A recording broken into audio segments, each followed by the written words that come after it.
Again with the crying babies. I'm starting to sense a trend here. Always with the weeping infants.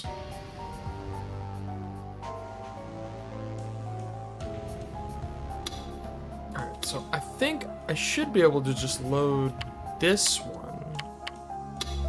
It seems the trigger is very similar, just a slight difference here.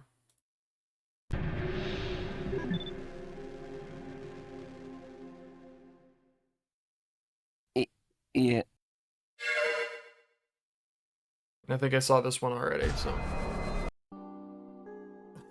It was pretty funny, though. Busted.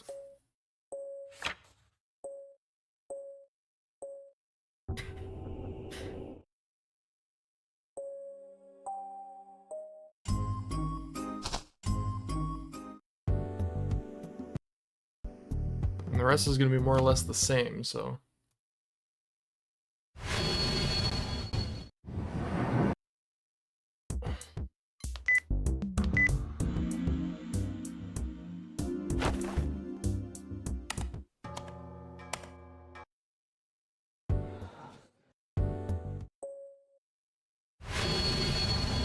I guess this is a good opportunity to talk about that last ending. So I did some thinking. I knew I said I wasn't going to because it was hurting my brain, but I did. And I couldn't help but know the two things that really stuck out to me were obviously the fact that Takaru was seemingly like commenting over his like events that happened after he died. That was weird. And like the pan up to Serika's face and she was like, "You had fun, right?" That was also weird. And it makes me wonder if these scenarios are like is she trying stuff out to see like what, because like his thing was his wish, so to speak, was supposedly like, I give me something I want to do or something vague like that. And I could see these being like, she's trying stuff out, right? She's trying different scenarios of like trying to help Takaru become fulfilled, right? And so the first time it was the stop it. Oh shit, I missed that one. God damn it. I'm in that.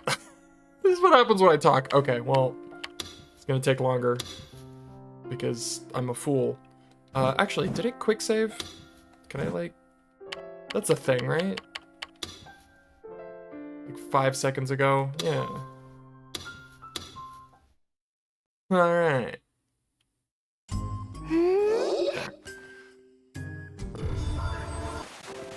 Fuck, what was I saying?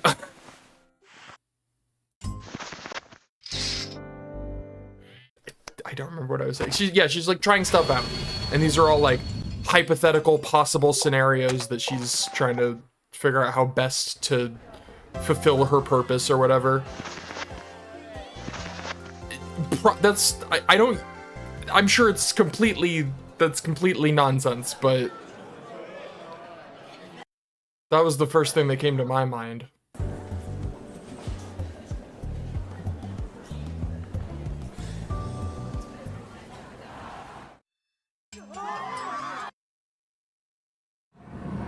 Ick. Also, I couldn't help but notice that in the, like, I went back to I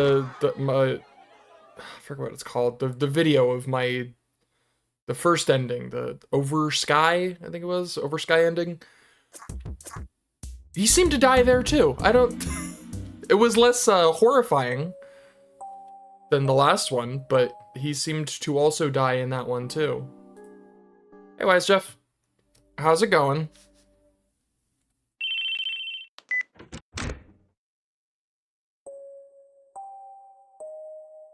Oh, no worries. Yeah, I saw your message, your chat in the last one, but I had something, I had like a thing covering the chat, so I didn't see it until like 20 minutes later. So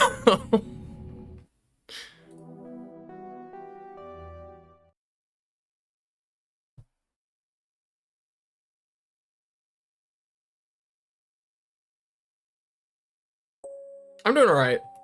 I can't wait to see this, what nightmares await me next. Yeah, it was like 7 hours. It was madness. Because I kept thinking, like, I want to call it here because I'm tired, but the second I end it, I know I'm gonna be like, I kept having this idea that I'm gonna be like 10 minutes away from the ending, and so, because that kept happening in my Chaos Head Noah playthrough. So I ended up streaming for like 7 hours.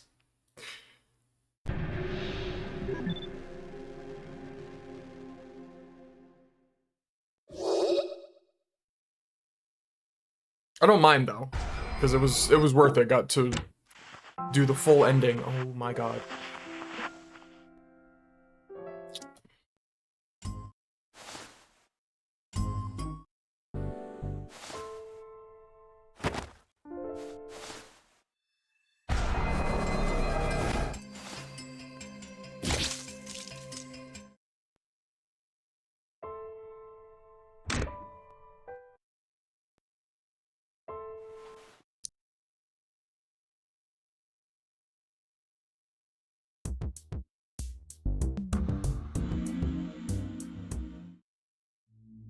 Yeah. Yeah, it was a long one. It's a lot.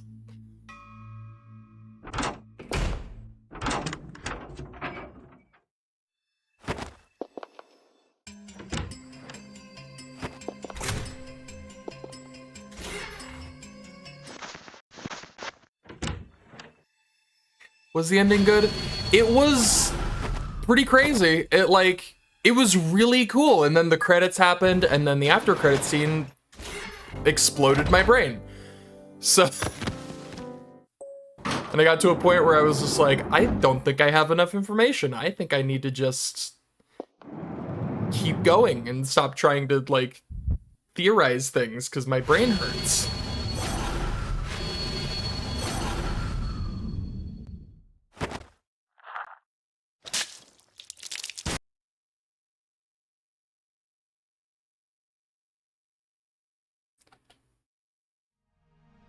Yeah, it seems like it's gonna give me more information. I'm going through a, like I said, I have a guy. I think I said this last time, one time.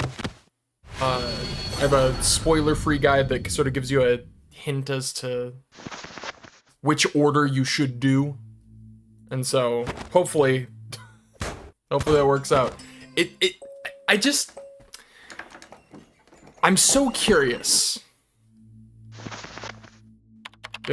Oh yeah, it was like a little short story. It was really good. It was like it was like super short, but it was, yeah, it was like a interaction between Okabe and Aoi, and it was really funny.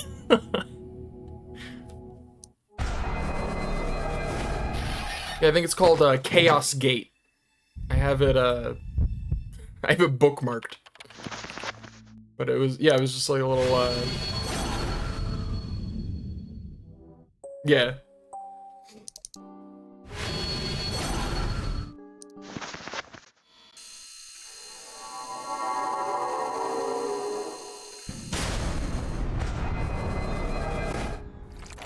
Oh god, that sound. Ah, hate it.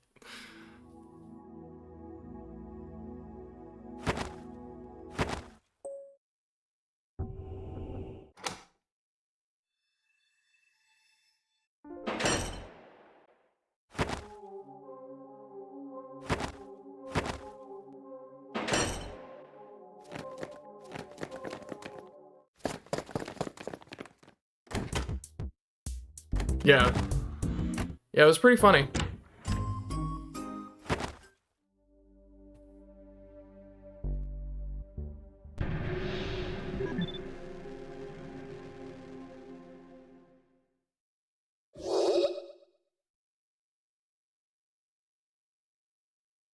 Yeah, Steins Gate content. My personal favorite Steins Gate thing, I still can't believe it was like an extra thing you got from, I think it was the PlayStation version of Elite. I think yeah, on the PC version too. Linear bounded phenogram. That might be my favorite piece of Steins Gate media ever. Oh yeah.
Yeah, oh, I'm always amazed by how, like, whenever I finish up the first ending of one of these, and then I go through to get to the next one, how, like, I'm like, this took so many hours.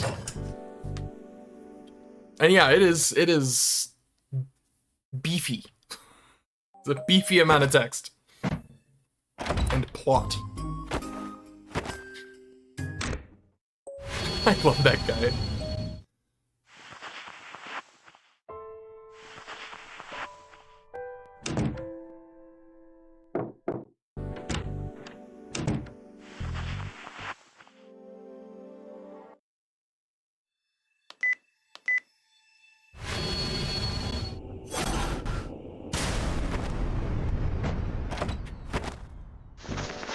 Yeah. Yeah, I love that they have the like skip red feature. It's always nice.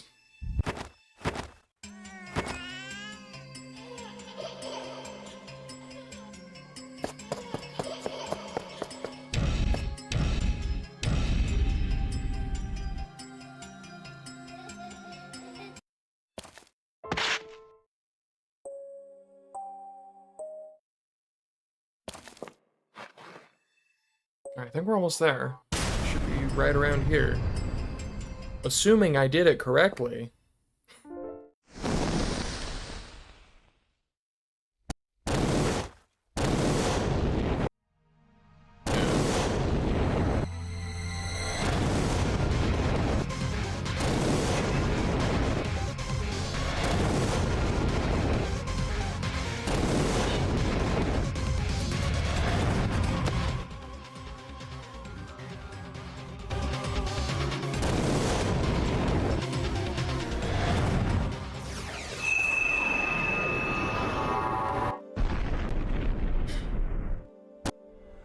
Yeah, music's so good.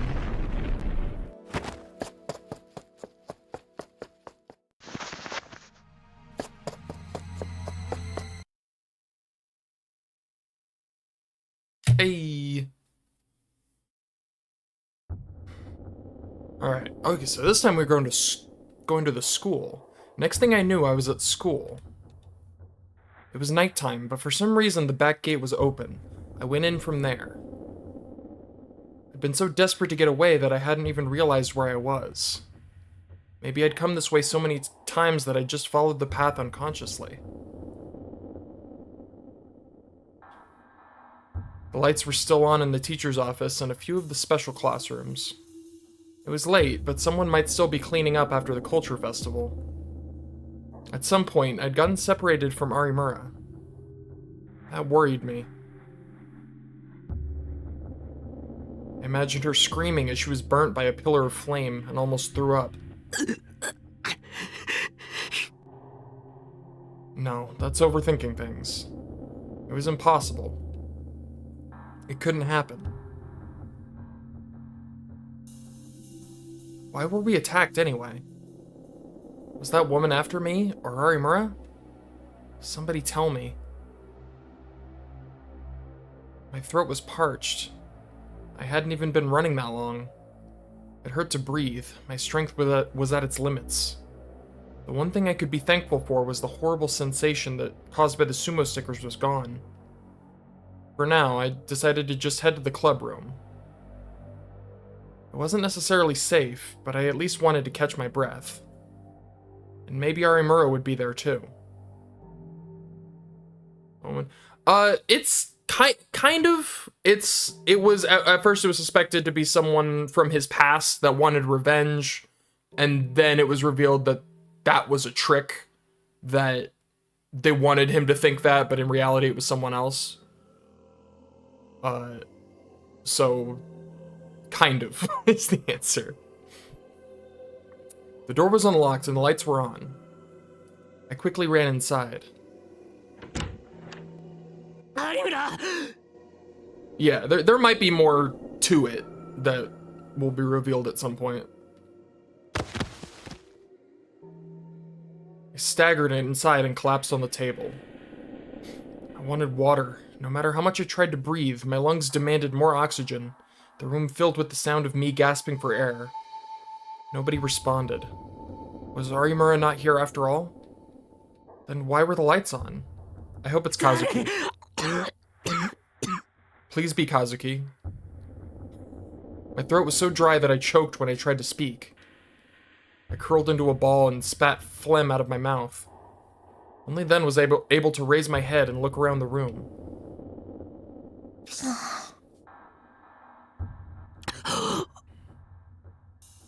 Kazuki was there.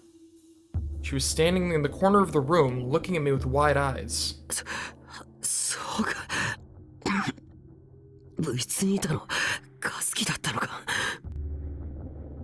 That would explain why I thought no one was here. But what was Kazuki doing here at this hour? Did she come here after I'd left for home this afternoon? I thought about asking her, but before I could, I saw the computer monitor. It was displaying the same game screen as always. She was playing a game? Why would she be playing a game when I was almost killed by that woman? Well, she didn't know. I choked again. I could only speak in a hoarse whisper. She must have noticed how out of breath I was, because she offered me a bottle of mineral water. If the cap was off, did that mean she'd been drinking from it? Is this really the time for this, my guy?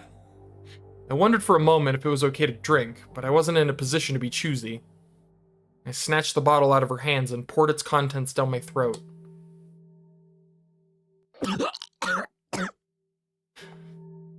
I drank so fast that some of the water had gone down the wrong pipe, and I started to cough violently.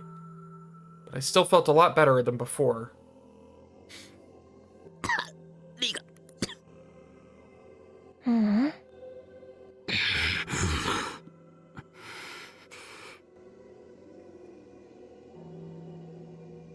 I collapsed to the ground, unable to say another word. Once I'd calmed down, the terror from before came back, and my body started to shake. I needed to hide somewhere. I couldn't be sure that this place was safe, and if it wasn't, Kazuki would be in danger.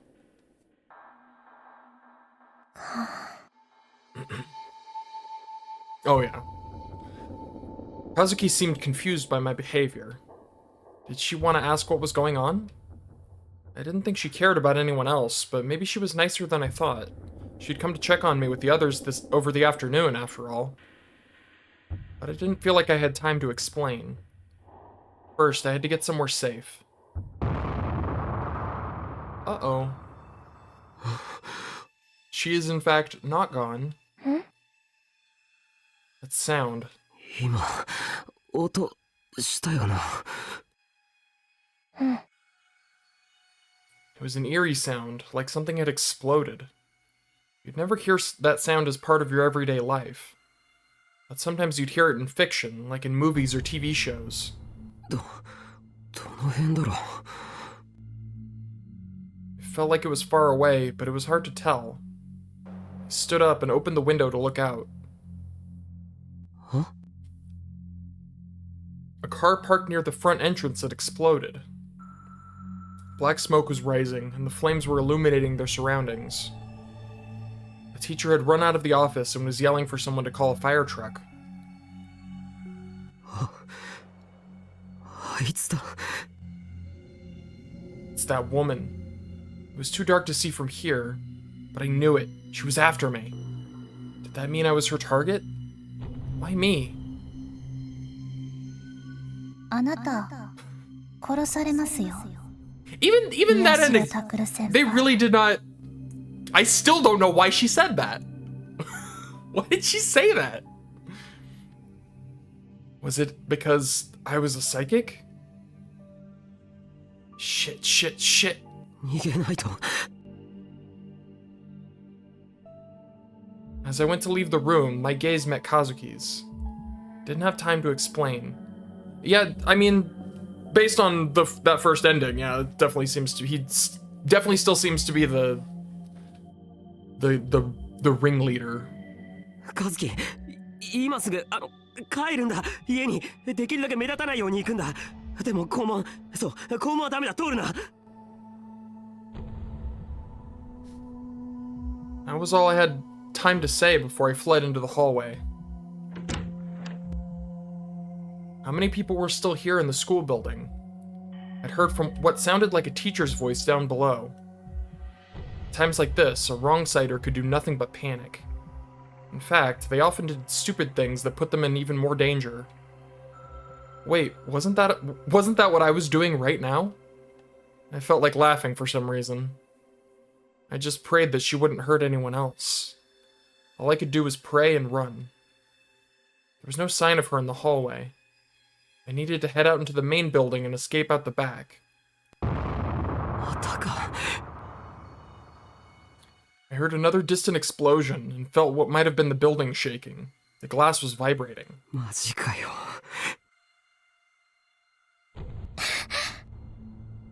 Kazuki ran out of the room too. She was trying to follow me. なんで追ってくるんですか。 I mean, it's understandable. Why was she following me? If that woman was after me, she'd be in danger. But Kazuki ignored my warning and shook her head frantically back and forth, as if she was about to cry. とにかく学校から出よう。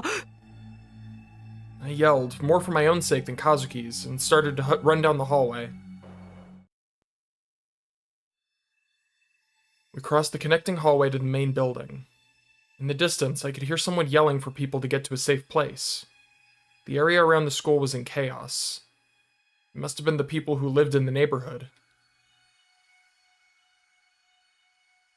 Why would she attract so much attention? Wasn't she trying to kill me? Even if she did manage to kill me, did she think she could escape with all those people around? なんなんだよ。 Why was that woman trying to kill me anyway?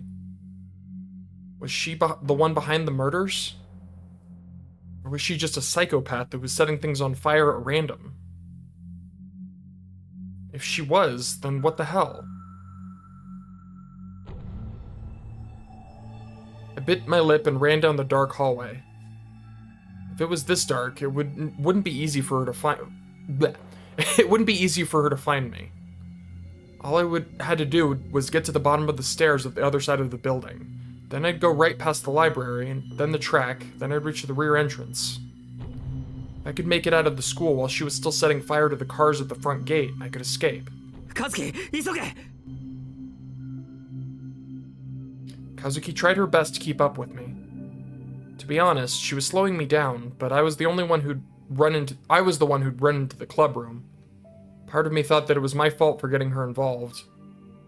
so I had no choice but to wait for her. I waited for her to catch up to me and started to dash down the stairs. But then...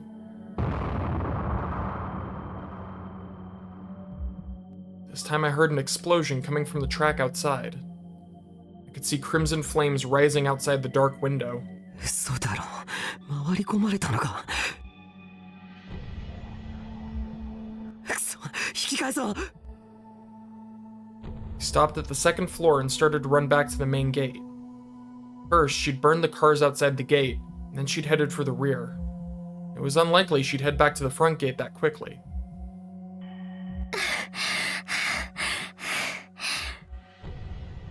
Kazuki was running out of breath. So was I, honestly.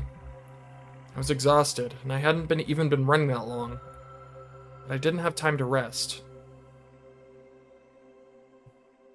We ran past the cafeteria, then went down to the entrance on the first floor. The entrance was always open during the day, but now all the doors were closed and locked.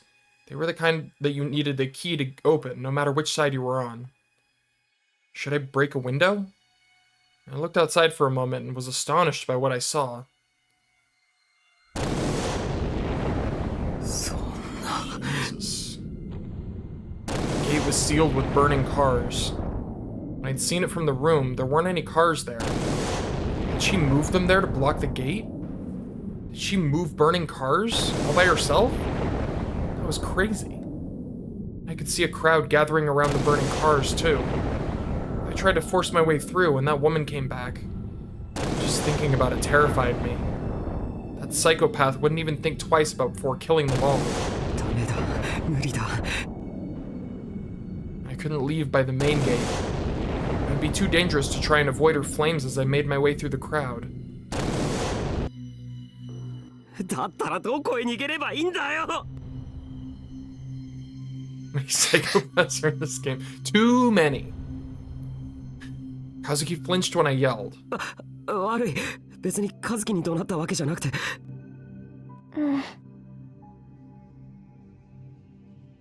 Where could we go? Should I head back out to the rear entrance? そんなのダメに決まってる。 She was just out there. I'd probably run right into her. Calm down. Think.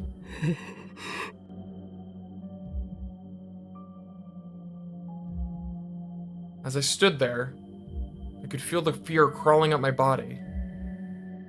I came to this school every day, but it still felt like I'd never been in here before. Every shadow seemed like it might hide some danger. I was overcome with the idea that she might appear at any moment, and I couldn't move a muscle.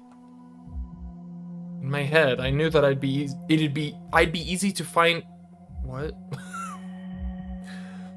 In my head, I knew it'd be easy to find me where I was, and that I needed to move. But I couldn't. I felt like my mind had been separated from my body. This was not good. I might die here. Kazuki tugged lightly on my sleeve. And then I got a hold of myself again. Translation. Yeah, there's a handful of those, you know. My body was shaking, but I was barely able to move. We just needed to hide somewhere. I ended up coming to my own classroom. I closed the doors and crouched by the windows, using the desks to block myself from sight. Kazuki was looking at me, concerned.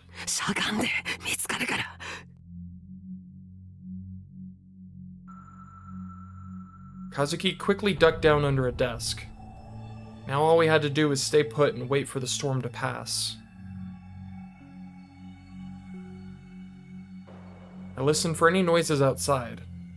I became extremely sensitive to even the smallest sound. Even a tiny noise was enough to make me start shivering. I hadn't heard any explosions for a while. As I sat there, cradling my knees in my arms, I felt the urge to scream from terror. I bit my lip to stop myself from doing it. Maybe it would have been a better idea to keep running around the school. I was too defenseless here. I was hidden, sure, but if she found this place, I was finished. This was the 4th floor. I couldn't jump out the window. If she trapped me in here, I was done for. Maybe this was a bad choice. The fear kept building. I couldn't stay calm. I wanted to run. But even if I did get out of the school, how long would I have to keep running? When would she give up? Was there any guarantee that she ever would? Maybe she'd keep following me until I was dead.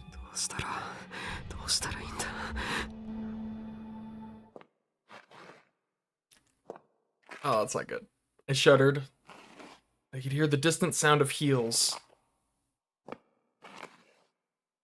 I could hear the faint sound of someone dragging their leg. I thought back to when Arimura and I had been attacked less than an hour ago. Was she dragging her leg? I couldn't remember. But I felt sure of it somehow. Those footsteps belonged to her. Kazuki gulped. That meant I wasn't imagining the footsteps. And they were closer than I thought. She was on this floor. She was walking down the hallway. She was getting closer. I clutched myself tighter, but I couldn't stop shaking. Did she know I was here? Or was it a coincidence? Should I stay here? Should I move? But if I ran out now, she'd find me for sure. But there was no guarantee she'd just walk by my classroom. Either way, I was screwed. I was doomed. I was going to be burnt to death. I panicked and moved over to Kazuki. パイロキネシスを使う女が襲ってくる。僕を狙ってるんだよ。Kazuki's eyes went wide as she finally understood the situation. I skipped the explanation about what pyrokinetic powers were because I figured she might know them from her games. このままじゃ二人とも殺される。何か手はないか。何でもいい。知恵を貸してくれ。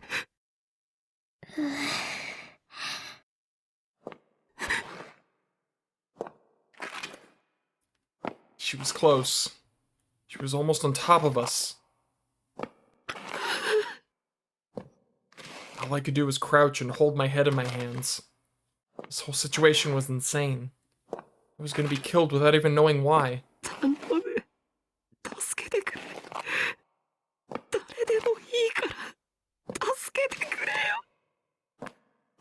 And then... なんとかできるかも。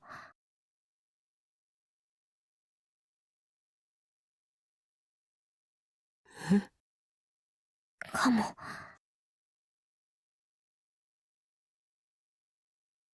Kazuki stood up and looked at me, her face filled with uncertainty. Oh, that's sick. What was that grotesque thing she was holding in her hand? Dude, that looks so cool. It's like a chainsaw. It looked like some strange creature from the deep sea. Or perhaps a spine ripped out of a human body. It was solemn, grave, and sharp, rejecting everything around it, with a radiant beauty that drew everything around it inward. It shone with the light of a paradox. The one thing I knew for sure, somehow, was that it was a sword. Was this a D-sword? Did Kazuki have a D-sword too?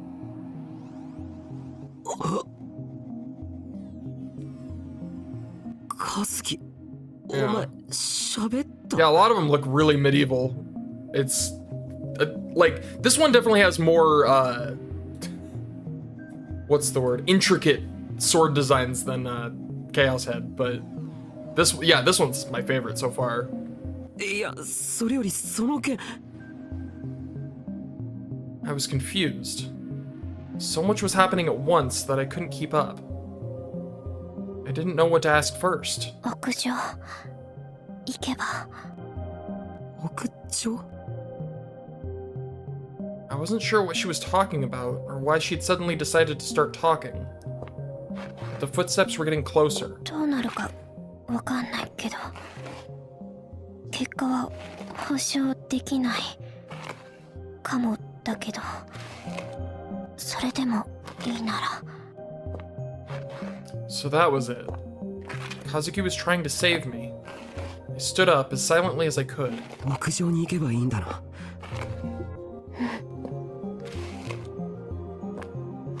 There was no time to think about it. Even if she couldn't guarantee what would happen, I didn't have any other choices. Yeah, she talks in some of his delusions, but the first time she talked in reality was, I think it was the last ending, where she made friends with Arimura, and for some reason her power, it was implied that like the reason she doesn't talk is because her power has effects she can't anticipate, and she doesn't want to hurt people. So, but I don't know exactly what her power is. Guess we'll probably find out.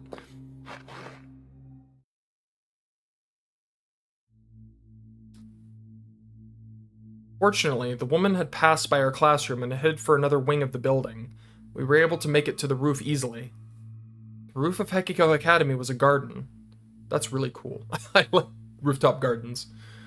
Of course, it was the first time I'd been here at night. Now wasn't the time for sightseeing, but I still gasped when I saw the view of Shibuya at night.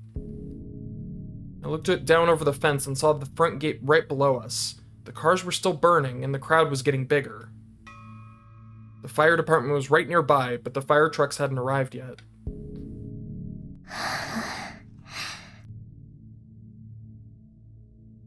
What was she going to do here? Was she going to use that sword to fight? That would be like something out of a manga or anime. I couldn't imagine her trying to fight with that thing. And if she wanted to fight, there was no need to come to the roof at all. She could have just ambushed the woman in the hallway. Was she trying to be chivalrous or something? 先輩。え？隠れててもらった方がいいかも。どうするつもり？ Kazuki glanced at me, but didn't answer. Instead, she walked toward the fence. And then, she grabbed onto the fence and took a deep breath. With no warning whatsoever, she screamed into the empty air. はしご、防火扉、スプリンクラー。Huh? What? What was going on here? 屋上に牢屋。土砂降りの雨で火が消える。Was she stupid? If she yelled like that, the woman would hear us. Was she trying to turn me over to her? 校舎に催眠ガス。警察の機動部隊出動。消防車で放水。5台じゃなくて10台。待てって。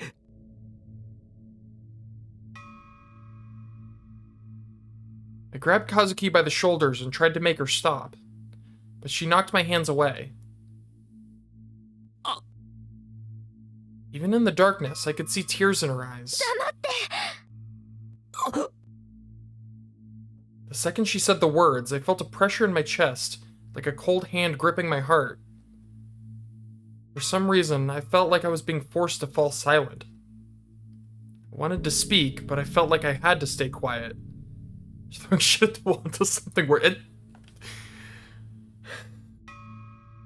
I vaguely dreaded that if I said something, I'd be erased from the entire world. I staggered away from Kazuki, unable to find the words to say anything. Was this why she told me to hide? AK-47 M60 RPG クレイモア。 What the hell is happening? What was she yelling anyway? I didn't understand at all. 戦車 UAV 攻撃ヘリコプター手榴弾スナイパーライフル。And then she suddenly fell silent. She was thinking about something. I should just forget about relying on her. I should get out of here now. It was safe to assume that Kazuki's shouting had attracted the woman's attention. 氷雪系最強重力を自在に操る What is going on? Kazuki started to scream again, oblivious to my fears. I couldn't take it anymore. I looked down over the fence. The crowd was looking up and pointing at Kazuki. I looked over at the other buildings too, but I couldn't see the woman from my current position. 相手は死ぬ俺杖系主人公騎士魔法使い忍者 I wanted to tell her to run away with me, but after she told me to be quiet, I felt this strange pressure not to speak. ドラゴン巨人ゲームマスター I'd just have to leave her. If the woman was after me, Kazuki was probably safe here. I knew that was just foolish optimism, but I didn't feel like I had any other choice. I refused to just die here. Sorry, Kazuki. レア武器ポータル装置エクスカリバーゲイボルグ草薙の剣 I turned my back on Kazuki and headed for the door. But we have a guest. Oh god. Somewhat like maybe she can only make things that are like real, like not fantastical. But then why is she? I don't understand. The door to the stairs exploded into flames right in front of me. Hot winds scorched my skin. It was too hot for me to even keep my eyes open. Tiny machine. The unpleasant smell of smoke stung my nose. I heard a sound. It was the sound of the heels that I'd heard in the classroom a moment ago.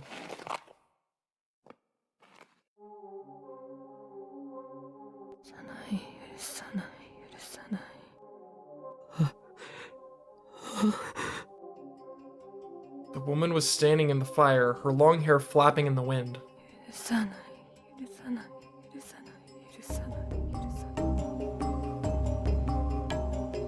She was moaning something to herself. I'd run right into her. There was no place to hide. The staircase was the only way down, and she'd just blown it up. This was it. I was dead. I was thinking the same thing. Like, man, her hair is so long, I'm amazed she hasn't caught it on fire. I was thinking the exact same thing. Jesus Christ. Kazuki, please. Kazuki started screaming again. She was just screaming meaningless words down into the crowd below, with her back turned to us. Now was not the time for this.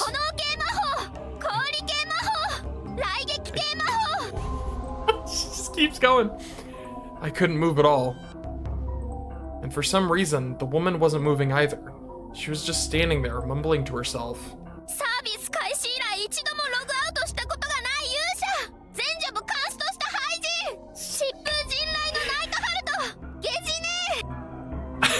I love when they just are yelling stuff with no subtitles. They're just yelling stuff. I don't know what she's saying, but it's really funny. I searched my field of vision for the D-sword. I'd seen it the last time we were attacked. If I could find it, I might be able to fight. But I didn't see any sign of it. Cheat code. I keep chanting, move, move, move to myself, but nothing started to float up or move on its own. Even if I did have some kind of power, if I couldn't use it now, it'd be worthless. I was helpless. I was defenseless.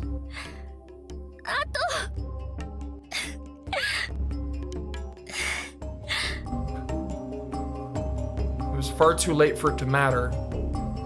Far, far too late. Kazuki finally stopped screaming. Her shoulders slumped helplessly. She was back to her usual silent self. Suddenly, everything was so quiet, thought I could hear my heartbeat. I was so tense, I thought I might throw up. The stomach acid was working its way up my throat. I forced myself to swallow it back down. If I moved even the slightest bit when I vomited, the woman might attack. I couldn't move. Was I going to die here? Kazuki was probably going to die too. I felt pretty bad about that. Did Arimura make it out okay? Would Serika, Kurusu, and Ito be sad without me? ごめんなさい。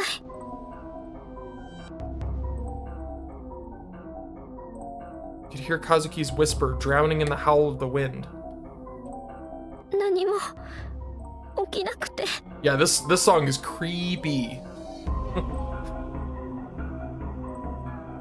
And then the pyrokinetic woman took one staggering step toward me. Flames appeared in her hand.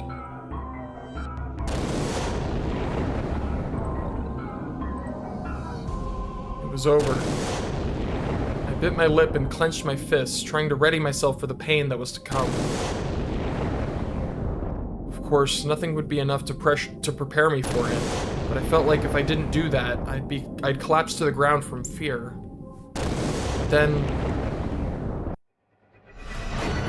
I heard an eerie, high-pitched noise from the moonlit sky. It was a maddening, painful noise, like the earth itself was screaming with agony. It was the kind of noise that made people look up to the sky in fear.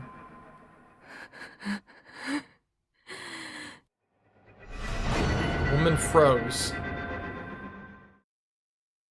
I looked back down from the sky and blinked in confusion at what I saw. What did she make? No, it wasn't just confusion. The thing had appeared between me and the woman with no warning at all.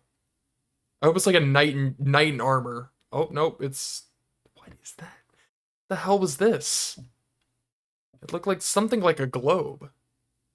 It was making a strange, slightly unpleasant sound, like metal scraping against metal. It looked like a piece of modern art, but the rings on the outer edge were rotating, and the hexagonal cube in the center was glowing softly. It wasn't here a moment ago. It wasn't a part of the roof's decorations. It was impossible to believe it was real. But it looked like it was floating. I seriously wondered if I was seeing things. But I wasn't the only one who saw it. ポータル装置 Perfect! Get out of there! かも。 Kazuki's words were a whisper. A portal device? What the hell? If she knew what it was, did that mean it was hers? But even she seemed to be shocked by its presence. The woman panted as if she was hyperventilating, then clicked her heels against the ground. The flames flickered in her hands. The fire exploded outward toward the strange object. The object was wreathed in a column of flame.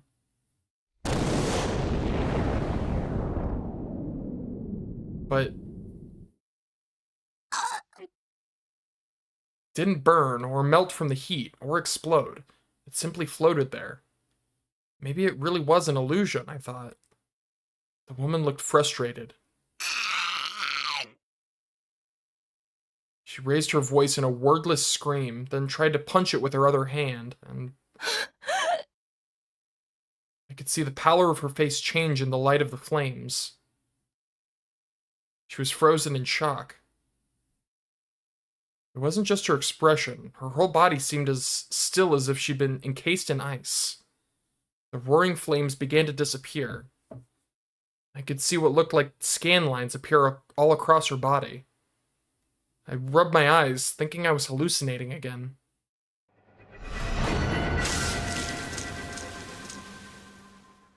She just get warped out of here? But in an instant, her body dissolved into tiny particles. Red blood splattered everywhere. Oh, she got disintegrated! It covered my body. It was so hot I thought I'd burn.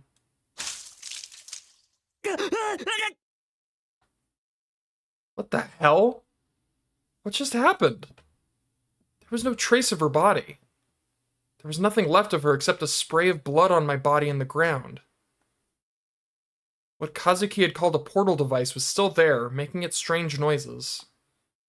Still confused, I tried to touch it. Why would you do that? You just saw what happened. Okay.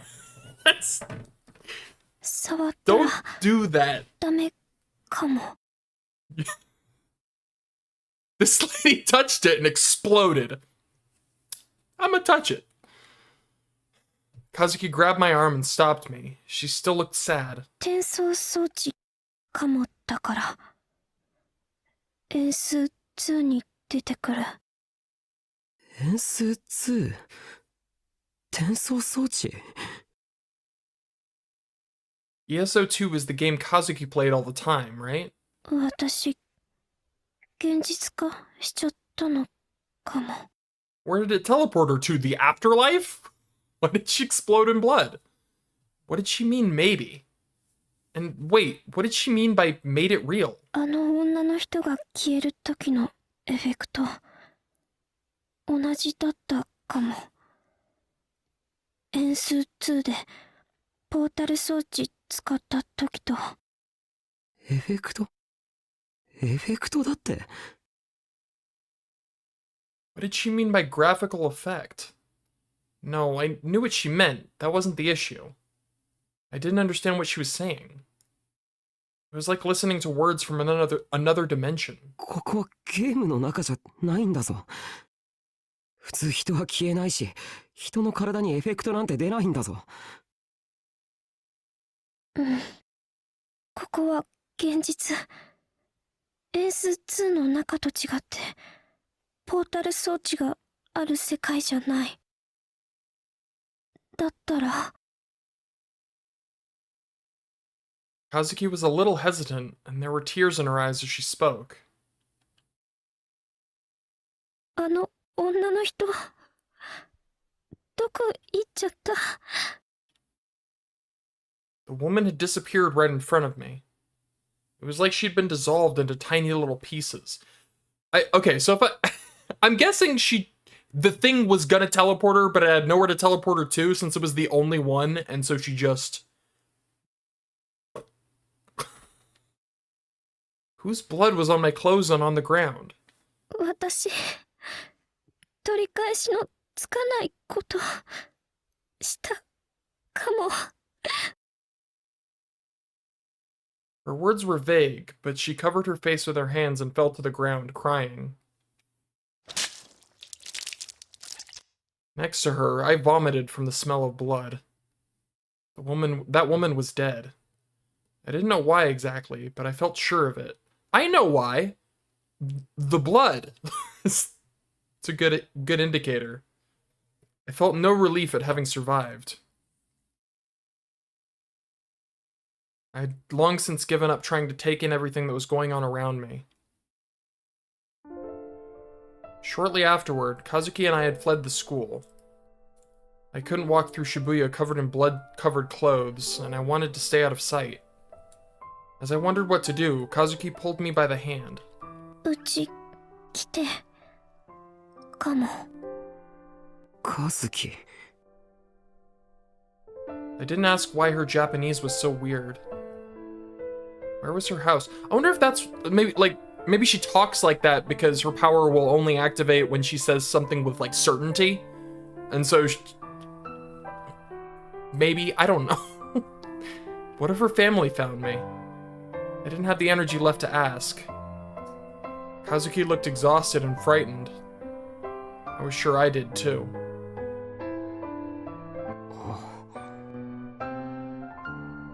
I didn't realize how nice the Hekiho student dorms were. It was nothing like Aoba dorm. Honestly, it looks... It looks kind of like Takami's place. Like, replace the walls with, you know, a metal shipping container. And it looks pretty similar. Like, the bed is in the big rack. It was nothing like Aoba dorm. The room did smell a little like squid. That's funny. The student dorms were about a 5-minute walk from the school. Kazuki said she lived here alone. The dorm rooms were like suites at an extended stay hotel. All rooms were private, and there was no dorm mother to make meals or do anything else. 人目を避けるには最適か。I didn't have the energy to go back to the RV. And I didn't want to see anyone right now.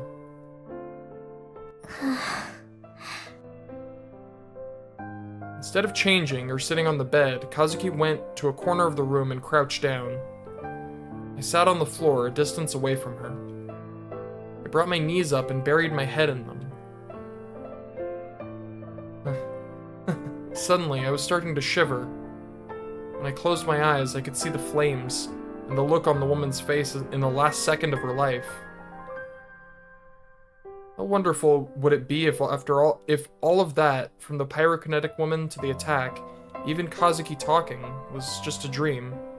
I clutched myself tighter, trying to stop myself from shaking.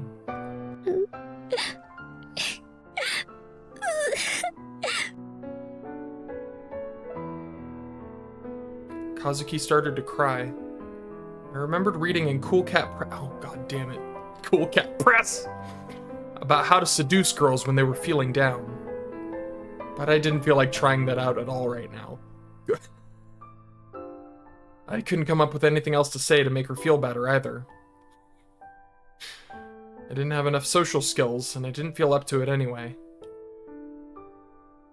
So all I could do was pretend I didn't hear her. But even after 30 minutes, I could still hear her crying. Then, for some reason, she slowly stood up and headed for the front door. Yeah, the true villain in this story is Cool Cat Press. I'm fully convinced that is the real villain of this story, is whoever wrote that fucking magazine.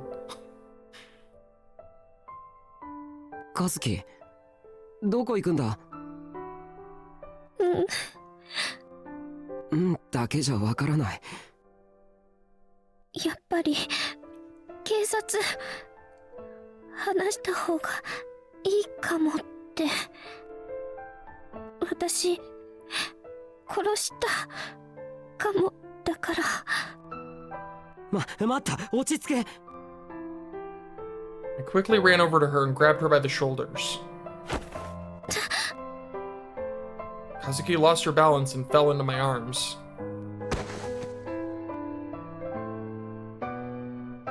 Hormones. I fell backwards too, and was unlucky enough to knock my back up against the low table. I writhed in pain for a minute, unable to breathe.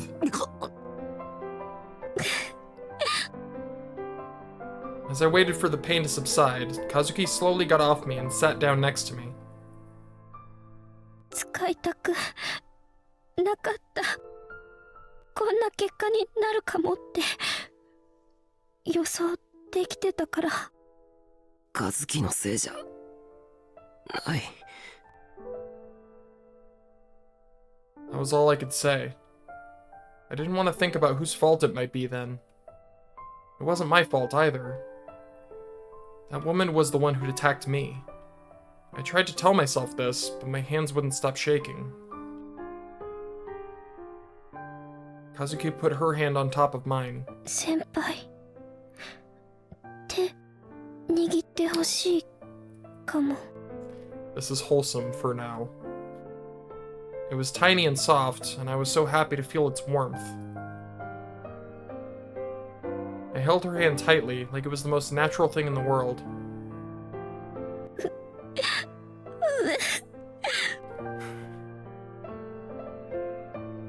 Yeah, they all got at least one of them. Kazuki lowered her head and started to cry again.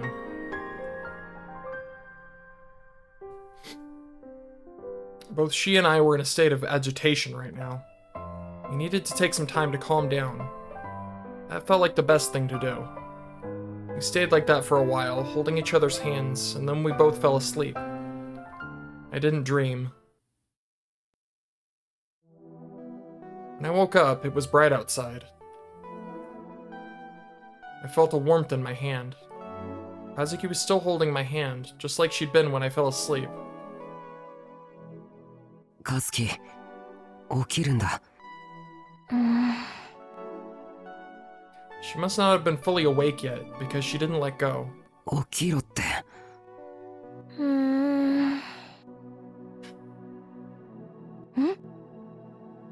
She did a double take. She rubbed her eyes a few times, gawking at her hand and mine, then looked at my face, then looked back at her hand again. これ Tell me what I missed. Yeah, sure thing. Her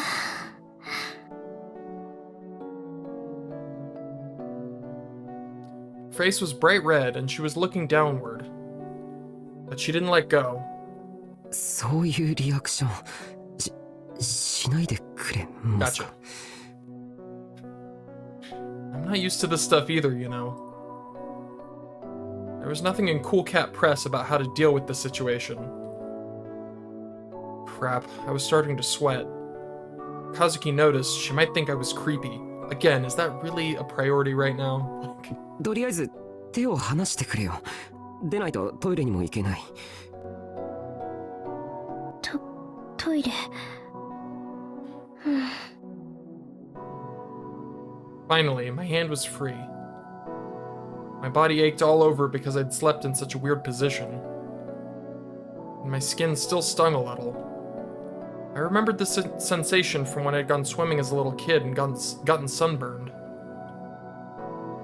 I closed my eyes, and I could still see the red flame. It gave me goosebumps. I quickly shook the image out of my mind. After I used the restroom, I got Kazuki's permission to turn on the TV. It was about 9 a.m. We were late for school, but I didn't feel like going anyway. I decided to skip today. There was a news program on, and just like I thought, it was talking about what had happened last night. Most of the video game, oh my god, my brain. Most of the video was of the burning cars around the front gate, though. 未確認ながら不審な女が侵入したという情報もあります。と言いますのも、敷地内で何度か爆発のような音がしたのを周囲の住民の方々が聞いているんですね。しかも屋上には血痕とさらには謎の物体が残っていたということで、警察はテロの可能性もあるとして調べを続けています。Oh, I hope nobody touched it. The mysterious object must be what Kazuki had called a portal device. That thing was still there? Would the police be okay? If they touched it, would they disappear like that woman? I took another look at my uniform. It had been too dark last night for me to see, but it was covered in blood. The blood had even soaked through to my undershirt. It made me sick just thinking about whose blood it was. I wanted to change, but of course, there were no men's clothes in Kazuki's room. Maybe I should borrow her PC later and order some. How much did the police know, anyway? Did they know who that suspicious woman was, or who she was after? The police did find out, and came to question me. They inevitably learned what happened after that. いやいや、まだあの女が死んだって決まったわけじゃ。 And even if she was dead, that was self-defense. They wouldn't prosecute me. Right? Of course they wouldn't. At least, that's what I tried to tell myself. When I remembered what happened yesterday, it felt like my legs were going to start shaking again. I was worried about Arimura, but I didn't know how to get in touch with her. I decided to go down to the public phone in the dorm lobby and call Sarika to see if she knew anything. She told me that she and Kurusu were hiding Arimura in my RV. They'd happened to run into her last night after we had been attacked by that woman. I was about to complain about them letting her use my house, but changed my mind. What was important was that Arimura was safe. Sarika and Kurusu were both worried about me. All Arimura had told them was that I had been attacked by a woman who could control fire. But I was as vague as possible. There's no way I could tell them what had happened yesterday. I hung up quickly without telling her where I was. Then I went back to my room. Your room? 今日休校だってさ。 That's what Kurusu had told me on the phone. police were probably investigating. 和樹、聞いていいか？ん？昨日、お前は一体何をしたんだ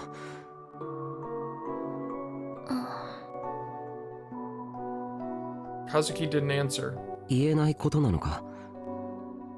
お前も能力を使えるんじゃないのか？ Why with the spam calls? Stop it. Go away. Leave me alone.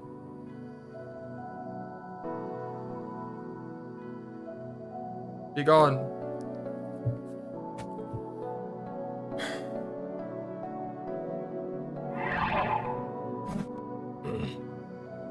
She still didn't say a word. She'd done so much talking last night, but now she was back to her usual self.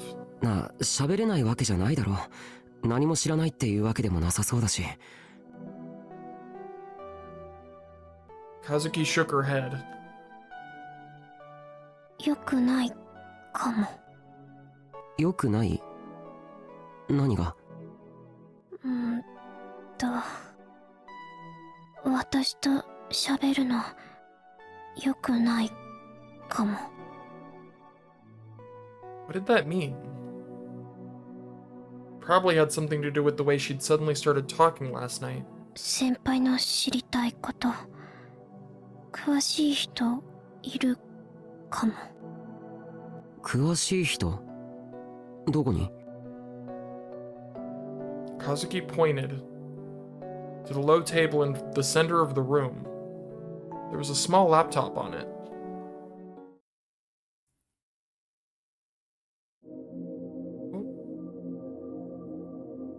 Yo, Nightheart! Like, the Nightheart? Okay, Hana Kazuki is a gigalomaniac, and a special one at that. The critical point is to remember is sound. In other words, her voice. She can spread the information energy of a delusion with her voice. So if you want a nice term to classify it, how about communicable gigalomania? What makes it difficult is she lacks the power to control it. And she doesn't have any other powers. TLDR, her power is useless. Shit tier. Sucks to be her. Wow. That's harsh. The person she was talking about was typing in the chat window on the screen. I was shocked to see the handle Nightheart on the screen. え？ナイトハルトってもしかして Like the Nightheart? Lightning fast Nightheart? The one who sometimes went by Nightheart der Blitzschnell, too? The guy responsible for the Esper panic just before the earthquake 6 years ago? The one people said might have been deeply involved with the quake itself. I gulped.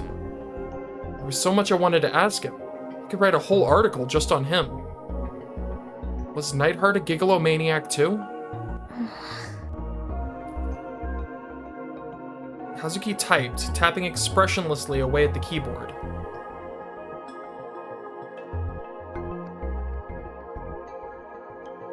Katsuo Hana. Nightheart, don't get jealous. What? Why the hell would I be jealous? You were a god in ESO, but you're a trash noob in ESO 2, right?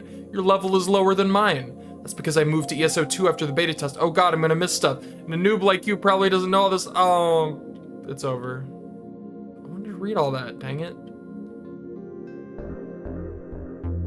History before you open your mouth, fool.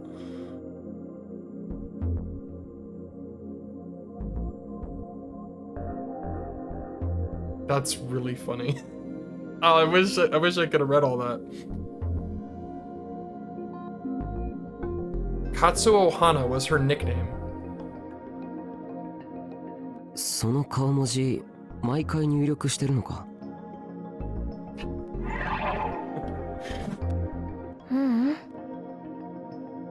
？She showed me that she had them registered as shortcuts on the keyboard, but that wasn't important right now. Supposedly, Kazuki and Nightheart knew each other online from being in the same ESO2 guild. じゃあ能力のことを相談していたのか？ That's really funny. I mean, I kind of had suspicions that Nightheart would be in ESO2. They kept mentioning it so much, but that's pretty sick. Kazuki nodded. Lightning fast Nightheart, the legend himself. So the rumors were true after all? I was so excited, I was getting goosebumps all over my body. A lot of people said he was a fake after the Esper incident, but they were wrong. 私、地震の1年後くらいにはもう気づいてた。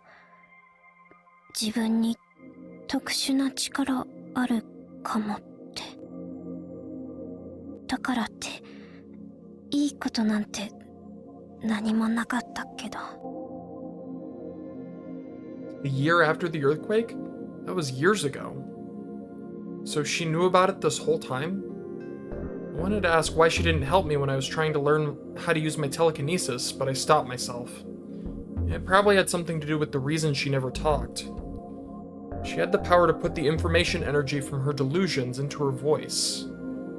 Nightheart had given it the long, and if you asked me, nonsensical name of communicable gigolomania. 和樹の力はナイトハルトの説明で大体合っているのか？うん。Kazuki nodded. 最初は周囲でおかしなことよく起きるかもって思ったくらいだった。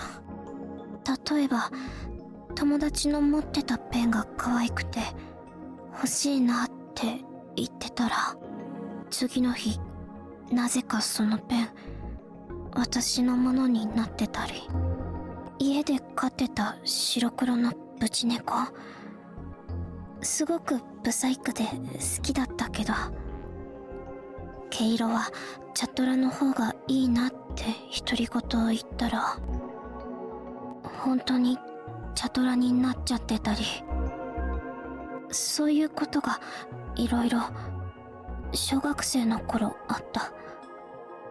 だいたい5年前くらい。喋ったことが現実になった？うん。それだけじゃないかもだけど。That wasn't all? 自分の言葉の何が現実化して何が現実化しないか、私にもわかんないかも。Nightheart had said she couldn't control it. That's why she'd been shouting all those words on the roof. She might have thought that at least one of them would work. 感染型っていうのはどういう意味？中学の頃、仲いい友達がいて、いつも一緒だった。その子と一緒にいるのすごく楽しくて、姉妹みたいだったかも。でも私の力のせいで。 Her expression clouded. I thought she'd stop talking, but I was wrong. きっかけは何気ない言葉だったかも。ごく普通の会話の中の言葉。でもその言葉、いろんな人に感染していって、私の知らないところで私の言葉は私の言葉じゃなくなって、全然別の意味になっちゃってたかもしれなくて、自分でもそんな言葉喋ったの忘れちゃったくらいの頃、その言葉が現実化して、そのせいで私の大切な友達家族バラバラになっちゃった。その子のお父さん自殺して、その子のお母さん薬物に手出して、その子のお姉さん知らない男の人たちに拉致されて行方知れずで、その子は頭おかしくなっちゃった。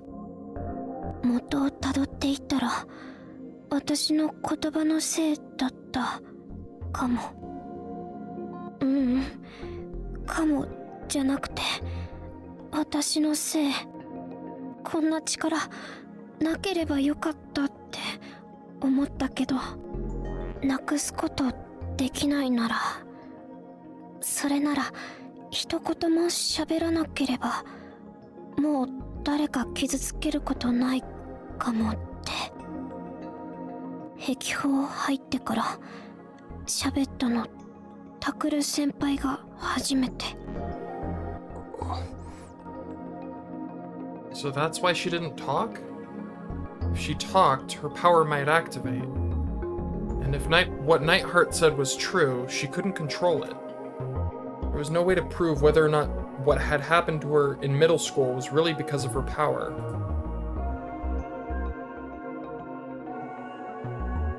But even so, if she'd been able to control it, she'd probably asked herself that question a million times. Maybe remaining silent was her way of punishing herself. I asked Kazuki's permission to type a question to Nightheart. I will dox your ass any day of the week, bitch. May I ask a question? Why can't Kazuki control her power? No emoji? Who are you? That's really funny. A member of her club at school. Oh, Miyashiro? Huh? How do you know my name? Kazuki told me about you yesterday. She said there was a moron in her club who had psychic powers but didn't know how to use them, lol. Damn. Roasted. Her face went red and she frantically shook her head. 相談したけどタクル先輩最近変な力手に入れたみたいだったかも。だから人前とかで使いすぎると危ないかもって思って。でもバカとか言ってないかも。 Maybe. Maybe?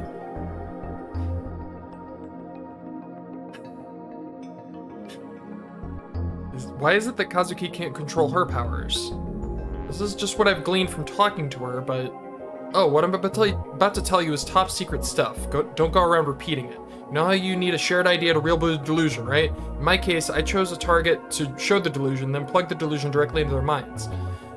Sometimes that delusion involves sex, other times it involves sex. On other occasions, there's also sex. You can skip the jokes. I was serious! He was serious. What's important is that you're plugging the delusion directly into the target's brain. That's what creates a clear mental image that can be shared. Clear image was what's needed for a successful real boot, but Kazuki can't do that. All Kazuki can do is spread the information energy from her delusions via sound. Sound contains no visual information, which means the mental image itself becomes vague. It's a lot less reliable than implanting an image directly. Just like it's hard to visualize an image based on a description, right? Of course, an otaku like me can do that easy, as long as it has something to do with sex. And other people hear the sound, it echoes. That's why I call it communicable. It's just like a rumor. It grows and spreads like a game of telephone. Imagine a guy giving a speech in front of the station. Oh god, that's her spreading delusions to a random group of people. Now imagine somebody passing by, hears the delusion, takes it to school and tells a friend there. Now let's say, oh my god, I can't keep up. It's over. Nightheart, please. Like, I can't. That happens. Okay. Once in a while, there's an extremely low probability that several people will imagine the exact same image when they hear a given word. When that happens, Kazuki's delusion is real booted. That makes a lot of sense. I was waiting for it to finally make sense to me. It finally makes sense to me. That is, yeah. Whether she wants it to be or not. When Kazuki speaks, she has no way of knowing if there's an astronomically low chance two people somewhere will share the same mental image. It's all coincidence. Huh. That was a lot of information to take in. Yeah. Wish there was a way to pause the typing. I tried as hard as I could to understand everything that Nightheart was saying. Oh. Please let me scroll through it myself. Can I scroll through it myself? No? Okay, cool. A rumor could, under certain circumstances, turn into a form of... Excuse? Give me a moment. I have to Google this word. Never seen this word before in my life. Literally, I've never seen this word a single time in my entire life. Demagoguery.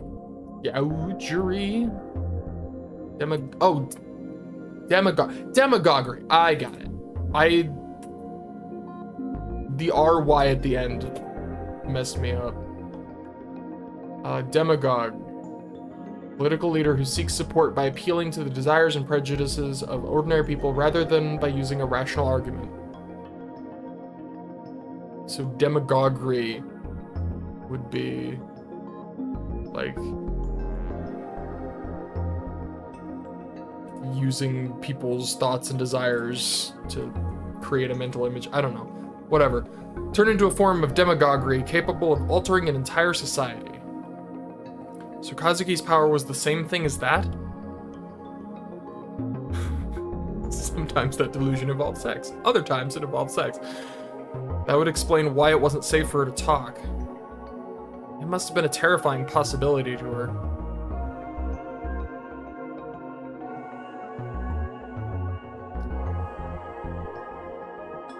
ESO2 portal device. Why a portal device? I just told you she can't control her powers, right? Someone who heard it just happened to know about ESO2's portal devices, and it just happened to be real booted. That's all. It's just a coincidence. Of course, you could also say it's a coincidence the other things she said weren't real booted. The second the woman who was attacking us touched the portal, she disappeared. Where do you think she went? Oh, you know. She's probably dead, right? I mean, yeah.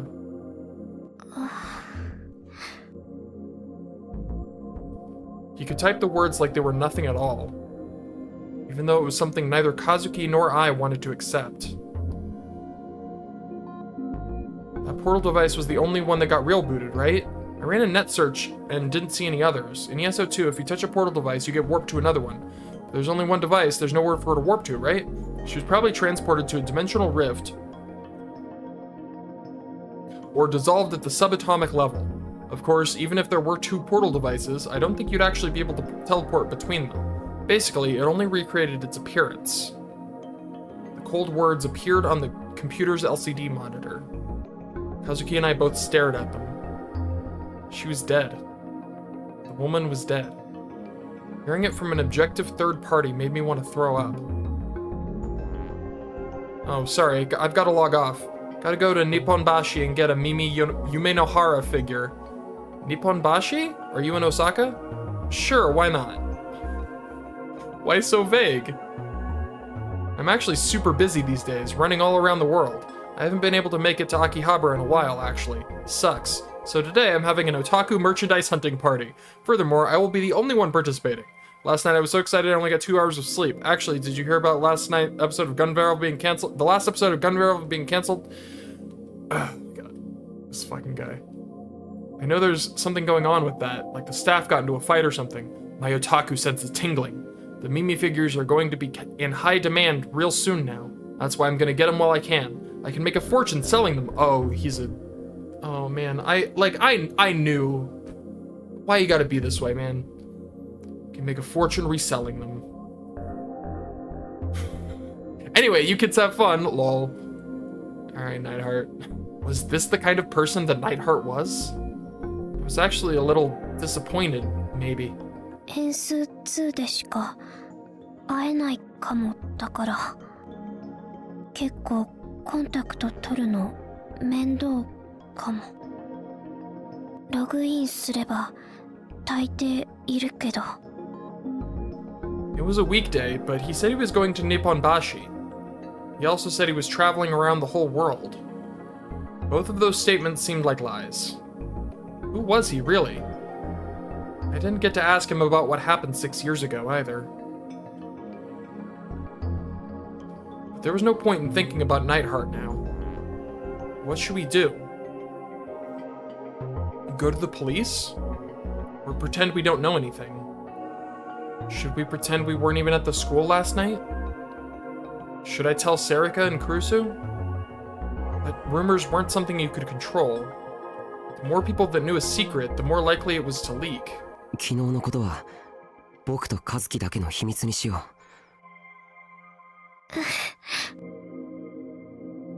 う。Kazuki froze and looked at me pleadingly. それでしばらく様子を見る。I still didn't know why that woman had attacked us. It didn't seem to have anything to do with the return of the new generation madness, though. The way she attacked us was too different from the other murders. The most likely possibility was that she was a psychopath, but that was only a theory. Maybe someone else was controlling her. Maybe. It would be best to be careful. I should avoid attracting any attention. Maybe I should shut down the newspaper club for a while, too. タクル先輩、ごめんなさい。For some reason, she apologized, even though it wasn't her fault. If anything, it was my fault for getting her involved. これで分かったかもしれないけど、先輩も私とこれ以上話さない方がいいかも。私の声、良くないこと引き起こしちゃうから、こんな声なければよかった。She looked down, her expression sad. Power was making her suffer.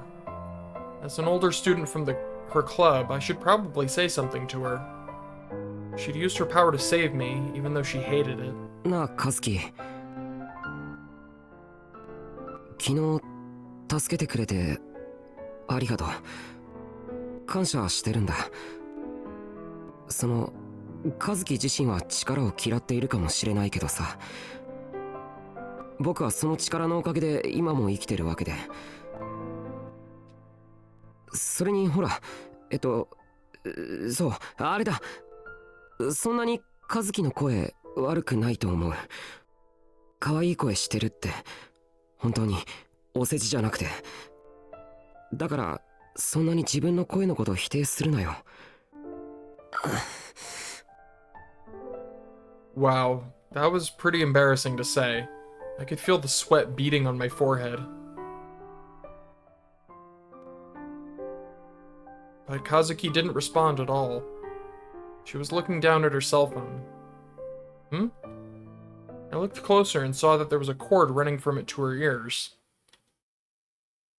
っていつの間にかヘッドホンしてるし。She didn't even hear that? What the hell? I just have to go back to sleep. I went to a corner of the room, buried my head in my knees, and tried to sleep. ありがとう、先輩。Oh, she did hear it. For the next 2 days, Kazuki and I spent all our time in this room, doing nothing at all. A few days ago, I never would have imagined I'd be living in a room with a girl from my club. But sadly, nothing romantic had happened at all. Oh no. All I did was watch the news on TV. I wanted to look online, but Kazuki was using the computer the whole time and wouldn't give it to me. Even now, Kazuki was seated in front of the only computer in the room, a low-spec, compact laptop. There was an angry glare in her eyes as she stared at it. It was like she was trying to intimidate her monitor. Her frustration was plain to see on her face. She was a totally different person than the one who'd cried as she told me about her powers 2 days ago. Actually, this was the Kazuki I always saw in the club room, wasn't it? She slammed her fist against the table in annoyance. I thought I could hear the sound of her gritting her teeth. ゲームにそんなに熱くなるなよ。また負けたのか？ She was sulking. If you let her, Hana Kazuki would spend the whole day playing video games. She would barely even eat. I knew I liked her for a reason. The only food in the room was dried squid and lollipops, both of which were available in enormous quantities. It freaked me out a little, honestly. She knows what she likes. Again. There's a reason I like her. She's great. She knows what she likes, and she will stick to it. Of course, thanks to them, I was able to eat something without having to leave. Kazuki ran her fingers through her hair violently, trying to vent her frustration. She'd been angry ever since yesterday. When I'd asked her what was wrong, she'd said, この PC じゃスペック低すぎてまともにゲームできない。 I can relate to that too. I was kind of hoping it would be what she had said was flashback. Flash forward. That would have been really funny. Basically, she was having withdrawal symptoms from being unable to play her games. Sheesh. Then she slowly stood up and headed for the door. I'm gonna be honest, I'm like, to this day, I'm astounded that my computer is capable of streaming. It can't run anything while I'm streaming, but the fact that it can run like OBS, I'm like astounded. Like it does a pretty good job. Anyways, and headed for the door. どこか行くのか? The past 2 days, she'd been unwilling to leave the room. She was probably still thinking about what had happened at the school. I'd felt bad about it since I was the one who'd gotten her involved. Had she recovered? 学校ゲームしに。お前な。I was too shocked to say anything. She couldn't handle playing the game on her low-spec PC anymore? Sure, the one in the club room was pretty high-end, but I felt like I'd solved the mystery of why she was always playing in the club room. It was never clear if that computer belonged to the school or was someone else's personal property. It was one of the 7 mysteries of the newspaper club. I didn't really try to stop her. I didn't feel like going to school yet. Part of it was that if I did, I'd remember the terror I felt. But more importantly, I didn't want to answer all the questions I knew Kurusu and Ito were going to ask. That was why I'd spent the last 2 days cooped up in this room. No one knew I was here right now. I'd been getting calls from Serika and Kurusu all day since yesterday, but I'd ignored them all. I was sure Kazuki was going to leave, but instead, she turned around once she got to the front door. It looked like she was still hesitant about going outside. Welcome back! そんなにゲームって面白いのか? I'd never been able to get into a game as much as Kazuki did.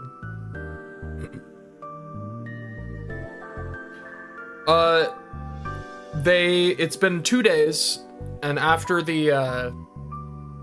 everybody calmed down, we had a conversation with one of her online guildmates, who also happens to be the protagonist from the first game, who basically explained that her power is, rather than like most Gigalomaniac powers, who you send the delusion into other people's minds directly, and it creates it in reality. Hers is verbal, and so in order for it to work, she basically has to say something and have someone else happen to get the exact same mental image that she has. But since, you know, words are pretty vague, the image becomes vague, and chances are people aren't going to imagine the same thing from what you say. That's why she was just saying a bunch of random shit. Just hoping. And so basically, the reason the device appeared was just one random person in the crowd happened to think of the ESO2 portal device.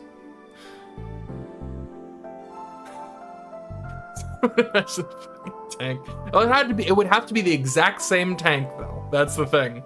Like, it has to be the same mental image in order to real boot the delusion. And so now they've been, and he also confirmed that, yeah, that thing most likely killed her. So she most likely got disintegrated. And now it's been 2 days and she really wants to play video games. But her laptop sucks. Also, the news covered the event at the school, so they're sort of laying low right now. A screen thing that shoots at people. See, when I imagine a tank, I think of a beige one, so. Now I'm thinking of the video with the guy with the tank. He's just like, is that your tank? Yeah, hell yeah, it's my tank. I'm getting off topic. It was like a dumb joke video where I can't remember what it's called. it was like this guy who's like trying to pick up this chick, and he was like, you want to go out for dinner someday? And she was like, I have a boyfriend. He's like, that's a shame. And then he hops up onto a tank and gets it. And she's like, is that your tank? He's like, hell yeah, it's my tank. And then she's like, well, actually, you know what? And he's like, well, is that your car? Yeah. Fire! He blows up her car and drives away. It's really dumb, but it killed. All right. Anyways, all I ever did was play a few to kill some time. But when I saw how Kazuki's life seemed to revolve around her game, I started to wonder what was so interesting about it.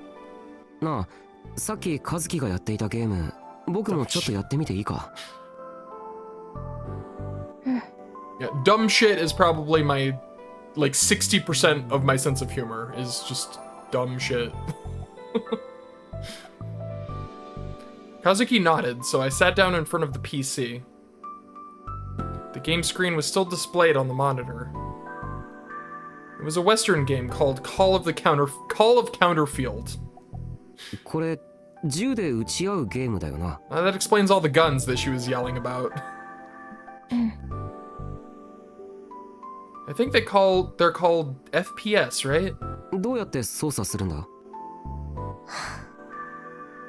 Kazuki sighed a little and came over to me. This is adorable, by the way. She's teaching me how to play video games. マウス、手を乗せて。She moved my hand to the mouse. My hand was on top of the mouse, and Kazuki's hand was on top of mine. She was so close. She was right on top of me.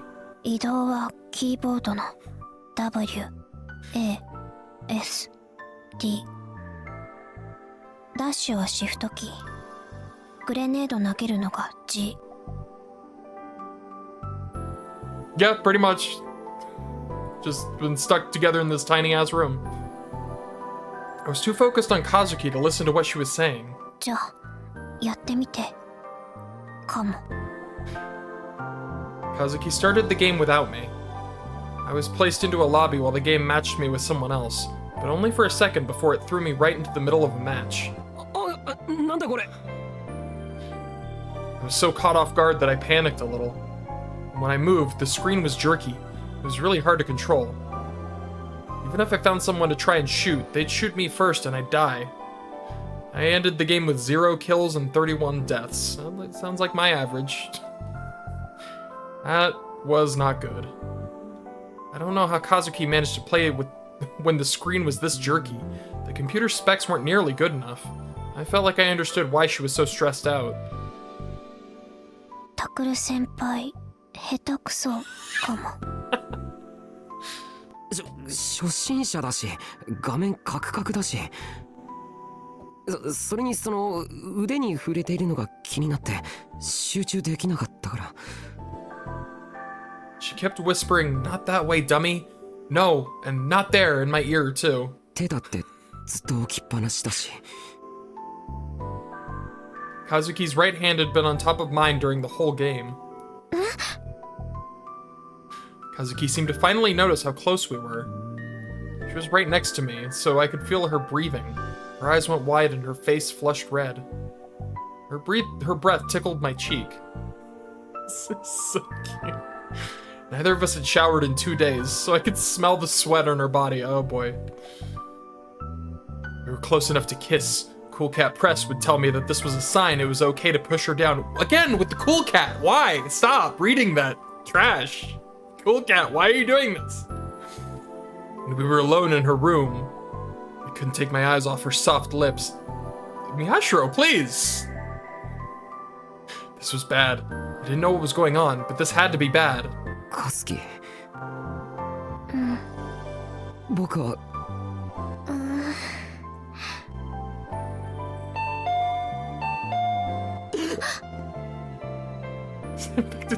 I'm starting to think that Daru is the one who wrote Cool Cat. Like, I think he's the author of Cool Cat magazine. And that's not a good thing. Suddenly, the intercom rang. I came back to my senses and leapt away from Kazuki. That scared me. Thank whoever rang the intercom. But it saved me too. If it hadn't interrupted, I might have put my hands on Kazuki. That was something that superficial normals did. I wasn't like those normals. I was a more stoic sort of normal. Yeah, that's right. Yep. Kazuki glanced at me as I tried frantically to calm myself down, then picked up the intercom receiver. Wait, she didn't talk on the intercom either? How was she supposed to communicate with anyone? Kazuki slowly put down the receiver.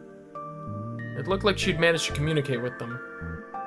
I mean, she lives here, so it makes sense she should have a rapport with the people who come here. She turned to me, and looked like something was troubling her. いや、喋っていいよ。ていうか喋ってくれ。のの先輩が来た Uh-oh. かも。 That's right. Just talk normally.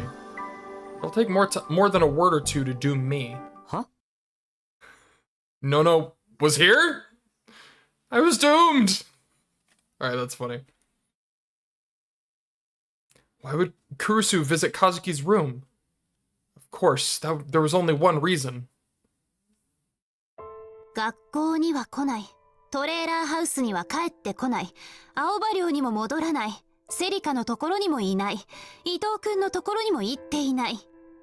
となれば、その次の選択肢はここでしょう。タクルは友達少ないから、新聞部の部員以外に頼れる人はいなさそうだし。Damn, you don't even get that personal.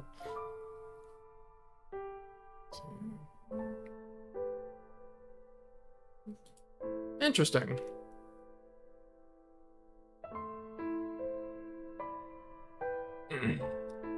まさか本当に和樹の部屋に押しかけているなんて夢にも思わなかったけど。 Do you remember what it was called?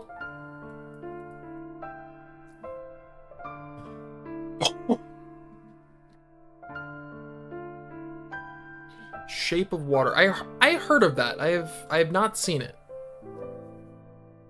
I'm gonna check that out. Guillermo del Toro. I've heard that name too. I was relieved to see that Kurusu had looked healthy. I probably didn't have to worry about her knife wound anymore. But she was mad. This was the extra mad version of Kurusu. I knew it was my own fault for calling Serika once on Tuesday morning and then ignoring everyone's calls. I wanted to run away if I could. それで聞かせてくれない？まずどうしてタクルが和樹の部屋にいるのか。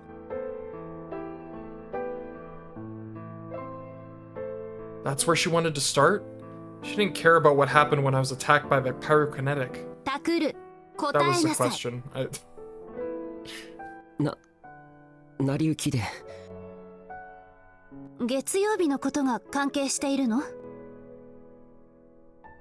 Kazuki and I both nodded at the same time. そう。だからって同年代の女子の部屋に3日間も居座っているのは高校生としての自覚に欠けると思わない？ Good point. You could tell that she was the student council president. 和樹に迷惑だと思わないの？それは。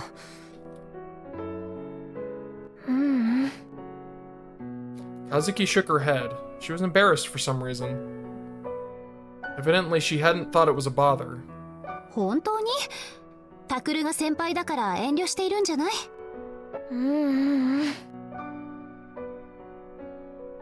？Kazuki kept shaking her head. She did seem to have no intention of talking. She didn't want to risk it. もしかしてあなたたち付き合っているとかそういうこと？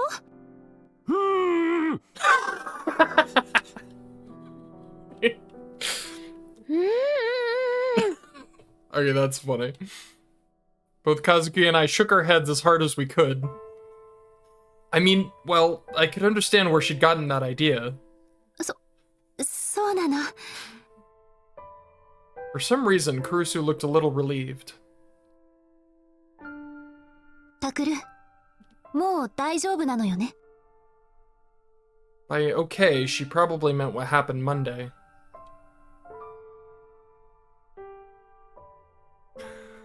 Alright. Fair enough. I was sure she'd been worried too. 大丈夫だと思う。僕らを襲ってきたあの女はもう渋谷にはいないはずだから。 Of course, I didn't say that was because we'd killed her. だったら学校に出てきたら、セリカや伊藤君も心配してる。家に一人でいるのが不安なら青葉寮に来ればいいし。そういうわけにはいかない。もしかしたらあの女の狙いは最初から僕だったかもしれないんだ。 Even if the odds were low now, they weren't zero. だからクルスや尾上と一緒にいると巻き込んでしまう。青葉寮には父さんやユイやユウトもいるんだ。和樹なら巻き込んでもいいっていうこと？それは和樹はすでに巻き込んでしまったんだ。だから Welcome back.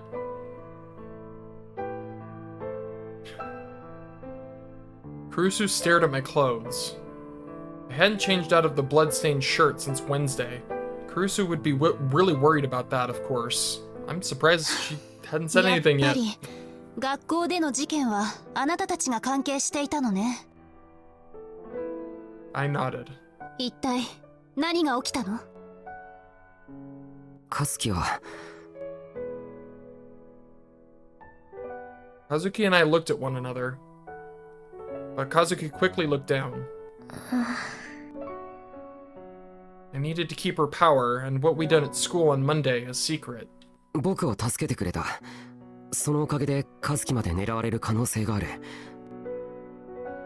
それだけしか言えない。これはクルスや尾上たちを巻き込まないためでもあるんだ。分かってほしい。いつもと同じね。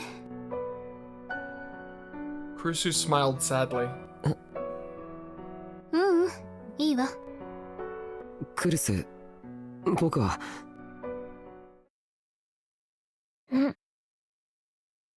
Kazuki suddenly offered us both a lollipop. She was trying to say that these were for us, evidently. ありがとう。まったく、セリカとは違う意味でマイペースな子ね。 Kurusu chuckled inside and then took the lollipop. She didn't put it in her mouth, though. I took it, unwrapped it, and then plopped it in my mouth. It tasted like strawberry. A cloyingly sweet flavor soon filled my mouth. 和樹はタクルに迷惑かけられてない？この際だから言いたいことがあれば言っていいのよ。いいの？そう。タクルはあなたにとって先輩だけど、ここはあなたの部屋なんだから、主張するところはきちんと主張していいんだからね。That's a good point. Yeah, it's sign それと和樹、 language be very あなた effective. お風呂入ってる？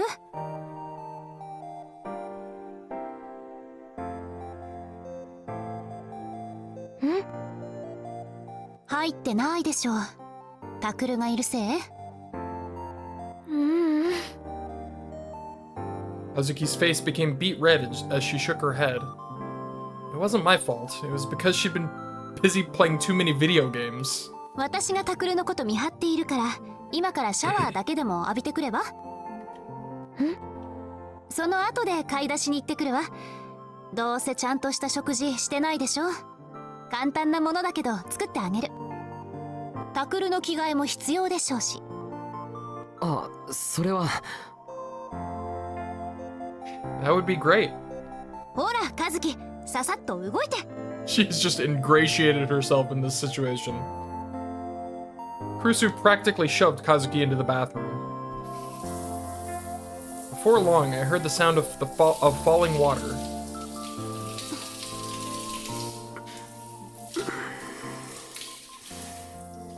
This was awkward. It was awkward enough being here with Kurusu, but I could hear almost every sound Kazuki made as she showered. 和樹はタクルに心を開いたのかしら。セリカと違って和樹は誰に対しても壁を作っているから。あの子を見ていると時々ね、 That's fair. 新聞部に勧誘してよかったのかなって思うことがある。そういえば和樹を部に連れてきたのってクルスだったな。ええ、新学期が始まって何日か経った頃かな。その日は風が強くてね、あの子一人でプリントの山を運んでいたんだけど、それが風で飛ばされちゃって困ってた。だから拾うのを手伝ってあげたの。でもあの通り全く喋らないでしょ。この子大丈夫かなって心配になって、職員室まで私もついて行ったのよ。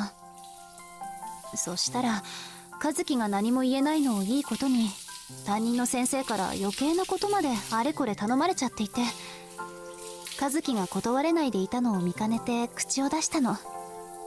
そんなことがあって部活に入っていないなら新聞部においでって誘ったんだけど、おとなしそうだったから部活動とか興味ないかもって思ってた。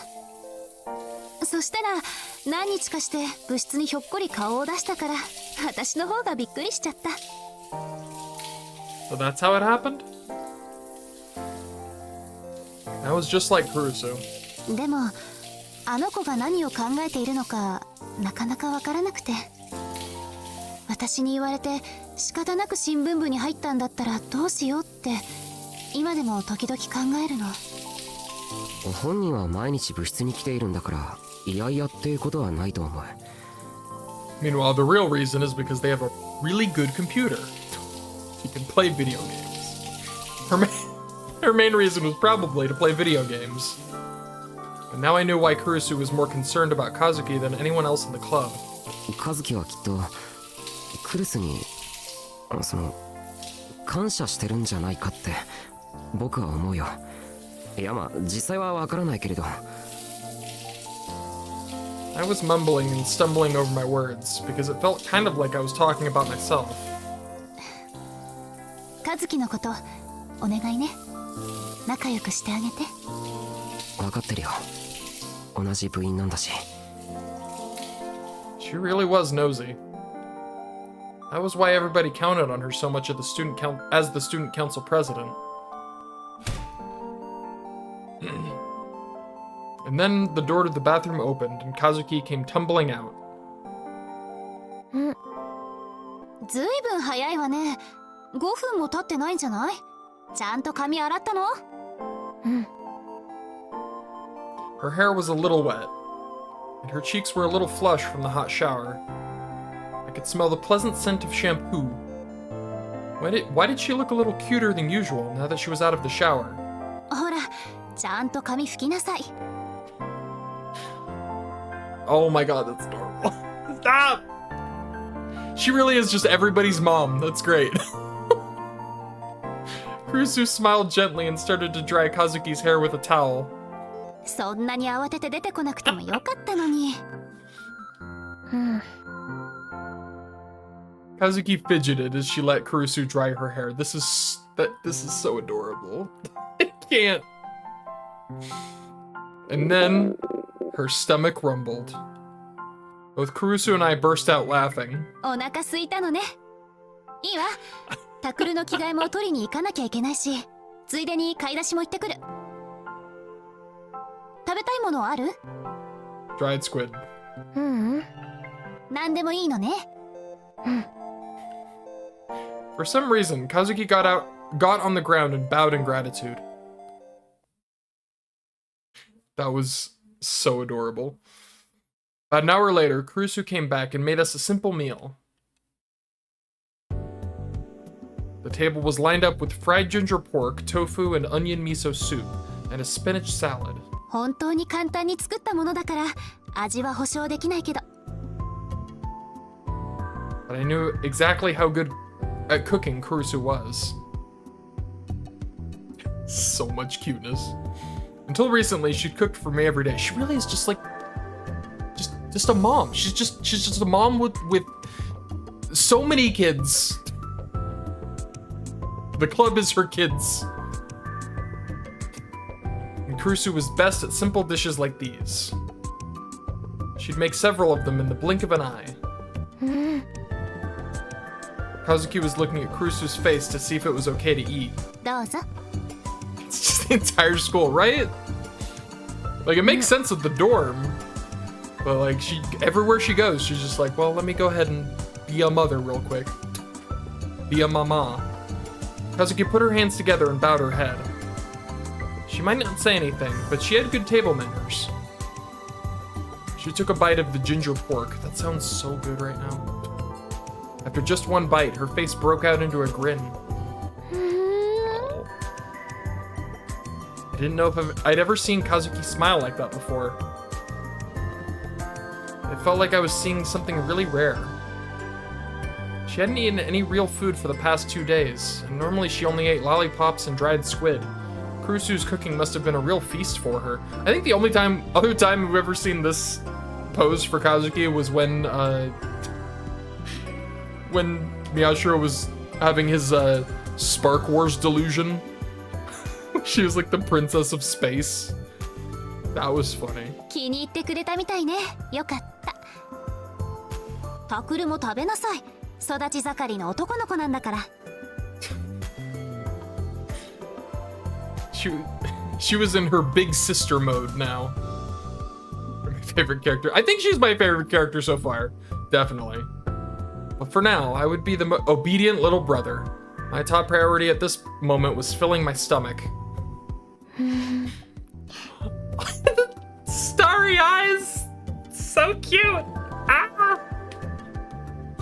Kazuki was staring at Kurusu as if in a trance, a small piece of ginger pork still sticking out of the side of her mouth. I'd already learned from Cool Cat Press what that expression meant. Okay, so here's the thing about Cool Cat Press. If it says something, you do the opposite. You think the opposite. It's wrong. Takaru, my guy, it's wrong. It was the look of a woman in love. Wait, did Kazuki like girls? Oh my god, you're so dumb. Oh my god, you're so dumb. No. There's no way. She was probably just looking up to Kurusu because she was older. Was it Serika who had told me that girls in puberty were like that a lot? ちょっとカズキ、ぼーっとしてないで、ちゃんと噛んで食べなさい。Oh my lord. それと肘をつかない。お行儀悪いわよ。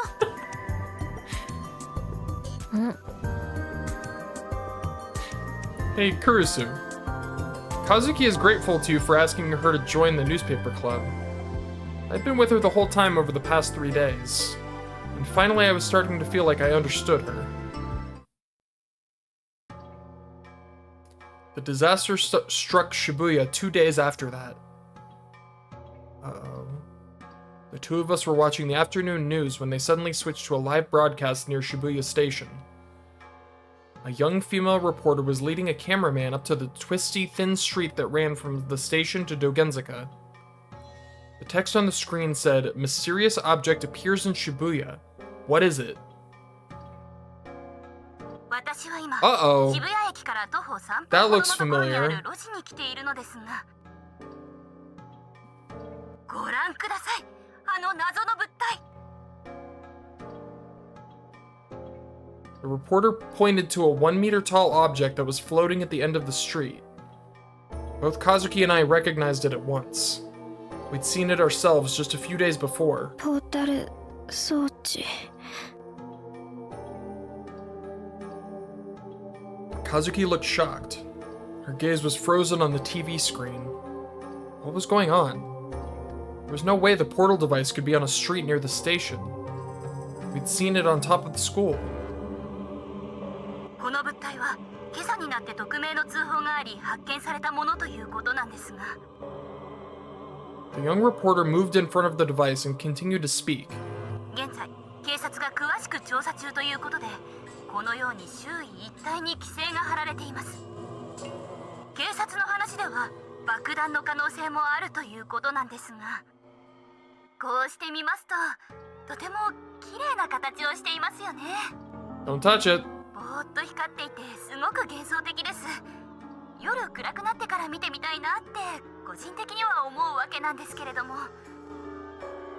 Don't touch 不 it. 思議なのはあの物体、支柱のようなものがどこにも見当たらないということなんです。どうやら空中にふわふわと浮かんでいるらしいのですが、一体どういう原理でそうなっているのか。おい、なんだあれ。 The cameraman on a TV show was never supposed to speak, but this one did. The reporter stopped talking and turned around to face the portal device. The camera showed that it was changing. The whole portal device was starting to emit a golden light. ご覧ください。物体が先ほどよりもずっと、これは強く光っているように見えます。何があったのでしょうか。現場は騒然となっています。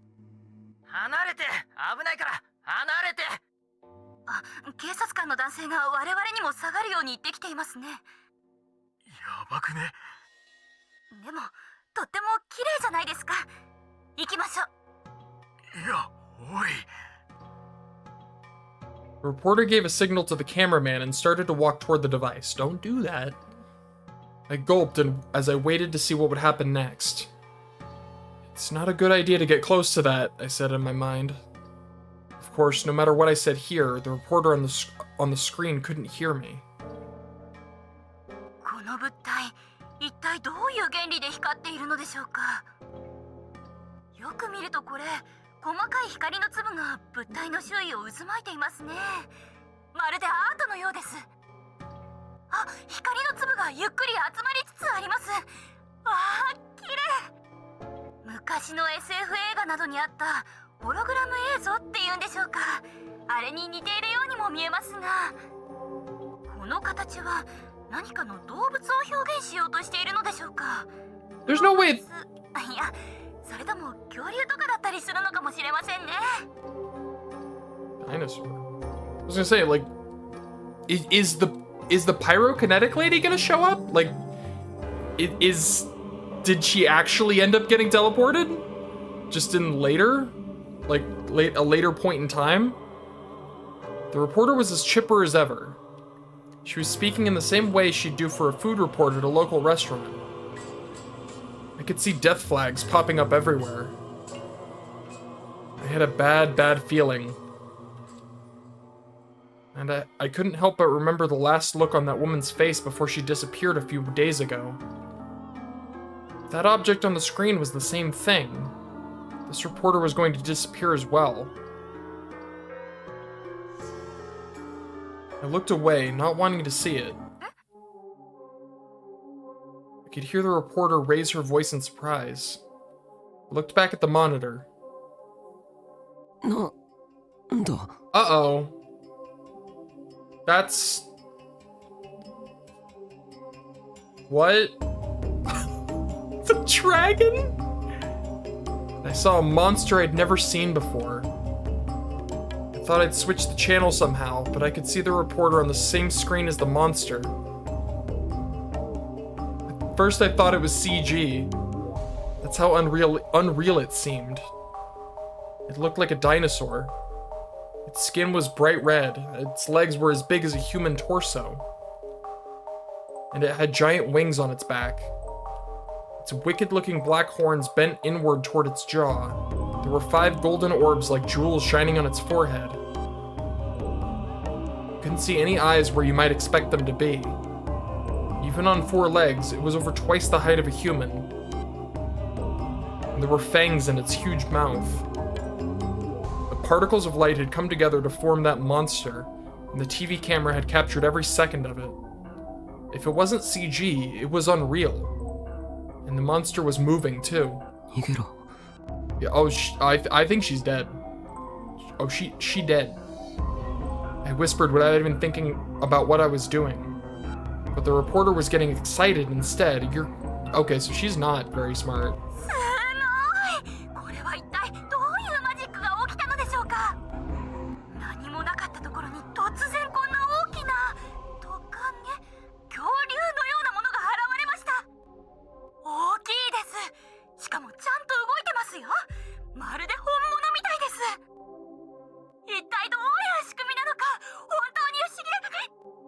Oh, there.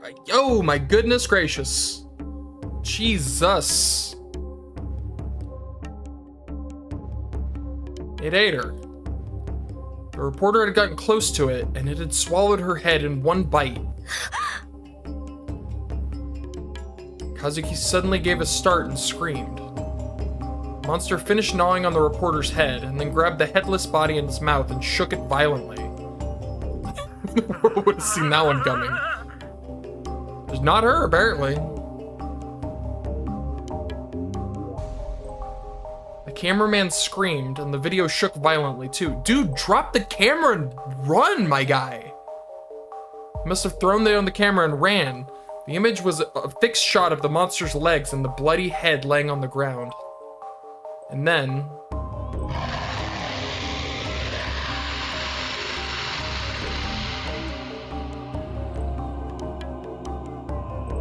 the monster roared.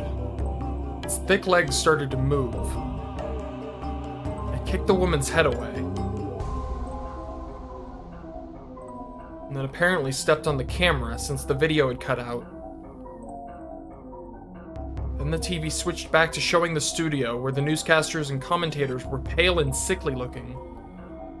Soon the image changed to a picture of a field of flowers with the message reading, "Please stand by." This was a nightmare. That was a live broadcast, right? That meant all of that really happened. Hazuki was covering her mouth with her hands and shaking. Her eyes were fixed on the TV screen. 今のなんだ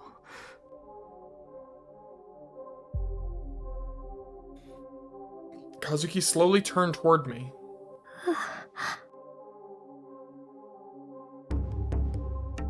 But she was too shocked to speak.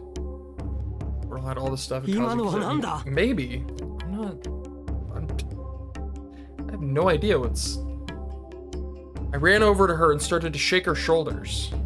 She forced out the words with tears in her eyes. フレームアークドラゴンかも。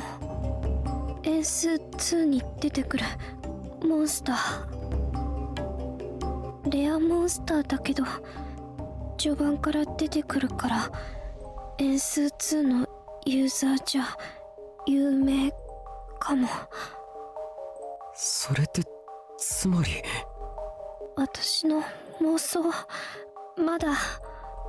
They said her like vocal delusions are communicable, so I guess maybe she said it on the roof and people heard it and no one there had the same mental image, so it didn't appear there, but maybe they then passed it on and it happened to appear here because someone else happened to have the same, someone else had played the game. 反響 Maybe. 続いてるんだ。 So a fictional monster appeared in reality. Maybe it just leads back to the game? Maybe. It's also an idea. But Kazuki didn't make any kind of wish like that Monday night. She did. She said dragon. So where did it come from? Had the word she'd said changed somehow? Kazuki can't control her own powers. I remembered what Nightheart had said and shuddered. A minute later, I booted up ESO2 and saw that Nightheart was logged in as well. I decided to talk to him immediately. I still can't believe he's just here. Did you see the news this afternoon on Fujisan TV? Not in real time. I saw it got uploaded to the net later. Achan's having a festival. Things are starting to go the way they did 6 years ago. Remember the Dokuun puzzle? Read the wiki. He was enjoying all this. What an asshole. No, but I guess I was the same when I was following the return of the New Generation Madness with the newspaper club. Jokes aside, that news broadcast was bad news. This isn't just about Shibuya anymore. The committee might take action. Who?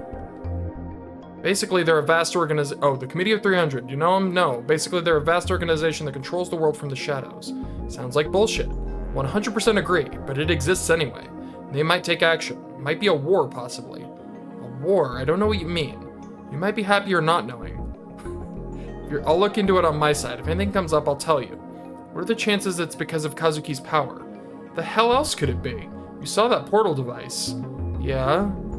Just so we're sure, the portal device didn't move. This is the second one, right? Yes, I just had a friend go look for me, and it was still there. Gotcha. So do you think it's possible we'll see the woman who attacked us again? You mean she might not really be dead? I get it. You're seriously thinking she might have been sent to another portal device. No. Isn't it possible there's a second portal device that appeared on Monday night and we just didn't notice it? Oh god, it's going too fast! I know I said I was sure she was dead because there was only one portal, but even if there were two, I can't imagine her surviving a teleport. If you could actually real boot something like that, it would be the greatest discovery in human history. I'd want it for myself. But that monster doesn't exist either, and it's out there. Huh, got me there. The F Archdurg that ate the reporter ate a cop after that. F Archdurg? Flame Archdragon, duh. If it can make a dragon, it should be able to make a portal device. She might still be alive. Why not go look then? Find out how many portal devices have appeared in Shibuya. Find out if anything besides the F Archdurg got real booted. Oh, I can't help, by the way. Gotta grind it in ESO 2. Were you supposed to look into the Committee of 300? Yeah, obviously. I was trying to end things with a gag so this wouldn't get too serious. Sorry, but I'm not in Shibuya anymore. Oh. I kept up. I'm not in Shibuya right now. If the committee intervenes, it's gonna get bad real fast. So I'm gonna spend my time on that. Tell Kazuki there's no need to play ESO 2 for a while. Lol. You suck, Nightheart. What happened? I mean, nothing happened. He's... what a douche.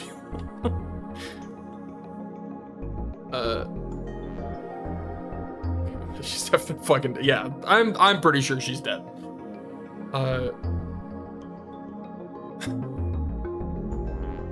Vast conspiracy that controls the world from the shadows, huh? That sounds like bullshit. Even movies didn't have plots like that these days. Since there was nothing I could do about that, I'd leave it to Nightheart. What was more important to us was the portal device. 調査か。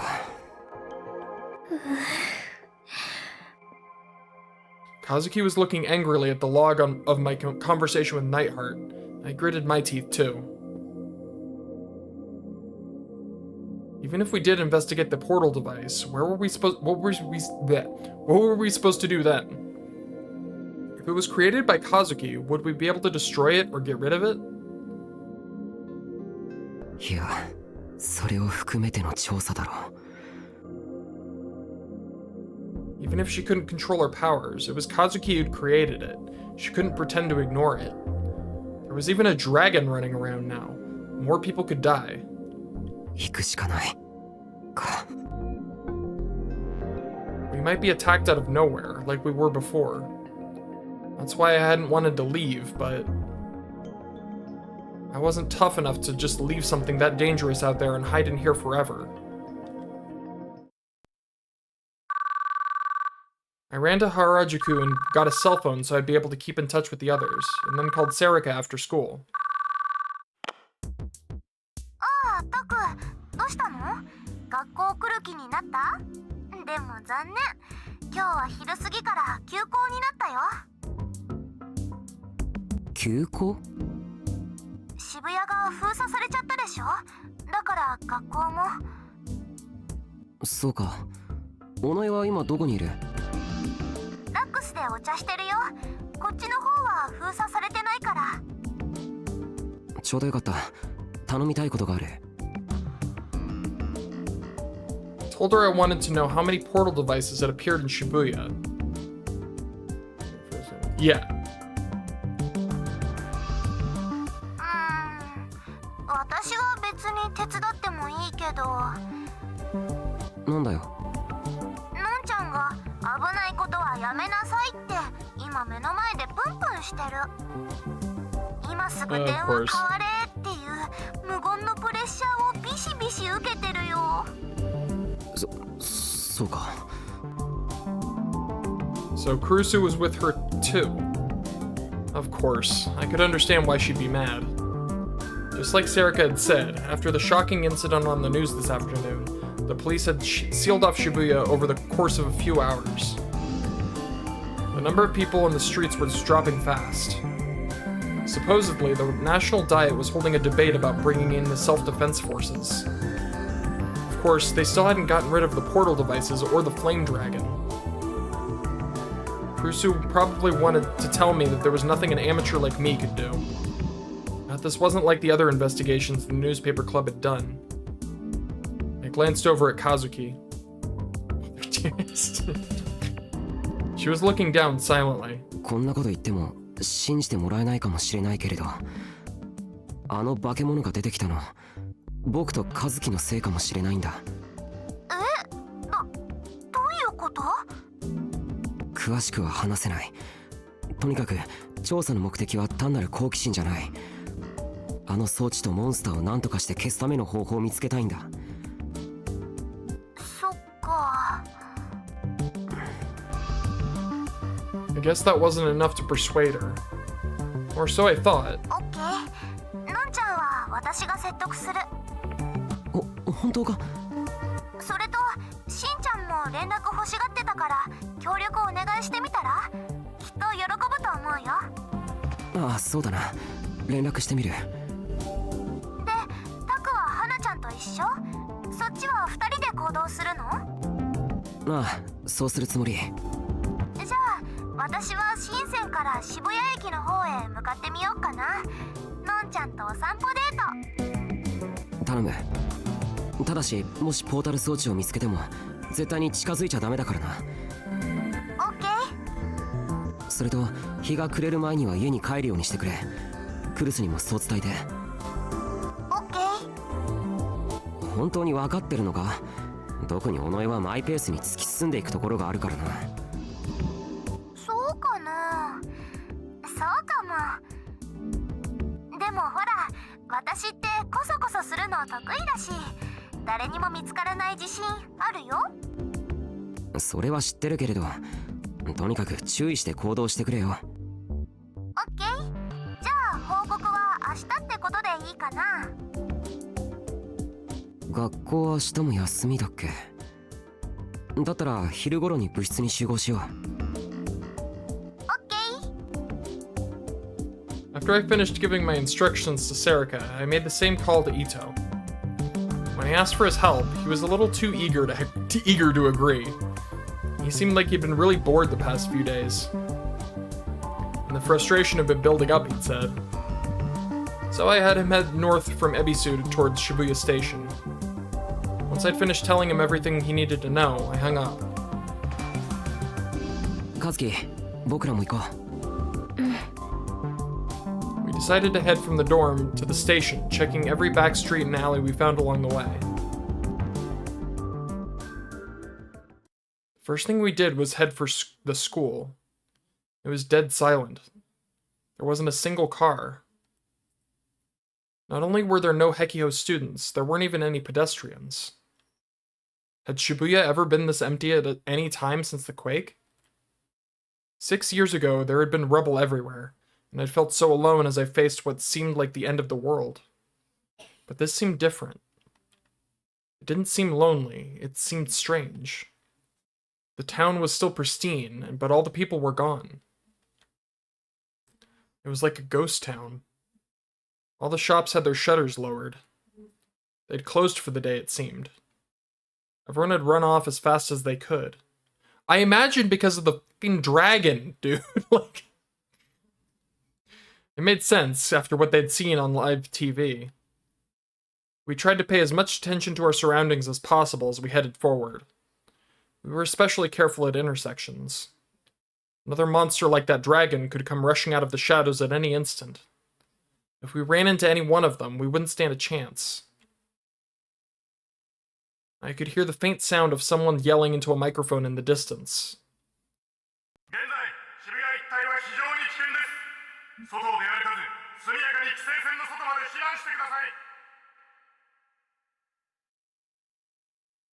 I could see a patrol car in the distance, moving slowly.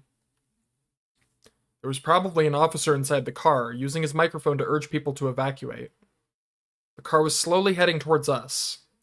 we stayed out here, the policeman would tell us we had to leave Shibuya. Casual stroll, yeah. Date night has been canceled. Dragon sighting. That would be the end of our investigation. Kazuki, こっちだ。I ducked down a narrow alleyway so the car wouldn't find us. I felt it like a criminal running from the police. Of course, if the portal device's appearance really was our fault, maybe that wasn't totally wrong. We ran left and right through the maze of alleyways and finally came out in front of the parkour. Parkour? I gasped at what I saw there and quickly hid in the shadows. Yeah, there's another one. Kazuki wasn't as quick as I was, so I grabbed her hand and pulled. I ended up pulling her tightly up against my body with my arms around her. I quickly let go. Kazuki didn't seem bothered by it. She just adjusted her glasses.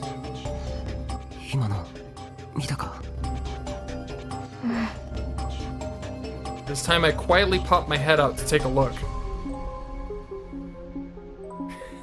School. Why aren't you going to school today, Timmy? Is it a snow day? Dragons in Shibuya. There's another portal device in front of the parkour, and around it were 3 monsters. One was a yellow and black dragon. Was it a different colored version of the one that had eaten the reporter?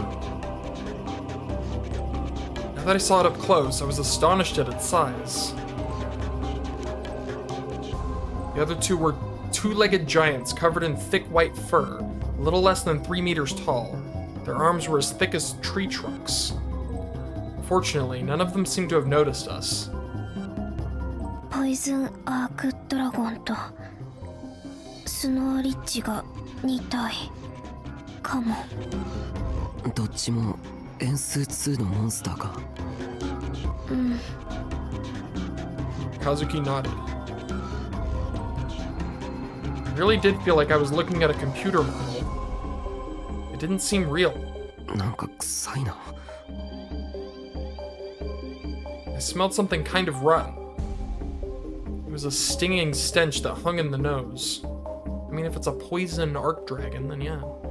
I could see several red lumps around the feet of the monsters. Oh, also, they probably killed a bunch of people. I looked closely to see what they were and quickly realized they had once been human. And now they were just bloody lumps of flesh. They'd been crushed, torn apart, and left there. There was more than 1 or 2 people. There were at least 10 of them lying on the ground. When the number of the portal devices had increased, so had the number of victims. Only then did I finally realize that the stench was coming from the corpses. Not good. It was so awful I wanted to throw up. I'd seen the reporter die on the news today.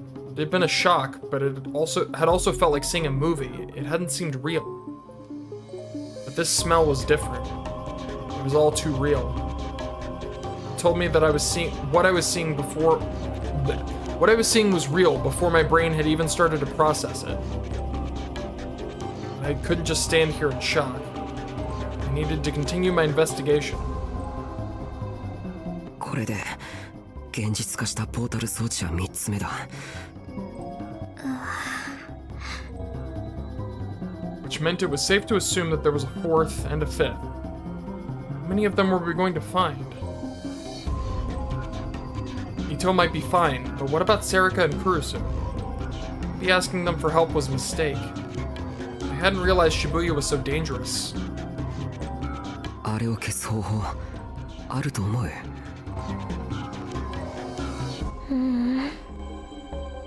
Kazuki shook her head helplessly. 消せればそれが一番いいかもだけど。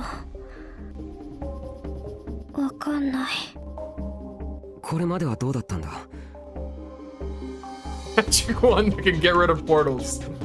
これまでにも和樹が現実化してしまったものはあったはずだろう。そういうのはその後どうなった？現実化したままずっと存在し続けているのか、それとも何かのタイミングで消えたのか。For some reason, Kazuki smiled. Her smile was a mix of sadness and resignation. It was the only answer I needed. She seemed to be saying that there was no way we'd be lucky enough that they'd just disappear. だったら渋谷はずっとこのままなのか? Suddenly I heard the faint noise of a car engine behind me. Just as I spun around, I heard the roar of a beast drown it out. I looked down the hill and I swear, I want it to be like Kunosada with a rocket launcher. Oi, oi. I saw a patrol car barreling toward us at top speed. Behind were 5 or so monsters storming after it. なんだよあれ? There were other monsters? And they weren't just wandering around near the portal device, but moving around the city? All 5 of them were the same types as the ones near the portal device. This game turns into Resident Evil. Like, 3 were hairy giants and 2 were dragons. っていうかこっちに来る! They were pretty fast too. Even the cop car couldn't shake them off. Wait, that meant the car was bringing the monsters to us. 円数と同じ。トレイン行為やるプレイヤーはクズまたはバカ。 That is really funny, actually. I didn't know if it was a common thing that people did, but I understood the nuance. I've never heard the term, but I assume it's like in an MMO, if you like pull aggro on an enemy and bring it to people who aren't ready for combat, it's a pretty rude thing to do. I've never heard the term train, but I assume that's context-wise, that's what she's referring to. I pulled Kazuki by the hand and ran down the stairs to the shop that sold grilled beef tongue. At the bottom of the stairs was actually, you know what? I can literally check that. I forgot this handy little feature. Game jargon, primarily used in MMORPGs. In games where monsters attempt to attack any player who comes within a certain distance, it is possible to move just out of the monster's attack radius, causing it to follow you. Multiple monsters can be gathered up in this manner, causing them to form a train behind the player. This is called training. Sometimes a player simply panics and trains by accident, but it is often done deliberately. There are many reasons someone might decide to do this, but because it can cause nearby players to be caught up in a fight against a large number of monsters, it's considered by most to be bad manners. Yeah, neat.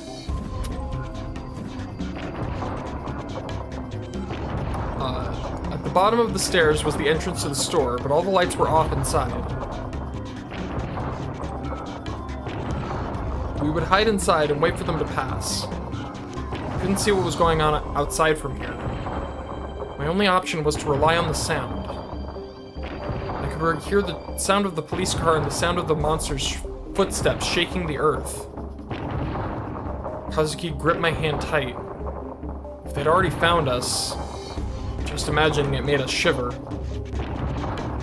I didn't think those huge monsters could fit down the tiny stairs, but was hiding down here a good idea? There was nowhere to run. Kazuki and I instinctively clutched each other tightly, holding our breath and concentrating on the sounds outside. I could hear the squeal of the tires as the patrol car turned down the intersection in front of us. The monsters howled again. The earth shook even more violently. Please don't notice us. All I could do was pray. The sounds got further away. I couldn't hear the police car either. やり過ごせたのか? うん。助かった。うん。大丈夫か?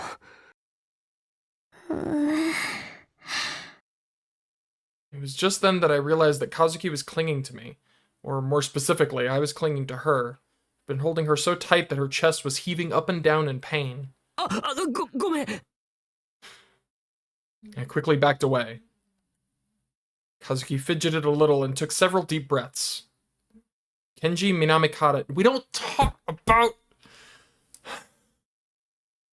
The Cool Cat Press author would have been able to come up with a perfectly dandy remark to say at a time like this, I bet.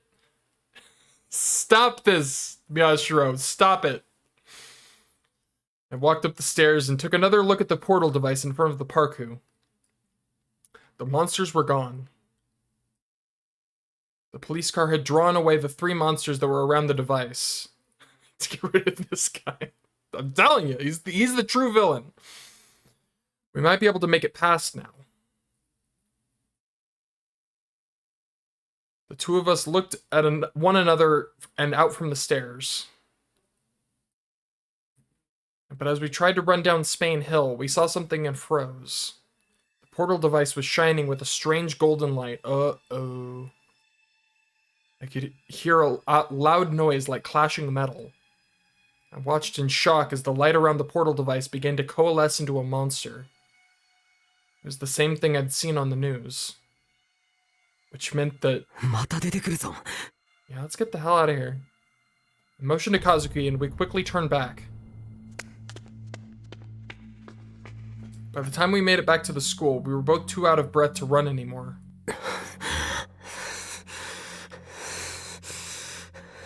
Are the monsters just going to keep appearing? If so, then maybe no one would be able to live in Shibuya anymore. And it would be our fault. And I suddenly heard a brief blast from a siren. It was another patrol car.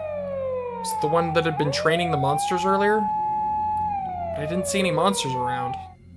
The patrol car stopped in front of us. The driver's side window opened and the officer within spoke to us.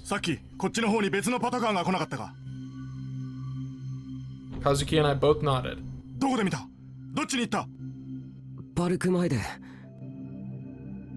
I didn't know which way it had gone since I hadn't seen it myself. As we stood there in silence, the policeman motioned to us. I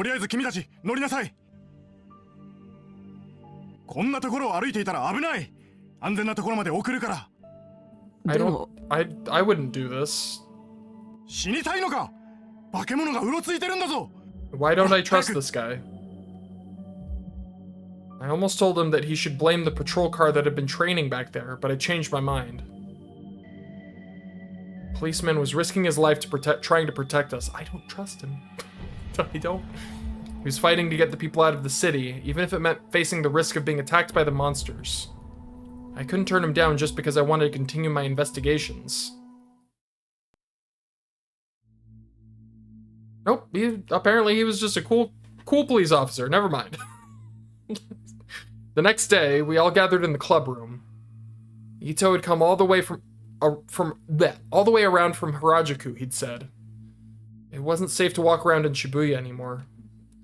The school itself was supposed to be closed, which made sense because of the portal device on the roof. But strangely, no monsters had appeared from the school's portal device.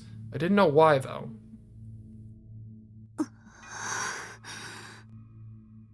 Kurusu looked pale. Whenever I looked at her, she was silent and concerned. That was a normal reaction to what was happening in Shibuya, I thought. For his part, Ito didn't look tired at all. Whenever my eyes met his, he would poke me with his elbow.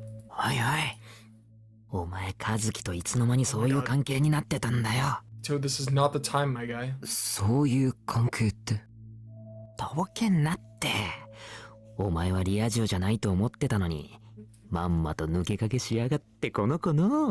This is so not the time, my guy.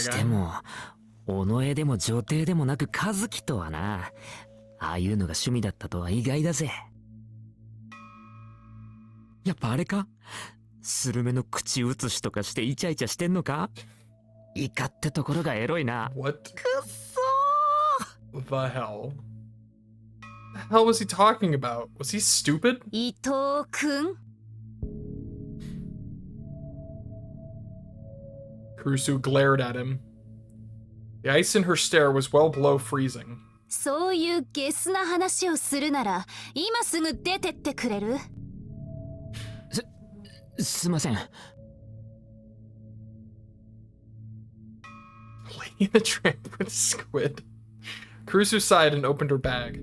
She brought an especially big bag today. She took some wrapped up boxes out of the bag and put them on the table. 和樹と一緒に後で食べなさい。 I unwrapped them and saw that they contained sandwiches. Dude, Mama strikes again. 別にいいのに。 Making lunch. いいのにじゃないでしょ。コンビニやスーパーがいつも通りに開いてると思ってるの？油断していると食事に困って大変なことになるわよ。To be honest, I was incredibly grateful. Just like Kurusu had said, none of the stores were open. Last night we'd all had to go all the way to Tomigaya. あと来てないのは尾上だけか。大丈夫かよ。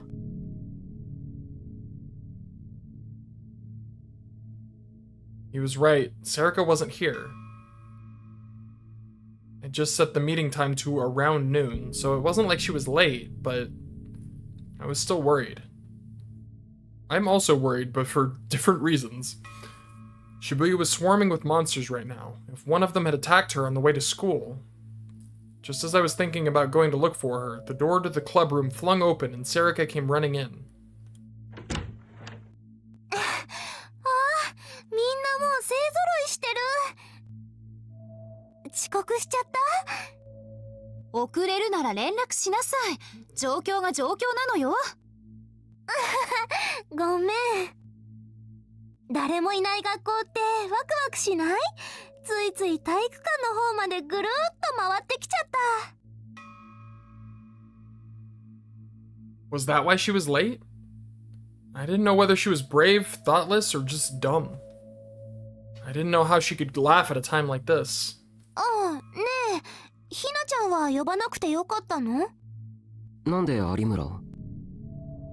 She wasn't part of the newspaper club. 手から火を出す人に襲われたんでしょ？あれと関係してるのかなって。関係はしてるけれど、していないって言った方が正しいかもな。それ日本語になってないぞ。少なくともあの女はもう僕らを襲ってこないと思う。I wasn't sure that I'd never see her again yet, but... 有村はあの日大丈夫だったんだよな。私たちがずっと一緒にいたから。その日は有村さんも青葉寮に泊まらせたの。翌朝にはだいぶ落ち着いたようだったから帰らせたんだけど。Then there was no need to worry about her. さて、それじゃあ始めさせてもらっていいか。Real sus. 昨日みんなに頼んで渋谷のあちこちを調査してもらったわけだけど、今渋谷にはいくつポータル装置が出現しているのか、それをまとめたいんだ。Yeah, once you see under the facade, you can't really unsee it. I explained to everyone that they were called portal devices because they came from a game called ESO2. よくわかんない。もっとちゃんと説明してくれないとちんぷんかんぷんだよ。どうしてそのなんとか装置ってのが花ちゃんやタクに関係してるの？尾上には説明しなくても大丈夫じゃないか。だってどっちにしろわからないんだから。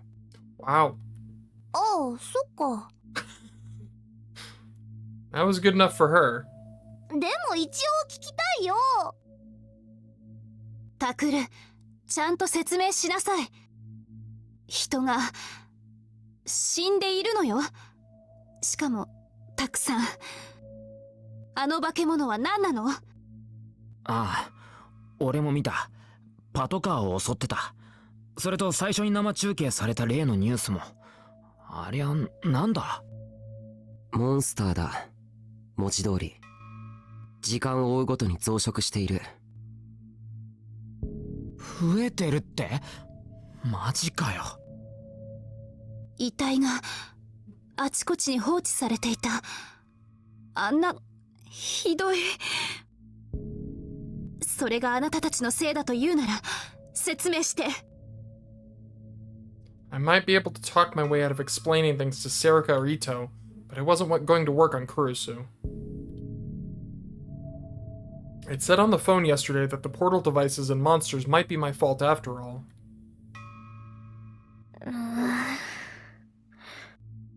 Kazuki was standing in front of the whiteboard, staring down at her feet. It wouldn't be right not to explain. Yeah, I also think it's somebody else. After all that had happened, there was no way I'd be able to keep it a secret. It would probably be better to just explain things to the people in the newspaper club. And so I told them everything, including the secret of Kazuki's power. At first, no one seemed to know how to react. Then they all looked astonished. I thought Ito would tell me to stop joking around, but by the time I was halfway done, he was holding his head in his hands. マジかよ。お前らシャレにならないだろ。信じるのか？信じるさ。宮代と和樹が急接近した理由がずっと謎だったんだ。だって宮代が和樹を口説くなんて絶対想像つかないだろ。でも今の説明でやっと納得した。Really, dude? 注目するところはそこなの？何にせよ、この件に関しては真意を議論するつもりはない。今はポータル装置のことを優先させてくれ。Everyone nodded. それじゃあ一人ずつ報告していくか。どこでそのポータル装置だっけ？それを見かけたか？実は昨日調査中に警察に見つかってパトカーに乗せられたんだけれど、その時に警察が掴んでいる情報を教えてもらったんだ。みんなから報告を受けた後で照合してみる。じゃあ俺からな。俺は2つ見つけた。恵比寿から渋谷駅に向かって明治通りをずっと歩いていったら、渋谷警察署の手前に1つ浮かんでた。Right in front of Shibuya Police Station, huh? 慌てて渋谷川を渡って桜ヶ丘町の方に逃げたよ。で、六本木通りを渡ろうとしたら、今度は南口のバスターミナルにもあった。The South Exit Bus Terminal. あのモンスター、すげえキモいな。もやい像が動き出したのかと思った。明治通りの渋谷警察署手前と駅南口のバスターミナルだな。I should mark this on the map. Oh,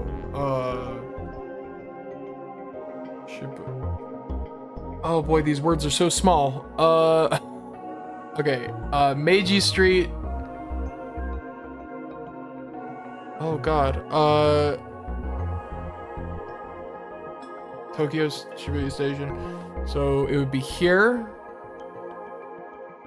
Metro Tokyo. Oh no. Oh no. My brain.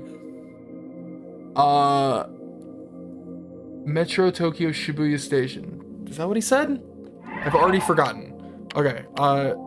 South Exit Bus Terminal at Shibuya Station. And the Shibuya Police Station on Meiji Street. This is Meiji Street. The Tokyo. Oh wait, there's stuff down here too. Oh god, I can't. Shibuya Police Station. I see it. So this one.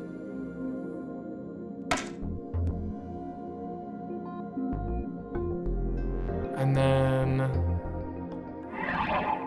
the South Exit Bus Terminal at Shibuya Station. South Exit Bus Terminal. So this would be south. Right? Oh god. This is Shibuya Station. This would be east, right? I really don't want to screw this up.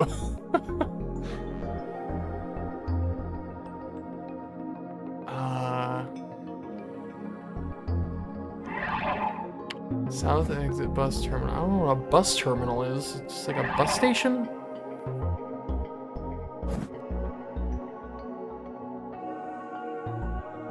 I'm gonna go with this one.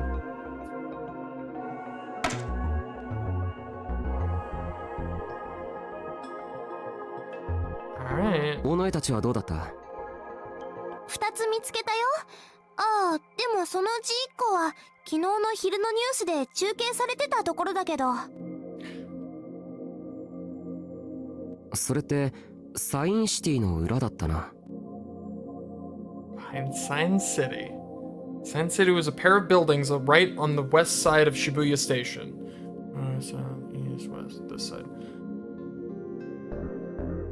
Luckily, it's a map, so north, south, east, and west should be pretty easy. It was a hotel and office complex with its own private railroad. It had survived the earthquake 6 years ago. ええ、道玄坂を上がっていく途中で小さな路地を入る。In Dogenzaka, huh? もう1個は107のすぐ目の前。Or the 107. 道玄坂の途中と。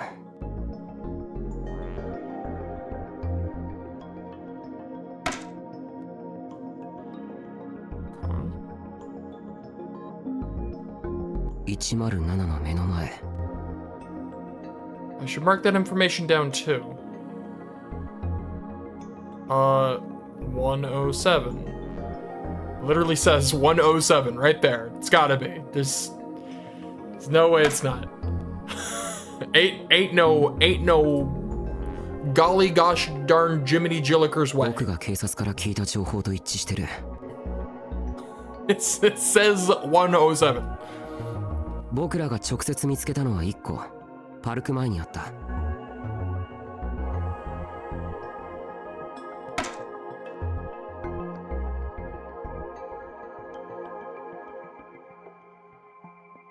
警察はポータル装置を中心とした半径約100メートルのエリアがモンスターの行動範囲だって考えてるみたいだ。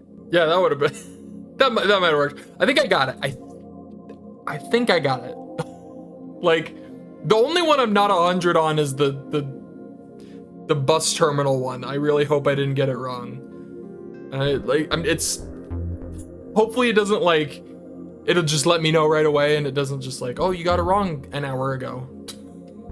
That would suck. That was probably just as close as any of them dared to get. Of course, there was a chance that even if you got that close, the monsters wouldn't see you, or that they'd attack you outside that area. 警察はポータル装置の場所を全部掴んでるのか？ああ、みんなが見つけたもの以外だと。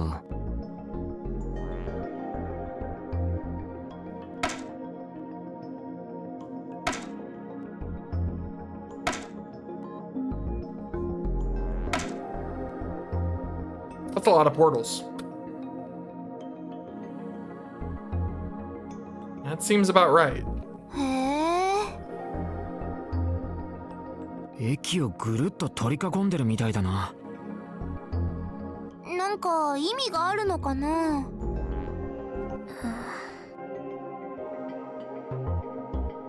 Does it mean anything? 渋谷にいる人たちに駅を使わせたくないとか？どうして？それは俺に聞かないでくれよ。ねえ、花ちゃん、どうしてなのかわかるKazuki was still staring at her feet. ああ、ごめん。花ちゃんが悪いって言ってるんじゃないよ。ただ、どうしてかなって不思議だっただけ。意図なんてないよ。すべては偶然の産物だ。I spoke as if to reprove Serica? Reprove? Is that even a word? Hold on. That's gonna drive me nuts if it. I can't tell if that's a typo or if that's actually a word that I don't know.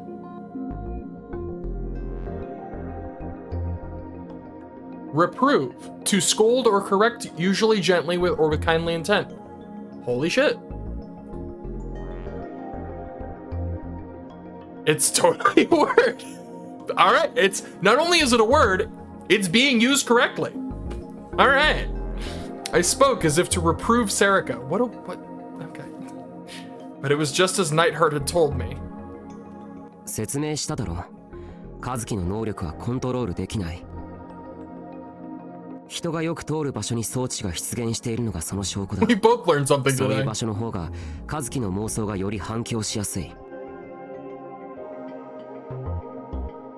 なるほど。 Don't tilt your head in confusion when you say you understand. You don't understand at all. でもまずいよな。まずいって何が？ヒカリオにさ、人がたくさん集まって立てこもってるらしいんだよ。え？一体誰が？駅に残ってた人たちは避難させるって話じゃなかったか？ Shibuya had been put under a heavy curfew yesterday. The police had gone around evacuating anyone they could find. Last night, all the train companies had stopped transit to Shibuya Station. They weren't sure the station would be safe. The station had been shut down and the shutters lowered. A lot of people had been trapped then, and there was a big debate online about how to get them out. She's smart or dumb. She's very smart and pretending to be dumb, I think. She's a devious mastermind. As of this morning, one of the railroad companies had put together a desperate plan to send a train to the station and get the people out. それとは別に、あえて避難しなかった連中がヒカリオにも集まってるんだと。ほら、宮下公園にホームレスがいっぱいいただろ。あの辺の連中だよ。なるほどな。あそこにいた人たち、みんな帰る場所がないから。Protag-kun. Then was Gen there too? Who knew how safe it would be? 駅って封鎖されているのよね。なんだか6年前みたい。そう思わない？タク。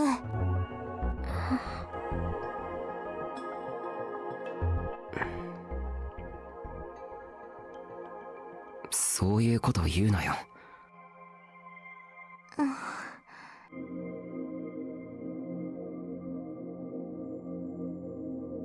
A month ago, I would have been excited, but only because I wasn't directly involved. But now things were different. I was partially to blame for this.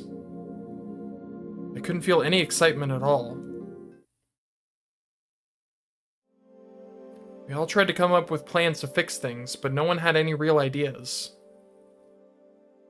We knew the answer from the beginning. Since there was no way to control Kazuki's power, there was no way for her to get rid of her delusions. After about 2 hours, we started to realize that it might not be safe to stay at the school and decided to head home. タクル、あなた帰る場所ないでしょ？うちに戻ってきたら？ By home, she meant Aoba Dorm. She was right that I couldn't go back to Miyashita Park. There might be more monsters there now. There might be monsters there now. タクって今、花ちゃんの部屋にいるんだよね。うん。やらしいよな。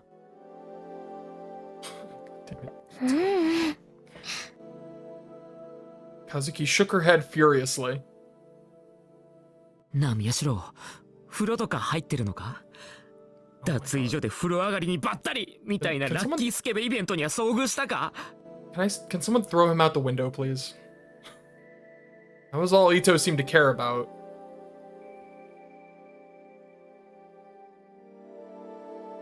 伊藤くん、いい加減にして。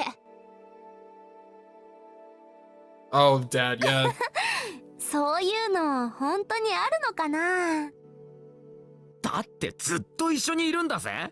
それぐらいのハプニングはあっても。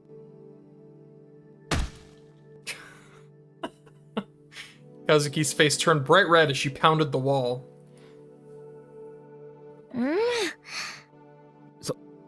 そういうのはないと。そうか。そりゃ悪かった。It was rare to see Kazuki so upset. それでタクル、どうするの？うちに来る？いや、行かない。和樹を一人にはできない。だったら2人とも来ればいいわ。それもダメだ。寮に危険が及ぶ可能性だってある。そんなことは。タク、それでいいの？あ、そっか。それじゃあ私たちは帰ろう。ほら、のんちゃんも。あ、ちょっとセリカ。タク、はなちゃん、バイバイ。 Serica smiled and waved, then grabbed Ito and Kurusu by the hand and went to leave the room. タクル、カズキのこと頼むわよ。何かあったらすぐに私に連絡することいい？あ、なあ。Kurusu looked like she wanted to say more, but Serica dragged her out of the room before she could. Kazuki and I were left alone in the club room. 勝手に決めたけど、よかったかな。もう部屋に入れたくないならそう言ってほしいんだけど。Yeah, I think overall she's probably the mover. Like, with the last ending, it played out pretty confusingly, but like literally right at the very end after the credits, it like panned up to her and she was like, mwahaha. She didn't say mwahaha, but basically she was like, she seemed to be involved somehow, but so I'm guessing she's probably involved in this too. Something. Definitely something. She shook her head again. That was all she'd been doing lately. でも But then she suddenly started to talk. She'd been so insistent about not talking when everyone else was around. Did that mean she trusted me? セリカ先輩のこといいの？いいのって？タクル先輩が私の部屋来るとセリカ先輩怒るかも。なんで？だってタクル先輩とセリカ先輩付き合ってるんでしょ？は？あいやいやいや、付き合ってないし。ん？だっていつも一緒だったかもだから。それは幼馴染だからってだけだ。付き合ってないんだ。知らなかったかも。Had Kazuki gotten mad back there because she didn't want Serica misunderstanding things? If so, then she'd been wasting her time. それにしても、和樹がそんな誤解をしていたなんてな。少し意外だ。他人に興味なさそうに見えたから。さてと、僕たちもそろそろ帰ろう。ここも危ないだろうから。Nope, video games. But then I realized Kazuki had sat down at the PC to play ESO2. Like, no, this computer's better. And she has her headphones on. Sheesh. She must have been really excited to play her game. Kazuki's gaze was locked on the monitor. She didn't look away for an instant. Her concentration was palpable. If I interrupted her, she might punch me instead of the wall. It wouldn't hurt to let her play for a while. Since I didn't have much to do while she was playing her game, I decided to go up to the roof. Of course, I didn't go to the back. I just went up the crumbling stairs to look outside. The portal device was still floating out there. Unlike the one in front of Parku, there were no bodies anywhere, just a single red stain on the floor. Were monsters not going to appear from this one? I felt an indescribable terror welling up within me. It was so scary being here alone. I ran back to the club room.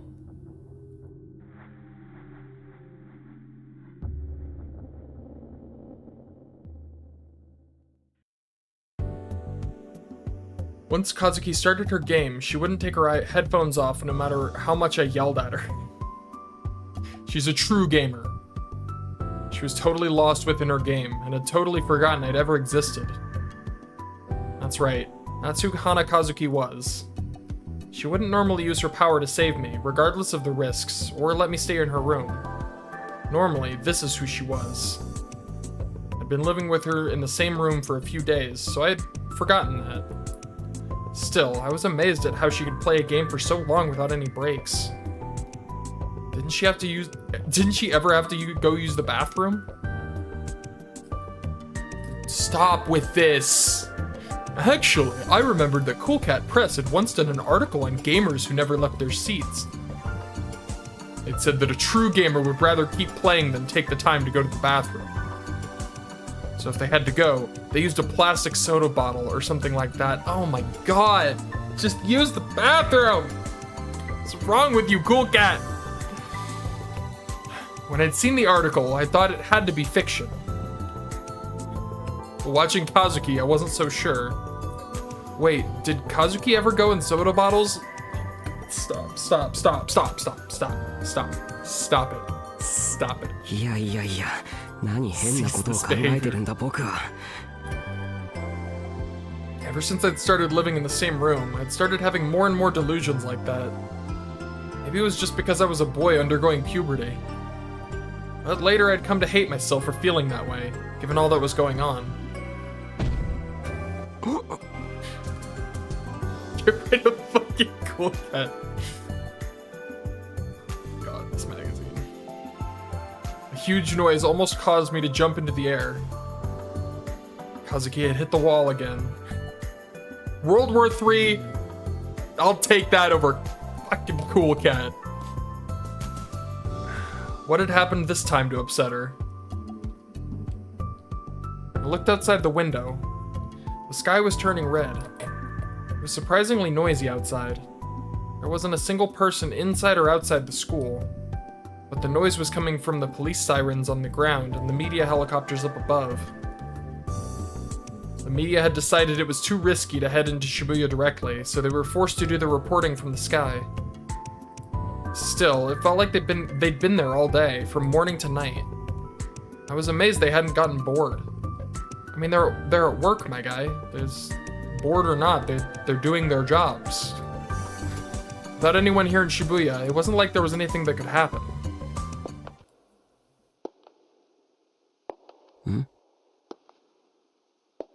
And I thought I heard a different noise than the sound of the helicopter rotors. I held my breath and listened. Didn't seem like I was imagining it. I could hear the sound. It was a sound I'd normally never pay any attention to, but a sound that I definitely shouldn't have heard in this building.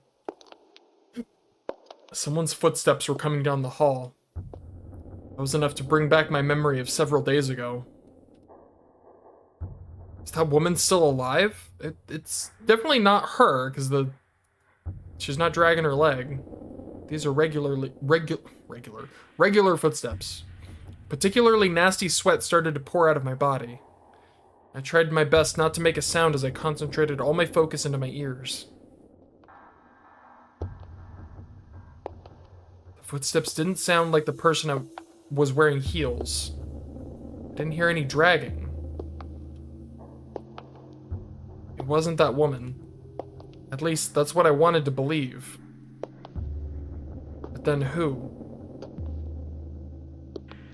Was someone besides us in the school? But who? The others had gone home hours ago. I feel like this is gonna be a misdirect. It's gonna be like someone else came back or something like that. Did they come back? Oh. Then wouldn't they call me or text me first? I peeked in the teacher's office when I'd arrived, but there was no one there. The only other possibility I could think of was that someone besides us had ignored the police warning and stayed in Shibuya. The footsteps were getting closer. I tapped Kazuki on the shoulder and made her take off her headphones. 誰かが来る。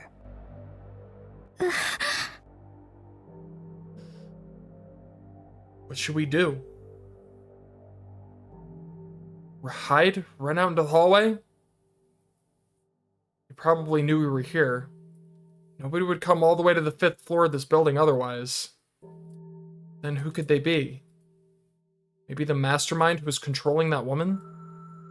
If that was the case, it would be a bad idea to try and hide. But it didn't seem like Kazuki and I would be able to fight them. We had to run. It was better than hiding. Kazuki, 逃げるぞ。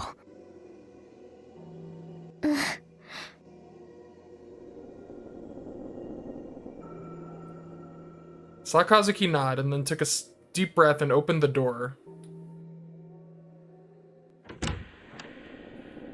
I ran out into the hallway. There was someone standing there, and I ran straight into them. I lost my balance and almost fell over. Someone grabbed my hand as it flailed out into the air. 大丈夫? God damn. It was only then that I realized who it was. This fucking 涌井 guy. 先生。いやあ、君たちだったのか。The language teacher, an advisor for the newspaper club, and student council looked at us both and grinned. 一部の保護者から連絡があってね。Wakui nibbled on the dried squid Kazuki offered him as he explained. ニュースで渋谷の空撮映像が流れていたんだ。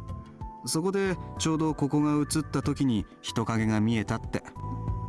それで僕がこうして様子を見に来たわけだよ。まったく人使い荒いよね。All I could do was laugh. It was just like Wakui to end up being forced into coming here because he couldn't bring himself to refuse. Who is this man? This guy is like the most nobody, but he keeps showing up. What is your deal? We've managed to make it here because we knew a lot about the situation in Shibuya, but Wakui must have come without doing any research at all.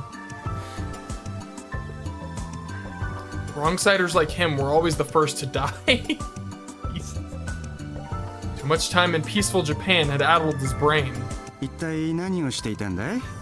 危ないから休校になっているのに。Now, how to talk my way out of this? There's no point in telling Wakui the truth. As I tried to figure out the best way, Kazuki walked back to the computer and booted up ESO2 again. She gives no fucks. Wakui stared at her suspiciously for a moment. Seriously, pal. もしかしてゲームしてたの？ He got the short straw. Kazuki nodded without looking away from the screen. なんだそんな理由か。まったくのんきだな。人が亡くなっているっていうのに。外をほっつき歩くよりは学校内にいた方が安全では。それを言うなら渋谷から出た方がいいんじゃないかな。僕は宮下公園に住んでますから。ああ、そうだっけ。他に頼れるところはないの？親戚とか。This conversation was pointless. I'd known Wakui since I started the newspaper club. Had I never told him I didn't have any relatives? まあね。君たちの気持ちもわかるんだよ。え？いや、渋谷に戒厳令が敷かれたような状況になってるでしょ。こんなことをなかなか経験できることじゃないからね。Raspberry juice. 危険だと分かっていてもついその危険の中に飛び込みたくなる気持ちっていうのかな。若気の至りと言っちゃそこまでなんだけどさ。でも僕はその若気の至りというやつを否定するつもりはないんだ。おや、どうしてって顔しているね。言っておくが僕だって君たちみたいに若かった頃があるんだよ。I hadn't been confused. I'd been bored. I felt like this was going to take a while. And he was totally trying to pull off the teacher who understands his students act. There's nothing wrong with that, Mr. Wakui, but you're wasting your time trying to understand me and Kazuki right now. 若者というのはどんな時代だって大人や社会に対して反抗的でいたいものさ。事実戦後数十年はそういう若者たちで溢れていたわけだし、ちょうど僕の親ぐらいの世代からかな、おとなしくなっちゃったのは。物分かりが良すぎるんだよね、特に僕ら以降の世代って。はあ。I wasn't sure how to respond to this. What was the best way to get rid of this guy? I couldn't let him find out that Kazuki and I were staying in the same room, which meant that ideally I wanted to leave the school without him.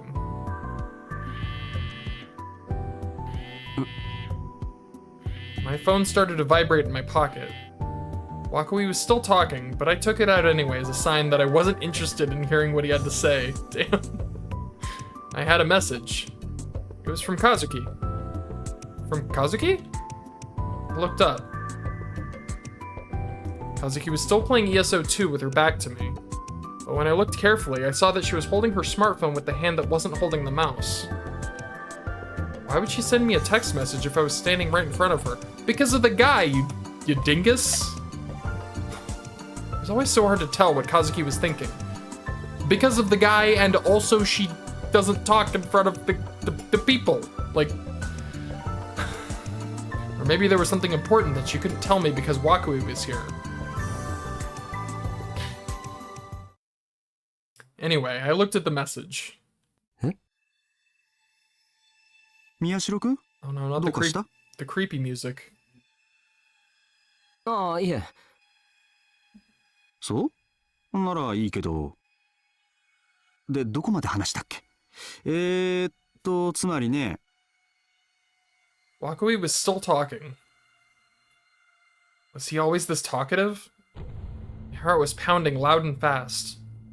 My mind still couldn't process it. What did she say, dude? I couldn't believe what I just saw in that text message. I took another look at it, being careful not to let Wakui see.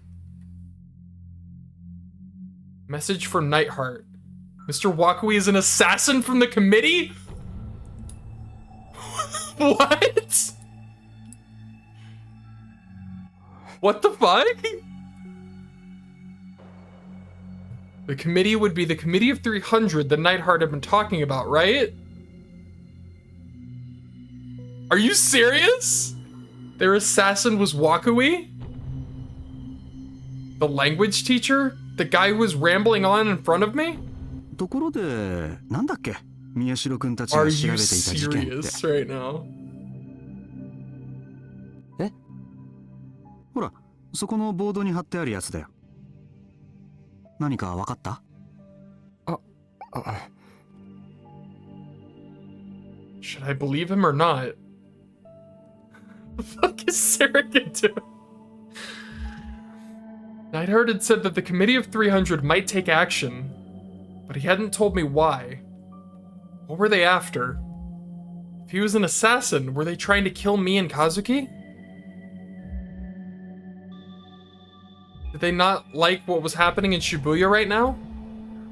No, of course no one would like it, not just the committee. But killing us wouldn't make things better. I mean, if he works for the committee, they know everything. Did the committee not know that? But if I told them, would they really just leave me alone? Or was there another reason they wanted to kill us? I didn't know. There was no way for me to know. It was all just guesses. Well, was what Nightheart had said even true anyway? Did the Committee of 300 really exist? Where did he find out? How? What was his source? Looking back, it was hard to say if he was even on our side. Kazuki seemed to trust him, though. Was it possible that Nightheart was the real assassin? If I wanted to be really skeptical, I couldn't even be sure that Nightheart had contacted Kazuki right now. There was a chance that she was lying to me. I didn't know why, but there was a chance she might be trying to make me think Wakui was a bad guy. There were all sorts of things to doubt. I was so confused. What should I believe in? Who should I believe? Who's I supposed to believe? おーい、宮代くん。 Dude, if this guy is actually a committee assassin, dude. Hearing my name called shook me out of the trance. Evidently, I'd been lost in thought. 顔青くないかい？ああ、いえ。What were we talking about again? 事件のことですか？そうそう。いろいろ無茶して調べてたんでしょ？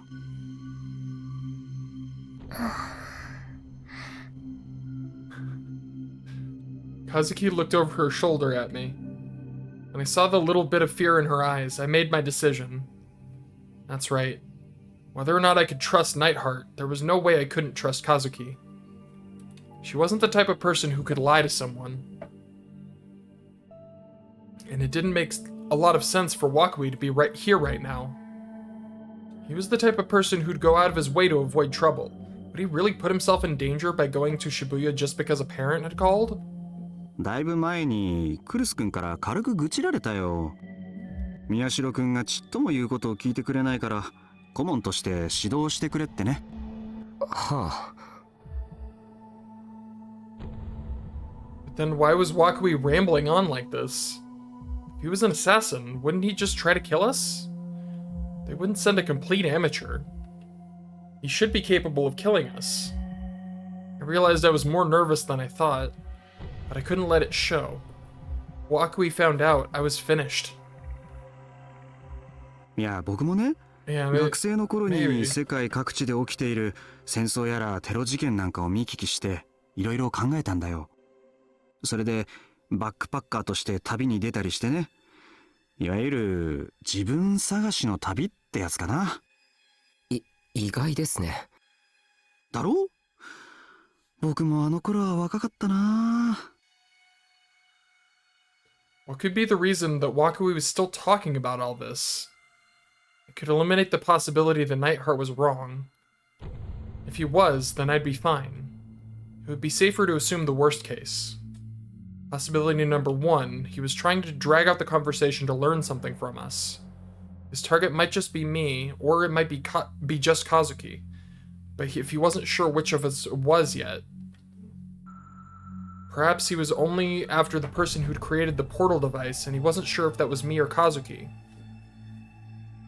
Possibility number 2, he was hesitant. He was our club advisor after all. It was possible that he felt some kind of sympathy for us. No, there was no chance of that. でも僕としては宮代君の味方をしてあげたんだよ。 Going full monologue mode. クルス君の言い分もよくわかるんだけどね。やっぱりほら、僕も宮代君と同じく男だから。 Was he just waiting for us to fall into some trap? Or was he just not worried because he didn't think we knew who he was? I sent a quick message back to Kazuki. We're going to run. 男子として共感しちゃったわけ。 Surprised you were able to send that without him noticing. That's impressive. それ単にあれこれ指導するのが面倒だったとかじゃないんですか？失礼だな。ま、実際のところは君の言う通りなんだけどね。Immediately, an answer came from Kazuki. How? For now, I just wanted to get out of the room. And to get away from Wakui too, if I could manage it. ただ、あんまりやんちゃをするのは良くないな。え？君たちはまだ学生なんだからね。法に触れるようなことをしたら将来を棒に振ってしまう。ああ、取材の話か。ん？いえ別にやましいことは何もしてないし。That scared me. I thought he was talking about something else. The next thing I knew, my throat was parched. I gulped down the entire Mountain View I'd just bought from a vending machine earlier. This was looking bad. Both Kazuki and I were powerless. There was basically no chance of both of us getting away. I might have to pick the better of two bad choices. It was my one hope for avoiding the worst possible outcome. なあ、カズキ。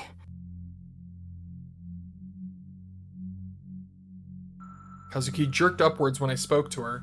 She slowly, fearfully turned around. She was so nervous her movements were stiff. Come on, act natural. 飲み物を買ってきてくれないか。ちょうどなくなっちゃって。っ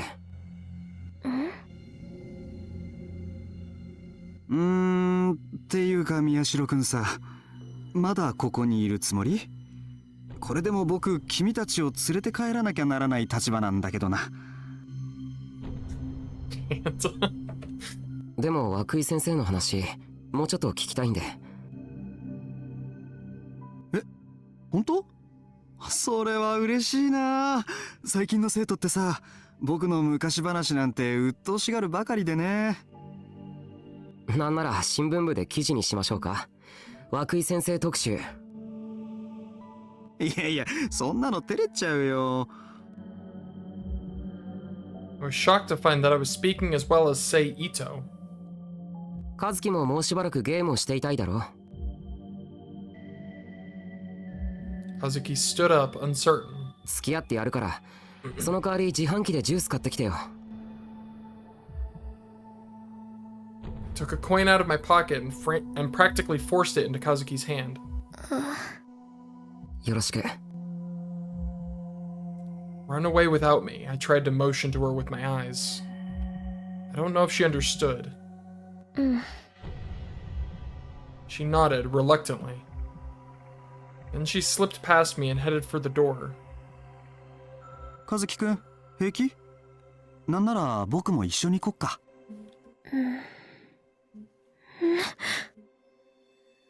Was he watching us? Did he figure us out? His expression was the same as it had been for a while now.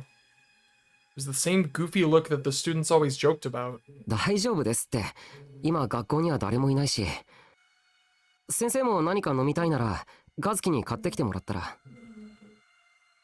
Then I realized that I might have made a mistake. Kazuki's hand was already on the doorknob. あ、それじゃあ頼もうかな。僕缶コーヒーね。微糖のやつ。わかる？朝用って書いてあるんだけど、赤い色の缶だよ。Kazuki glanced at me. You're worrying too much about me. I'll figure out that something's wrong. Wakui was rummaging through the inner pockets of his suit. 僕さ、 That 小銭 face. は財布に入れない派なんだよね。あちこちのポケットに直接入れて持ち運ぶんだ。そしたら財布を落とした時の被害分散にもなるし。あ、お札は別ね。ちゃんと札入れを持ってるよ。He really was talkative today. How long did it take to search for change? それにほら、自分でどこにいくら入れたか忘れちゃうとさ、後で再発見した時に少しラッキーって思ったりできるだろう。そういうささやかな喜びが人生には必要なんだよ。先生いいから早くお金渡して。僕喉が渇いて仕方ないんですよ。I got a little aggravated, and my tone was a bit harsh. But I instantly regretted it. If I did not calm, Wakui would figure out what I was up to. 悪いね。なかなか見つからなくて。お、あったあった。Wakui finally took 200 yen out of his pants pocket. じゃ、よろしく。Kazuki spread out her hand. It was holding the few coins that I'd given her. Wakui put his hand over hers and dropped 2 100 yen pieces.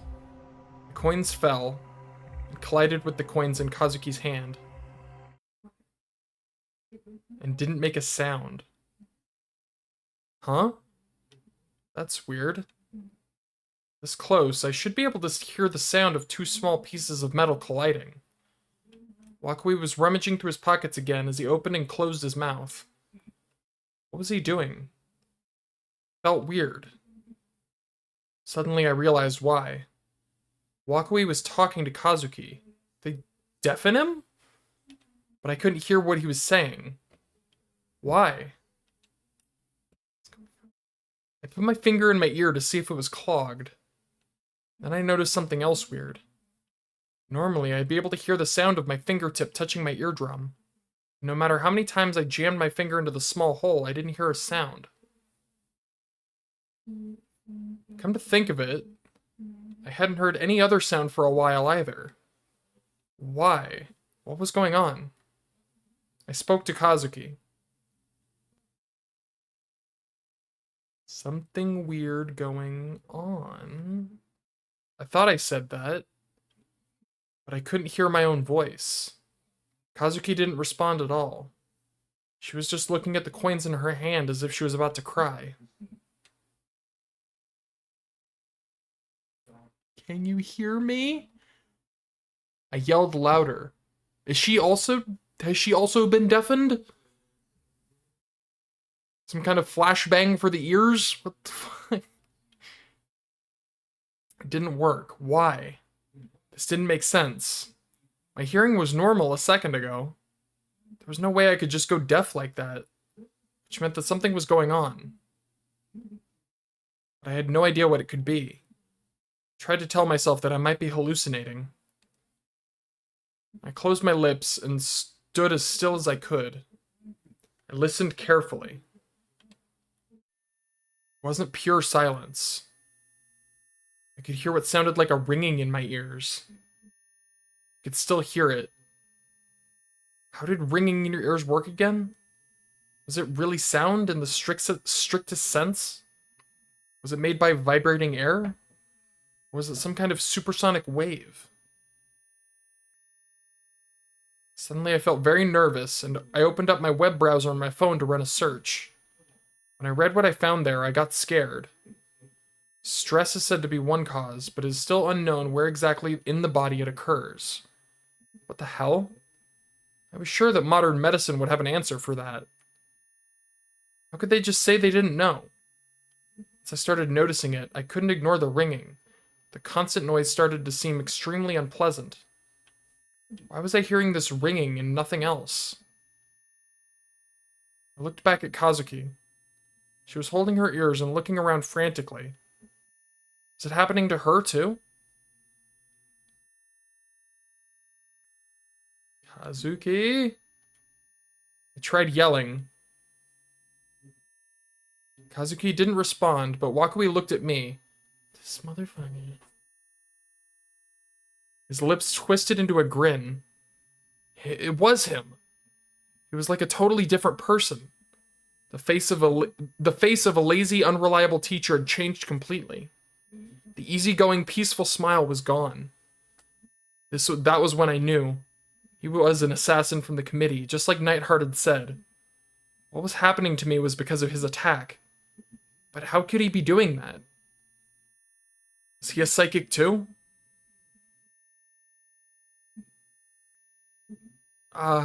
It felt like the ringing was growing louder. Red, green, what the fuck?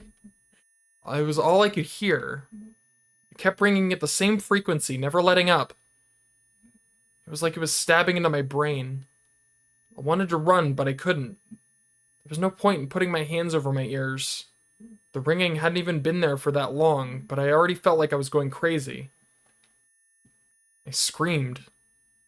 I tried yelling as loudly as I could, but it didn't work. No matter how much I howled, I couldn't hear my own voice. It's with the disco lights. I could have known it would be so stressful to not be able to hear your own voice. I put my hand to my throat and screamed again. My vocal cords were vibrating. I must be speaking. But all I could hear was that noise. Was this really just a ringing in my ears anyway? It seemed like an endless thunder in the sky. Maybe I was starting to go crazy. Maybe hearing the ringing for so long meant that I couldn't even recognize it as ringing anymore. Or maybe I was just hallucinating. My head started to hurt. Maybe. My field of vision kept wavering. Couldn't keep my balance. Even standing up became difficult. It was like standing on the deck of a ship during a storm. I fell to my knees, unable to stay up any longer. Dude, these colors are fucking me up. These colors are messing with my head. I begged to hear another sound. Slapped my own body and slammed my smartphone into the ground, desperate to hear any other kind of sound, but it didn't work. Then I felt my phone vibrating and I looked at the screen. I had a message. Was it from Kazuki? Maybe she found a solution. I opened it, hopeful. But of course, my hopes were immediately crushed. It was from Wakui, not Kazuki. And this is what it said. They say that in a completely silent environment, a human will go mad within 45 minutes. I looked up. Wakui was looking down on me with a cruel smile on his face. Yeah, what is with the sensory deprivation thing? Stop this. There was a can of coffee in his hands. I wasn't sure when he'd gotten it. He took a slow sip from it and laughed. What happened to Kazuki? He spun my head around, desperately looking for her. She was rolled up in a ball by the entrance to the room. She'd covered her ears with her hands and was shaking. She couldn't escape either. Had Wakui known all along? That we knew who he was and were trying to escape? Thought I could get the initiative, but he'd been laughing at me the whole time. Still, wasn't there anything that could be done about this ringing? I thought it was a constant frequency, but it wasn't. There was a faint rhythm. What was the sound? I wanted to get rid of it somehow. Otherwise, I might really go crazy, like Wakui said. Then my phone shook again. It was another message from Wakui. Which one guy is just a nice, jolly old guy. I think the closest thing we have to that is Shinjo. But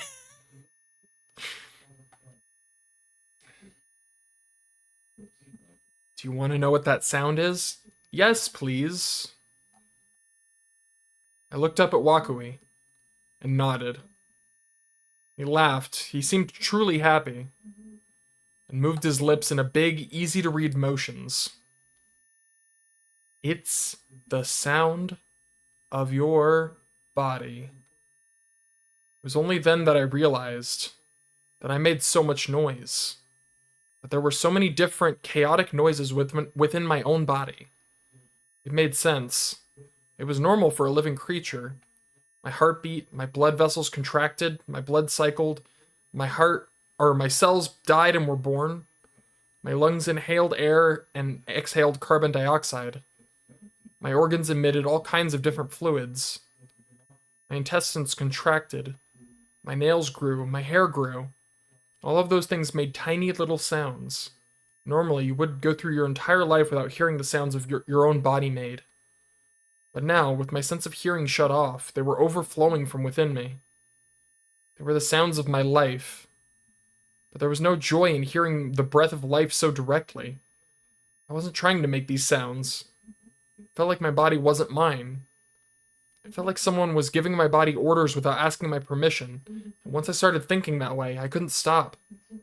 My mind and body had separated.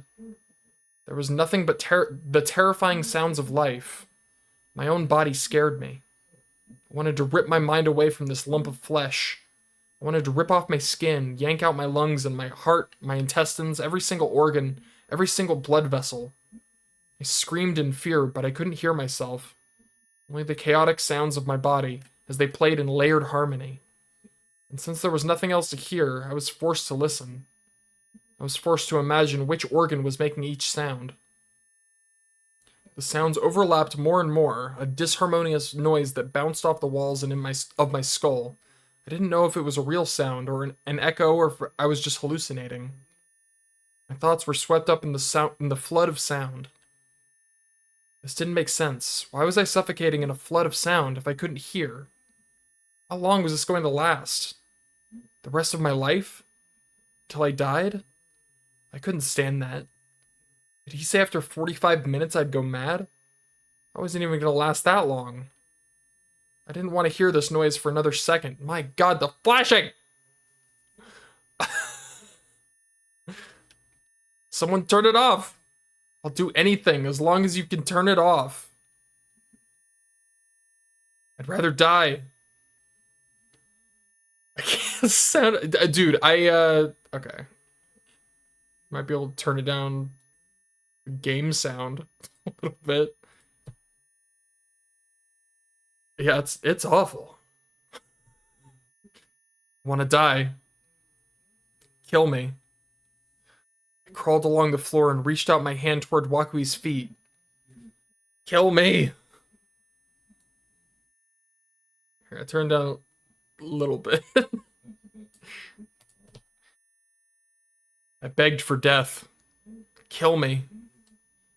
I longed for the silence that awaited beyond it. I just gotta remember to turn it back up once this is gone. Kill me! Release me from the sound, please. Kill me. Whoa, hey. That actually scared the shit out of me. It scared the fuck out of me. Oh my god. Okay, oh my god, I need a second. It actually scared me. Okay, I'm good. Suddenly, a sound like shattering glass traveled from my ears to the rest of my body. Oh, he's not happy about it. I could hear my own voice.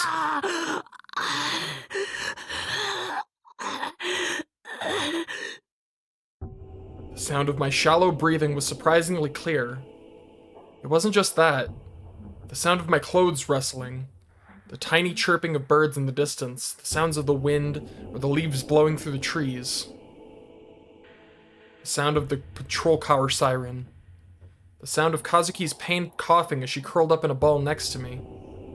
I could hear all those tiny sounds. Yeah, that ringing was awful. I could hear every single sound in the world with abnormal clarity.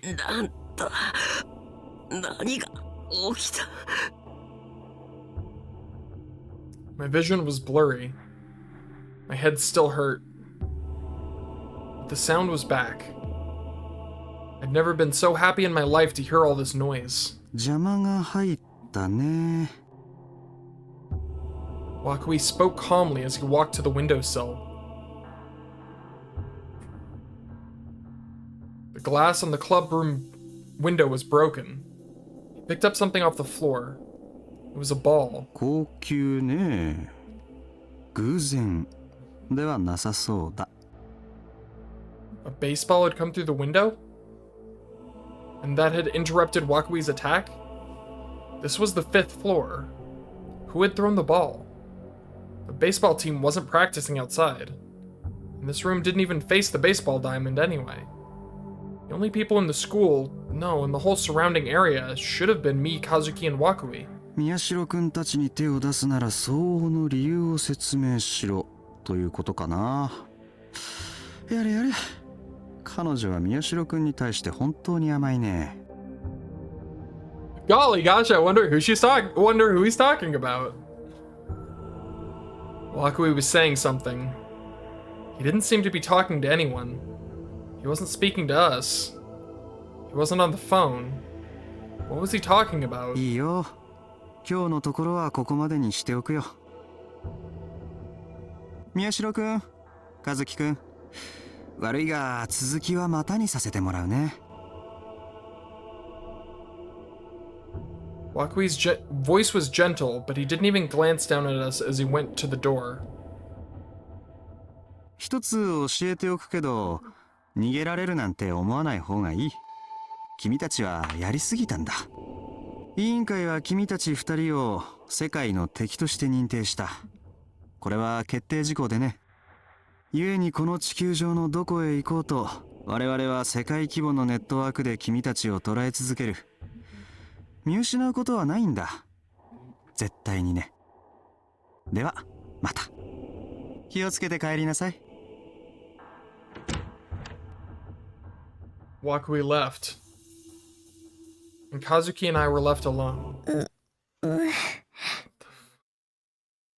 Boy, that really came out of left field. I could hear Kazuki moan. I could hear her breathing clearly. Kazuki, 大丈夫か? List of who's most... I mean, it's a committee, almost certainly. They have a long-ass list. People to keep an eye on. I was surprised at my voice.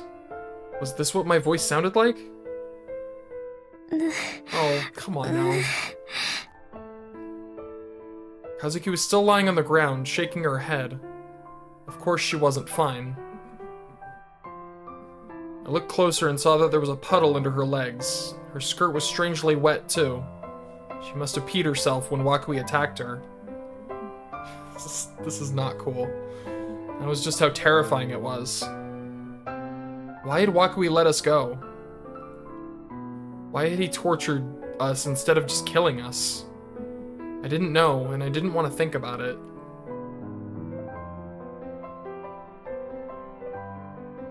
Do we really need a picture for that? Come on now. I didn't even have the energy to stand up, but I forced myself to do so anyway. I didn't want to stay here. There was probably nowhere that was safe, but I wanted to get away before Wakui changed his mind. I let Kazuki lean on my shoulder as we left the school. Of course, we saw no one on the way home. October 17th, 2015, Saturday. It was after 7 p.m. in the evening, but there wasn't a single train car coming down the Yamanote line. It wasn't just the trains, the whole of Shibuya was a ghost town. There was no light, and nothing moved. The town itself was eerily clean. That was a big difference between now and 6 years ago. Yeah. Wakui went inside the pedestrian's tunnel under the train tracks, listening to the voices of the monsters howling in the distance. The night wind blew past him, colder than before. The moonlight didn't reach inside the tunnel, so it was extremely dark. Wakui could sense a lone girl in the darkness. お待たせ。時間通りかな。 There she is. The girl he'd summoned moved away from the wall she'd been leaning on, then stood with her back to the moonlight. Sarika. Her eyes shone with a strange light that made Wakui shudder. これ、返しておくよ。ほら。 Wakui tossed the baseball he was holding at the girl. She didn't even try to catch it. Instead, it struck her in the chest and fell to the floor, where it bounced several times. あ、いらない？それとも学校の備品だったかな？ 宮代拓と和樹花を攻撃した理由を教えろ。 The girl, Sarika Onoe, said. It wasn't her usual feminine voice. There was an arrogance in it. Wakui was in a position to deserve her respect, but she showed no sign of it. He didn't like that at all, but didn't feel like bringing it up. The committee, as well as Wakui, its messenger, had decided to respect Sarika's position, at least for as long as their interests were aligned. 僕の返答次第では、君は委員会の敵に回るのかな。Yeah. 君はさっき僕のことを妨害したね。あの行為は委員会が君を排除する理由として十分すぎるほどのものなんだけど。宮代拓を勝手に殺させはしない。殺そうとするなら理由を聞かせてもらう。その理由次第でこちらは黙認するかお前たちと手を切るか決める。黙認ね。まあ確かに君とはそういう協定を結んでいたけれど、それにしても君はいつだって彼のことしか考えてないね。実に潔いよ。The Committee of 300 was cooperating with Sarika Onoe. More precisely, they were allowing her to get away with what she was doing. 理由を教えろ。 Sarika stared straight at Wakui. She didn't look away for an instant. Her face was expressionless, and it was hard to believe that a teenage girl could be so calm in this situation. Wakui slumped his shoulders in a slightly exaggerated fashion. See, that's the thing. In the last ending, and the other ending too, like, he seemed to die at the end of both of those. And in both cases, she seemed pretty chill about it. And so I'm wondering if, like, that's part of her mission, is to, like, make him feel special, make him feel fulfilled and give him like a fitting death. But like, I don't know. I don't know.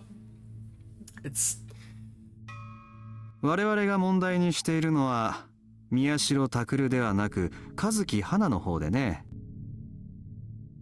やりすぎたんだよ彼女は。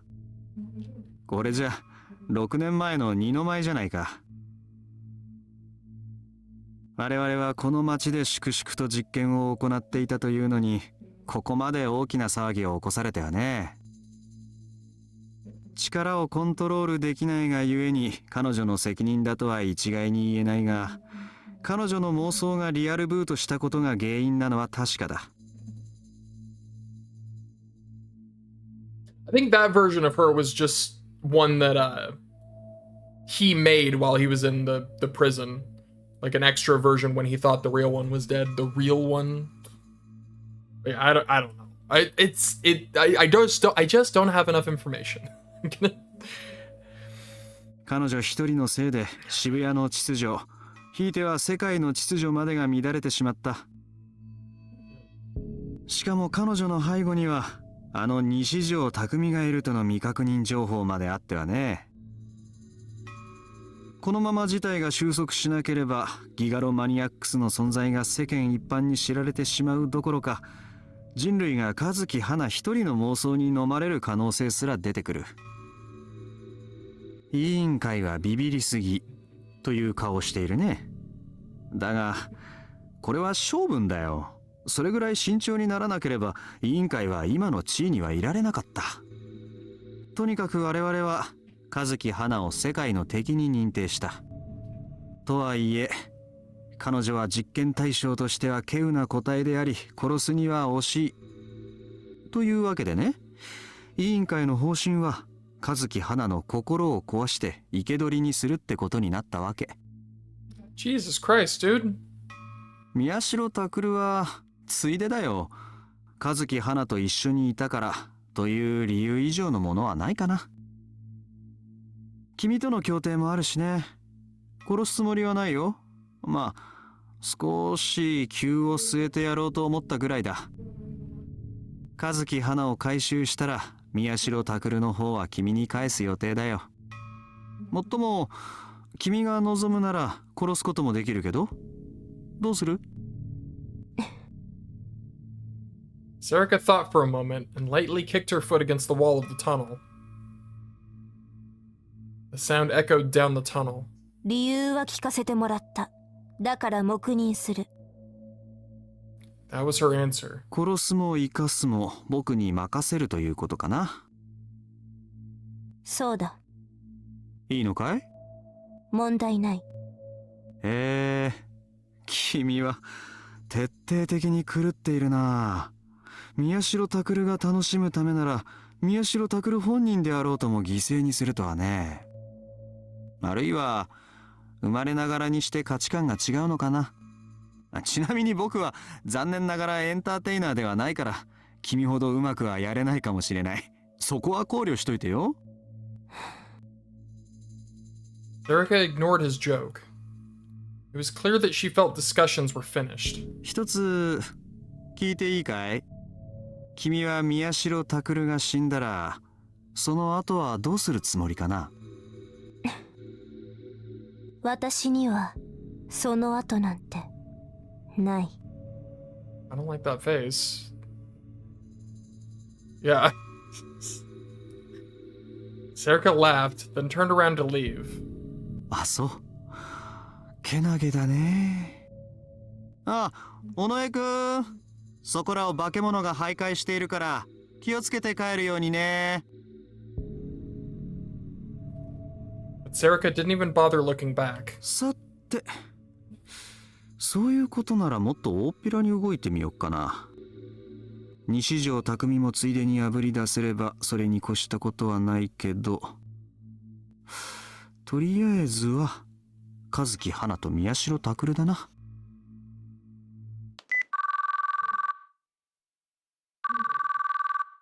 Wakui took out his phone and dialed the number on the contact list. The phone rang for a while before it connected. はい、もしもし。どうも、生徒 Alright. 会顧問の涌井だけど、ちょっと生徒会長に話があるんだよね。いいかな？ God damn it. Dawn came. We'd spent over 12 hours running, with no real destination in mind. After Wakui's attack, Kazuki and I had hid in a Shinsen love hotel. Awkward. All this chaos had turned Shibuya into a ghost town. There were several love hotels in Shinsen that had closed down. We snuck inside one of them and held each other tight, hiding and trying to make as little noise as possible. I knew that it wasn't going to do us much good. It was obvious Wakui knew everything he needed. But even if it was only a difference of a few percentage points in the likelihood of us being found, I wanted to stay somewhere else rather than stupidly going back to the dorm. It's a wacky situation. Of course, spending all my time in one place meant that I had nothing to do but think and worry. He might find us if we stayed here. He may have already found us. He could attack at any minute. The fear became delusions, and the delusions threatened to drive me crazy. So every hour or two, we would hide somewhere else. Since we couldn't get close to Shibuya Station, we went to bookstores, department stores, McD's around the area. McD's. They were all closed, so we used Kazuki's D-sword to break the shutter and go inside, then hide for just a few hours. But no matter how many times we went to a different place, my worry didn't disappear. The power Wakui had shown us was just that overwhelming. It wasn't physical power, it was psychological torture that drained all your will to resist. Just remembering it made my whole body shrivel up with terror. Of course, I didn't get a wink of sleep.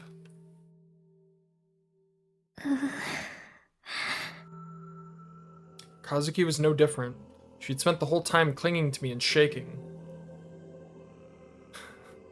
Big tease. She was so weak that she couldn't even walk on her own. She was physically exhausted, of course, but the psychological exhaustion was worse. She hadn't even tried to say a word since then. I tried to pry her off me, but she stubbornly kept clinging. So I had no choice but to walk with my arm around her. Kazuki, ora, tsuita zo.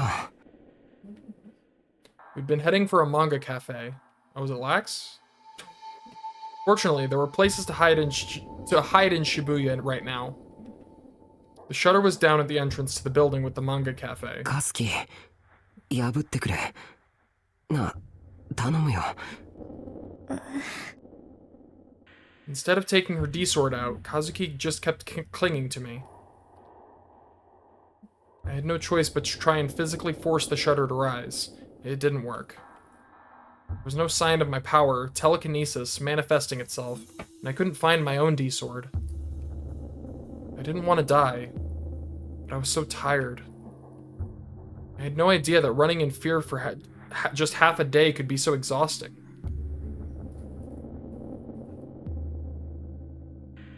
Yeah, at least you're not alone during all this madness. With nothing else to do, I slumped down against the shutter. Still, Kazuki wouldn't get off me. We probably weren't going to be able to keep running for much longer. Wakui had been quite clear. 一つ教えておくけど、逃げられるなんて思わない方がいい。Thinking about the future made me despair. It was up to someone else whether we lived or died, and that someone was coming for us soon. Could we escape when he arrived? And if we could, how long could we keep running? We had no future. I even pondered committing suicide. The idea of facing Wakui's psychological attack again scared me more than anything. Maybe someone would come to save us. Yeah.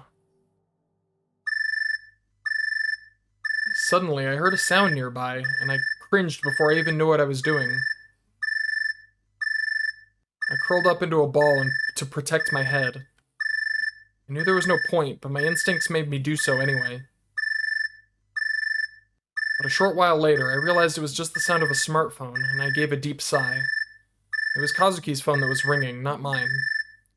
The sound kept playing, which meant that it was a phone call, not a text message. Kazuki was looking at me with terror in her eyes. 電話誰からだ The screen said no. It was Kurusu. Kazuki was unsure if she should answer it. If she did, maybe Wakui would go after Kurusu too. She wanted to avoid that, probably. But right now, we wanted any kind of help we could get. It could be Kurusu, Serika, or Ito, even Nightheart. We just wanted to know something. I grabbed the phone out of Kazuki's hands and answered it. もしもしいや、おはよ God う。涌井です。 damn it.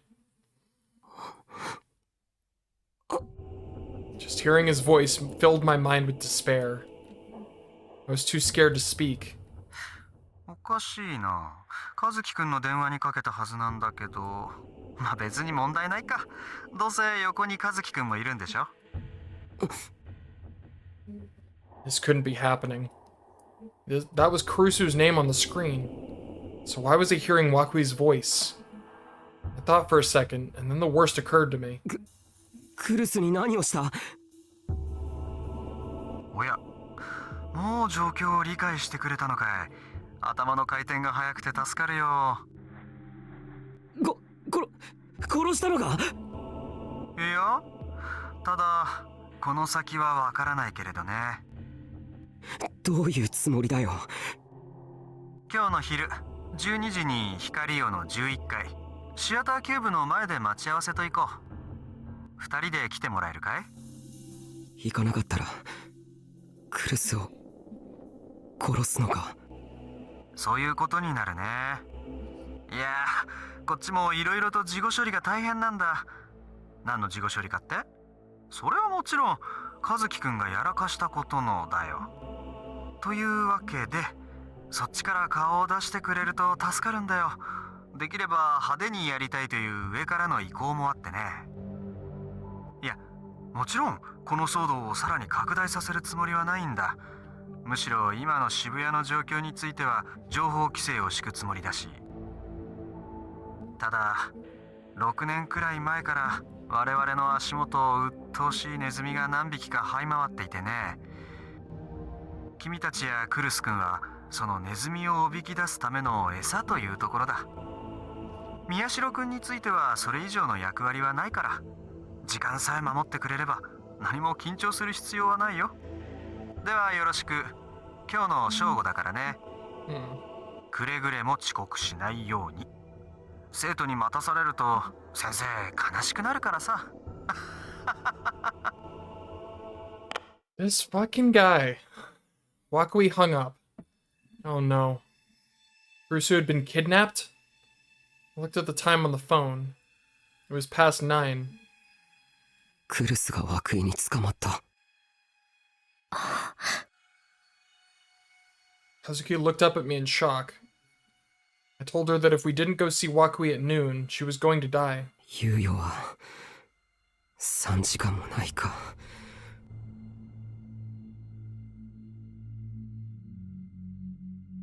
If we went, we were sure to die. There just wasn't enough time left. We didn't even have time to think. I felt like I was about to cry. But I stopped myself. どうしてノノ先輩が。そんなの僕にわかるわけないだろ。I slammed my fist against the shutter in frustration. I knew the answer, of course. I knew it so well it hurt. This was all my fault. I'd gotten Kazuki and Kurusu involved just to save my own life. What should I do? What was I supposed to do? 選択肢なんてあるわけない。I had no way of fighting against Wakui. Both Kazuki and I were powerless. But if we didn't go to the meeting spot, Kurusu would be killed. It didn't matter whether Wakui intended to keep his promise. Our only choice was to do what he said. But 殺されに来いって言ってるようなものじゃないか。just imagining it made my knees shake too much for me to stand up. My life was going to end soon. It had been a short life. I never thought it would end like this. Where had things gone wrong? 助けたい。は？のの先輩、助けたい。Just this once, she didn't say maybe. But it was impossible. She'd seen for herself how scary Wakui is. There's nothing we could do. If we tried to hurt him and pissed him off, he might do something even worse to us. Far better to just let him kill us. ナイトハルトなら。ナイトハルトなら、なんとかしてくれる。かも。Dude, if Nightheart shows up, I'm gonna be like, I'm gonna melt. Melt. He's so funny. Maybe he could. But he always seemed really shady. I couldn't imagine him agreeing to help us like that. Still, we decided to talk to him anyway. Fucking Nightheart. There wasn't time to think about it, so we headed straight back to Kazuki's dorm. She loaded up ESO2 on her PC immediately. Nightheart was logged in, like usual. She quickly sent a message to open a chat log. Yo, you're safe? I was sure you were dead. I'm still alive. Only for a few more hours, though. Give me the short version. Wakui took a girl from our club. We go to him at noon. Otherwise she dies. Well, you're fucked. What an asshole. なんだよこの人。 Our lives were at risk here. How could he be so relaxed? I felt like punching the computer screen. What's your plan? Help us. But I refuse! What? What? You monster. Sorry, but I'm not as useful as you guys think I am. I'm a lot less useful than your average normal. I used to be pretty powerful, but at the end of the last fight, I wasn't even human anymore. I gave up my power to come back from that, and now I can't use it anymore. How much of that did you just make up? If you want to accuse me of watching too much anime, go for it. Anyway, Wakui's goal is to get at me. I'm completely powerless, so no way in hell am I going. I've got problems of my own. I can't just drop everything and come to Shibuya. Who are you, really? It's not important. What's important is Wakui. I told you yesterday he's an assassin for the Committee of 300. Oh my god, it's going too quick. He's nothing like the Chaos Child Syndrome patients that showed up after the Shibuya quake. He's more like me, a 100% pure gigolomaniac. He's not as strong as I used to be, but he's still a powerful gigolomaniac. To be honest, you... Okay, well... is your psychic too lazy to explain more? Going so quick!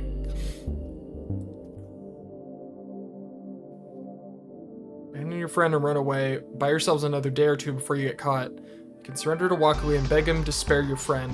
But in Wakui's case, there's a good chance he's not going to do that. そんな方法が And your last 本当にあ choice... るのか。 The odds are incredibly low, but you can fight Wakui and try to turn the tables. There's a way to fight him. Can we win? The odds are pretty much zero. The same odds as drinking a soda and not burping.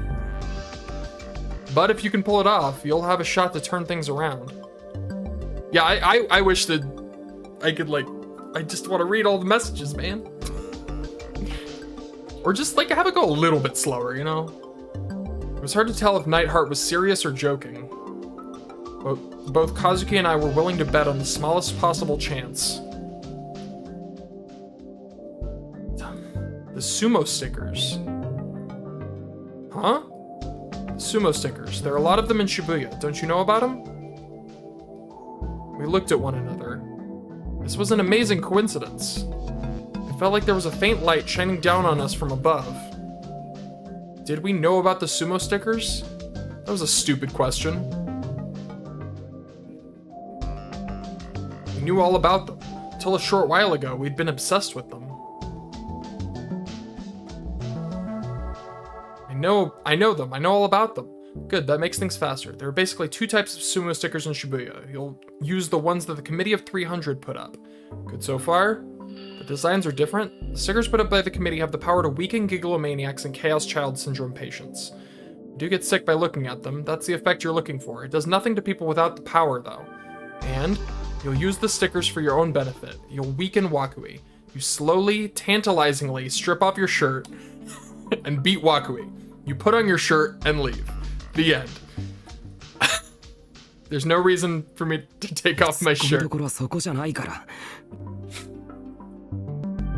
He really is, it really is him. That's, yeah.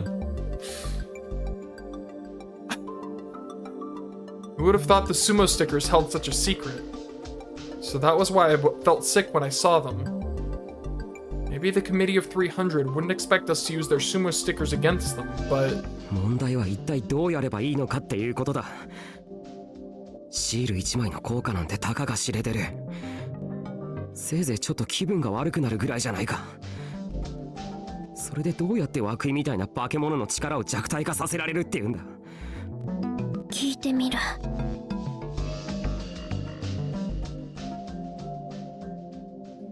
What exactly do we do? The only way is to use Kazuki's power, right? It's not going to be that easy. Yeah, I know. Just like I said, the odds are as good as drinking a soda and not burping. But if you want to beat Wakui, you've got to work with what you've got. You've got to be willing to take on the whole world. This is your last chance, and it's probably not going to work.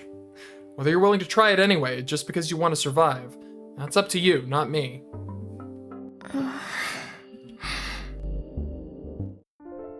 So we were wasting our time.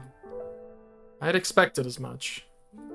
There was no way to use Kazuki's power to pull that off.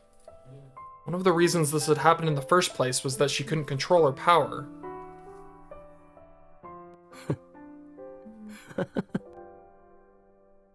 I collapsed to the ground. Giving up made me feel a little better.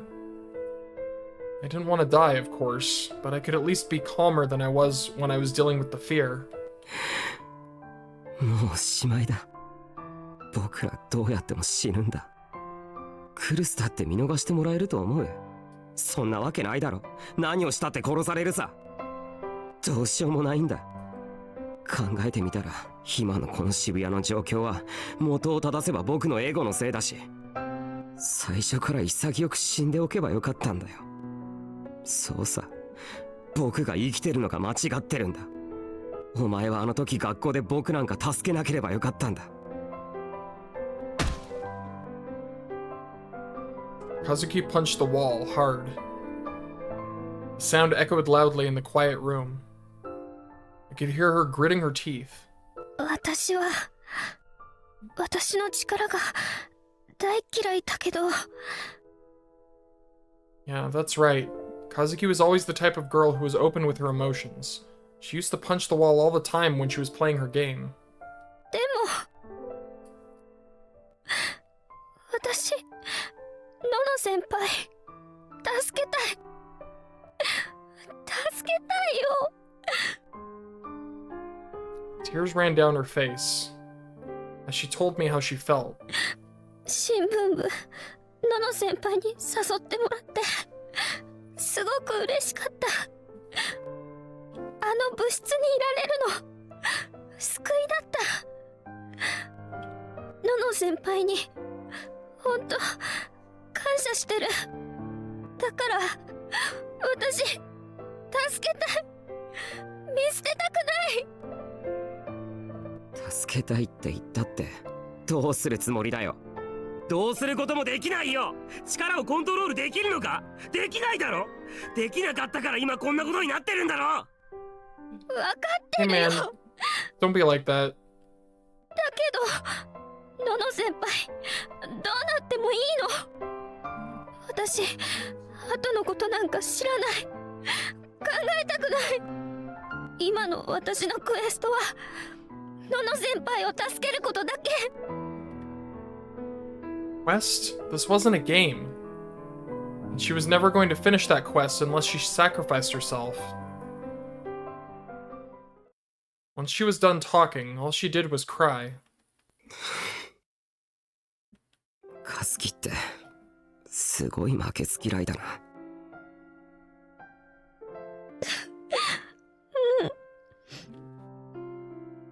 She nodded as she rubbed her eyes with the back of her hand. She was aware of that, it seemed. Oh my god. Oh my god, this thing!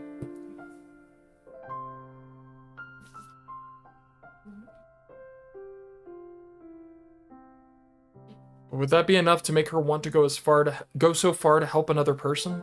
ああ、カズキ。なんでお前はあの時僕を助けてくれたんだ。新聞部だから。It was a very simple answer, almost disappointingly so. To me, Kazuki was just the quiet, unfriendly girl that Kurusu had brought to the club. She was always playing her games, and she never talked, so honestly, I had kind of tried to avoid her. The most I'd ever thought about her was that she was sometimes useful in putting together the data Ito and I had gathered on the computer. To me, she'd barely even been a part of the newspaper club. 喋らない私なんかに居場所与えてくれた。何も言わないのに置いてくれた。そんな先輩たちのこと結構好きだから、タクル先輩のことももちろん。だから先輩困ってたら後輩として助けたい。She was a much kinder girl than I ever imagined. She probably couldn't refuse when someone asked her for help. Once she felt like someone had been kind to her, she would never forget it. After talking to her, I finally understood who Hana Kazuki was. 助けたいか。If we wanted to save Kurusu and damage Wakui, we would need to plunge the entire world into chaos, and then die before we fixed any of it. The odds were incredibly low. Even Kazuki didn't know what would happen when she used her power. The music, it's... どうせダメ元なんだからやってみてもいいかもしれないな。 Hell yeah! タクル先輩。やろう。僕らで。うん。 Kazuki smiled in relief, with tears in her eyes. I didn't feel any better about it, though. If someone wanted to take my place, I'd gladly switch. But if there was some small chance that at least Kurusu could survive, maybe it was just a little better than letting him kill us. I left the dorm. We talked for a while about how exactly we were going to face Wakui, until there was just an hour left before the time he'd given. Fear filled my chest. I took deep breaths so that I could stay calm. There wasn't much we could do. More than anything, if we wanted to use Kazuki's power to its fullest, we needed to go someplace with a lot of people. The most populated place in Shibuya right now was the Hikariwo. Actually, every other place in Shibuya was empty. Ito had told me yesterday that people without any home except Shibuya had taken the place over. We were lucky that Wakui had told us to go there. The plan was to arrive early and just have Kazuki say as many words as possible. If something happened, good for us. It wasn't even fair to call this a plan. But with only an hour left, there was nothing else we could do. お待たせかもです。 Kazuki came out of the dorm. ちゃんと着替えたのか。うん。下着とスカートだけかも。So wait. Yeah, I always feel like I'm this close, and then ends up being another like 3 hours. But I feel like at this point, while I'm on this section of the game where I'm just sort of hunting for endings, I'm just gonna go for it. Like, if it ends up being 7 hours, it ends up being 7 hours. At least for me. So. Kazuki had wet herself when Wakui had attacked her. Thanks for reminding me. So I made her change. It would have been better if she'd switched into something easier to move around in, but for some reason she was still in her uniform. I mean, you can watch it on the... Doesn't it? I can't remember if Twitch saves the... I think it does, right? It saves the chunks. I usually put them on YouTube later, but I think Yeah.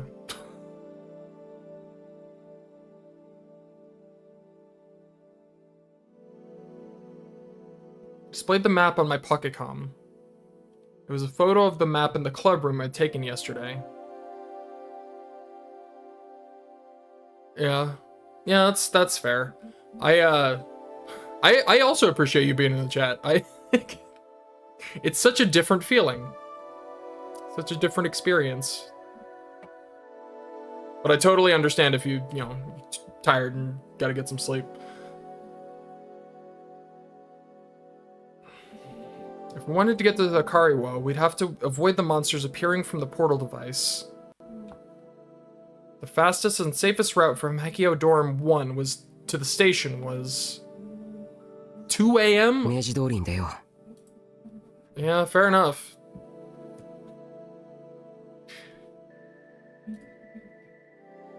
Yeah, it's only like 7 here. Time zones, am I right? う。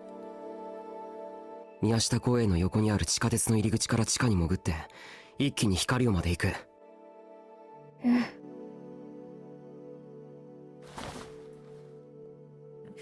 Yeah, fair enough. I can't control when I sleep. I just sleep whenever my body says, okay, you're allowed to sleep now. Yeah. Kazuki nodded and slowly offered me a piece of dried squid. Did she want me to eat it? これが最後の晩餐とはね。I gratefully took the squid from Kazuki and bit into it. The unique smell and taste filled my mouth.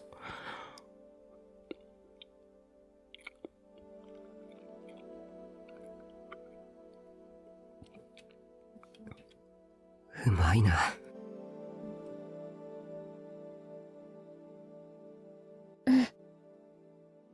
Yeah, I've tried getting into like sleep routines, but I just my body will not let me do that.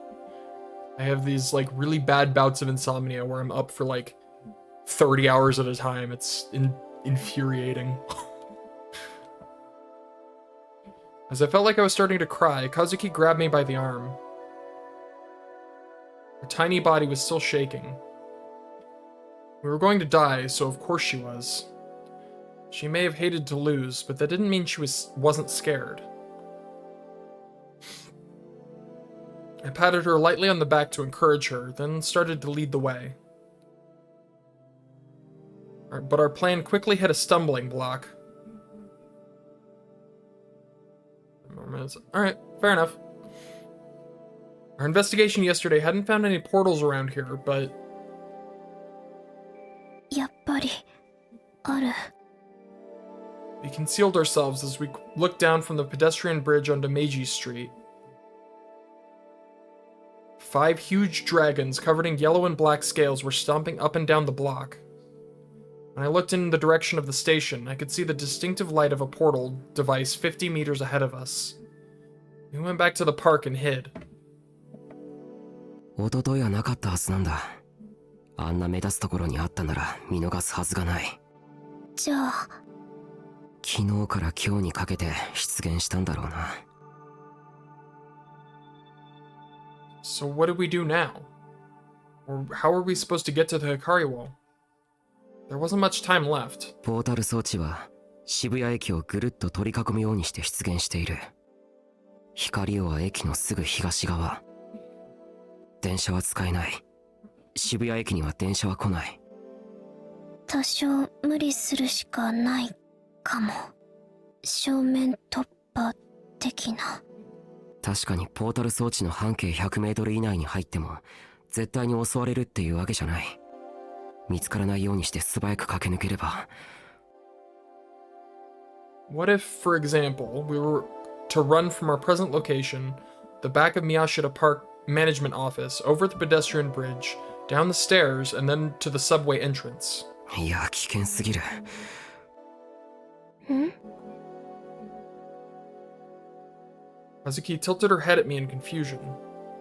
Why was it dangerous? Time for a lecture. This is not time for a lecture, my あ guy. の化け物どもの身体能力ははっきり分かってないだろう。何しろ元はゲームの中にいたモンスターなんだ。私ゲームじゃ何度も戦ってる。そういう問題じゃないから。ゲームで戦うのと現実で戦うのはわけが違うんだ。あいつらが本気出した時の足の速さとか狡猾さを僕らは好みで体感してない。それに仮に路上をうろついてる奴らをやり過ごせたとして、地下鉄の駅の中に他の化け物がいないとは限らない。いざそうなった時退路がなくなる。地上に戻るわけにはいかなくなるんだから。それは想定される中で最悪の事態だ。Which was another reason I wanted to approach things from a safe spot. If we died before we could use Kazuki's power, there would be no point. We wouldn't be able to save Kurusu or hurt Wakui. Kazuki seemed to agree. I loaded the map image back onto my Pokécom. 最寄り駅まで遠回りしている時間的な余裕もそんなにない。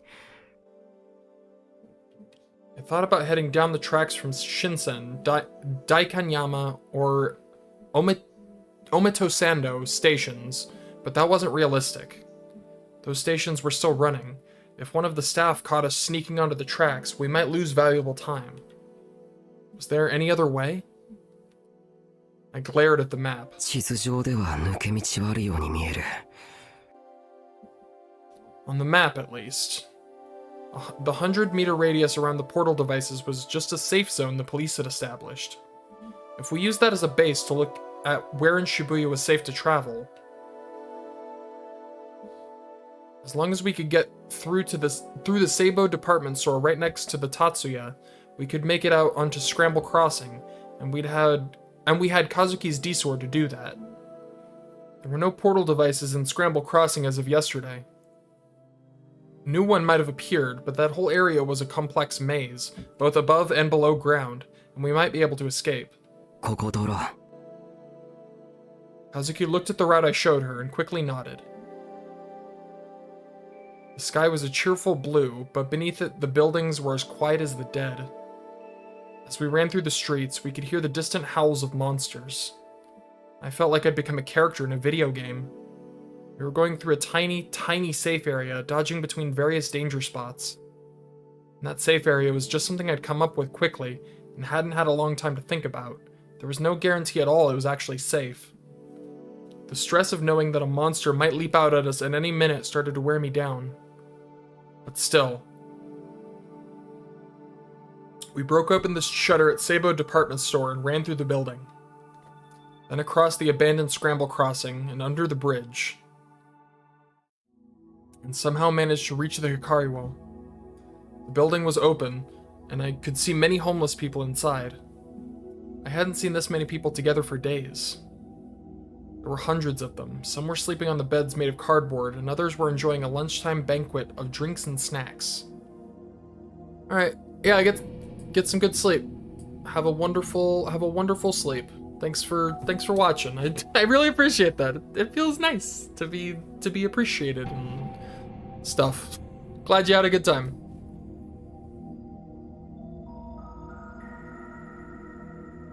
All the voices overlapped into a chaotic spiral of noise. I felt strangely at home. Thank you very much. See you next time.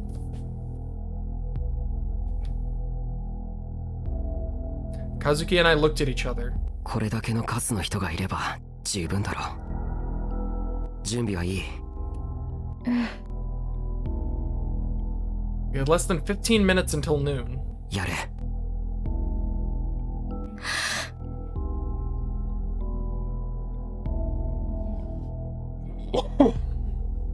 Kazuki took a deep breath. 超強い力士シール Super strong. And screamed into the Hikariwo. 超強い力士シール Again. 超強い力士シール And again. 超強い力士シール All the people gathered at the Hikariwo were staring in shock at this teenage girl who'd shown up out of nowhere and started shouting nonsense at them. All the noise in the entrance hall faded into dead silence. 超強い力士シール Kazuki's voice was the only thing you could hear. 超強い力士シール sounded like some kind of gag. She only screamed the one phrase. Her goal was to imprint it as deeply as she could into the minds of the people here. That was the best plan we could come up with in the short amount of time we had. There might have been a better way, but as exhausted and stressed out as we were, it didn't seem likely that we'd be able to come up with it. Of course, I didn't expect this plan to work. It was barely even a plan at all. But even so, since Kazuki's power couldn't be controlled, there was no telling what exactly it could do. Possibilities were infinite. The same way it had created those portal devices all around Shibuya and the monsters that came with them. Maybe it would do something we didn't expect. My hope was that it would create a sumo sticker stronger than all the ones in Shibuya combined. At this point, it was all luck. I had no idea what would happen. Maybe nothing would. There wasn't much time left at all until noon. These last 10 minutes were all we had left. All we could hope for was that something would appear and that would help us fight Wakui.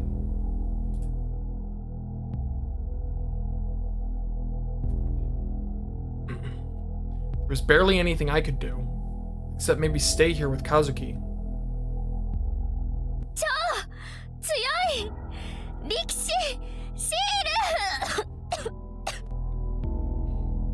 Kazuki must have hurt her throat from screaming so much.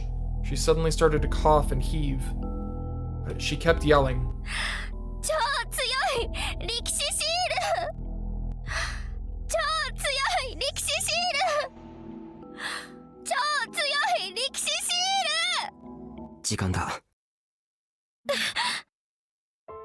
Kazuki gasped and fell silent.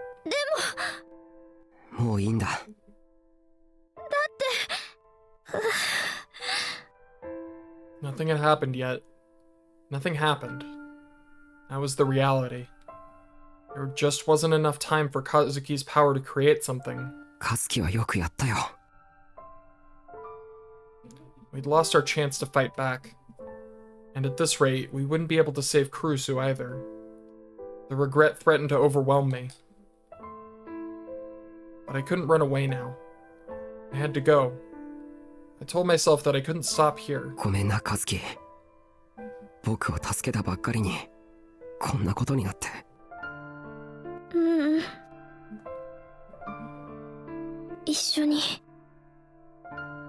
Kazuki whispered and softly took my hand. I gripped her hand back. Her warmth made me feel just a little bit better. The only good thing about this was that Kazuki said she'd stay with me until the end. Otherwise, I might have been too scared to go. Now look up. Go to Wakui. That's your last chance to save Kurusu. The homeless men were still looking at us in shock. We ignored them and headed for the elevators, still holding each other's hands. The theater cube was on the 11th floor of the Hikariwo. The entrance hall was called the Sky Lobby, and it was an all-glass observation deck. You could look out and see the Shibuya from here. Even at this height, I could see how empty the town was. It was like time itself had stopped. Oi, 君たち、時間ギリギリだよ. Absolutely horrifying. The entrance was empty except for Wakui. He spoke like he was still our teacher, and we were still his students. It pissed me off. He was a bag of shit, wearing the skin of a teacher. I hated myself for not seeing it sooner. There was a single chair next to him. Kazuki was sitting in it. Kurusu. Kurusu was sitting in it, not Kazuki. That wouldn't make any sense. She didn't respond. She wasn't tied down or restrained in any way. She was sitting up straight, her posture excellent, with her hands on her lap. Her expression was lifeless. Her eyes were open, but there was no sparkle in them. He couldn't have. 別に大したことはしてないんだけどね。ちょっとばかり過去の傷をえぐってあげたぐらいだよ。お前、体を傷つけたりはしていないんだ。ちょっとおとなしくなってもらっただけさ。非難されても困るな。My vision turned red with rage. I was overtaken with the impulse to punch him in the face. Kazuki gripped my hand tighter. Our eyes met. She said nothing, but she sadly shook her head. I thought I could tell what she was trying to say. Don't resist. We'd come here to be killed. We would turn ourselves over to Wakui in exchange for Kurusu. We'd run out of ideas. Kazuki's words hadn't worked. Our last hope was to do with whatever Wakui wanted. I gripped my fists tightly and swallowed my anger.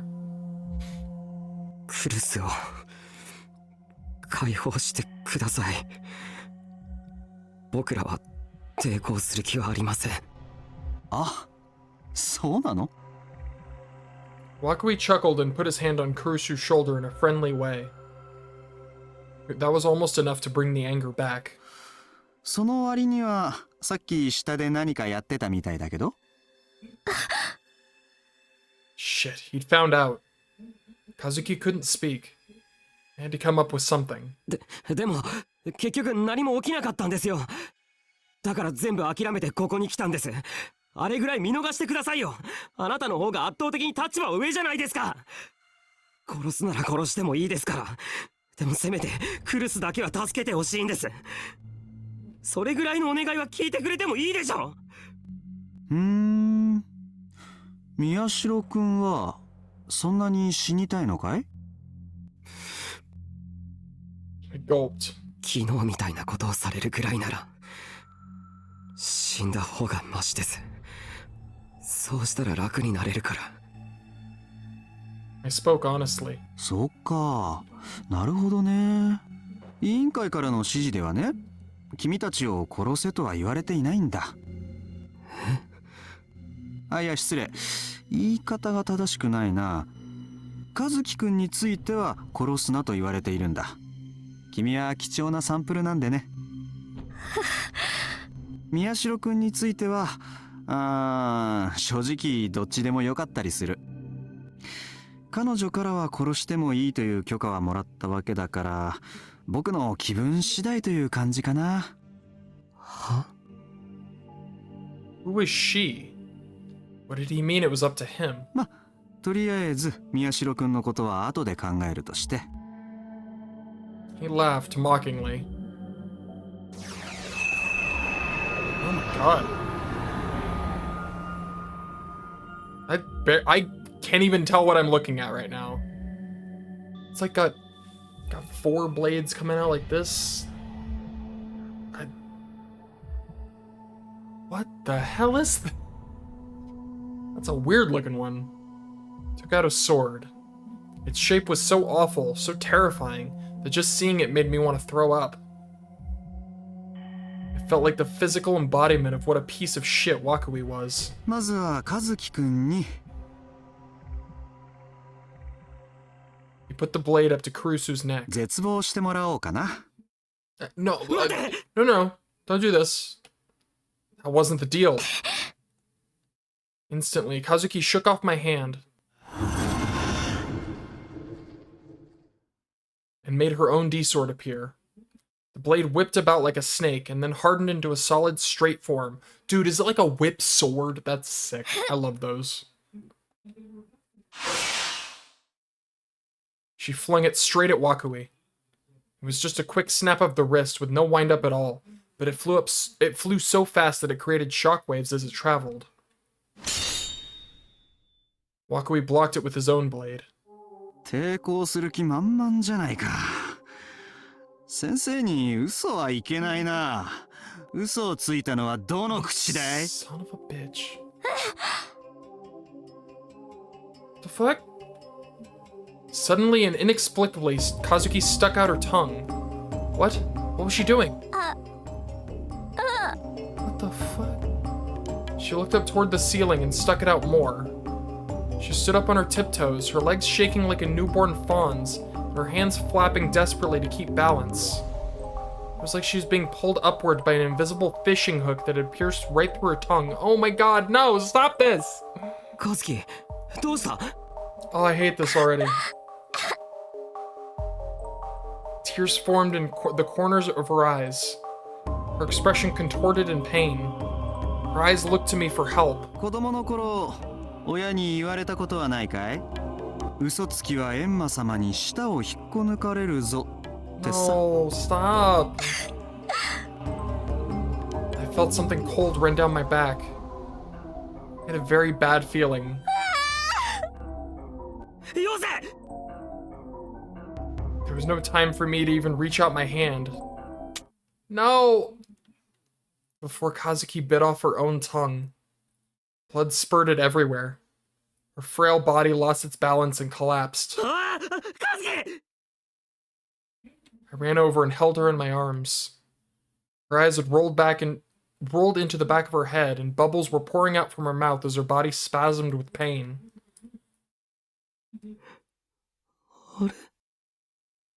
There was no blood around her mouth. So what had I just seen? Confused, I used my fingers to open her mouth.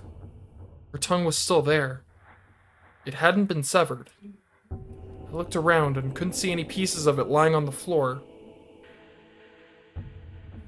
Wakui was grinning. 自分が舌を噛み切るリアルな幻覚を見せられたらさすがにショックでかいよね。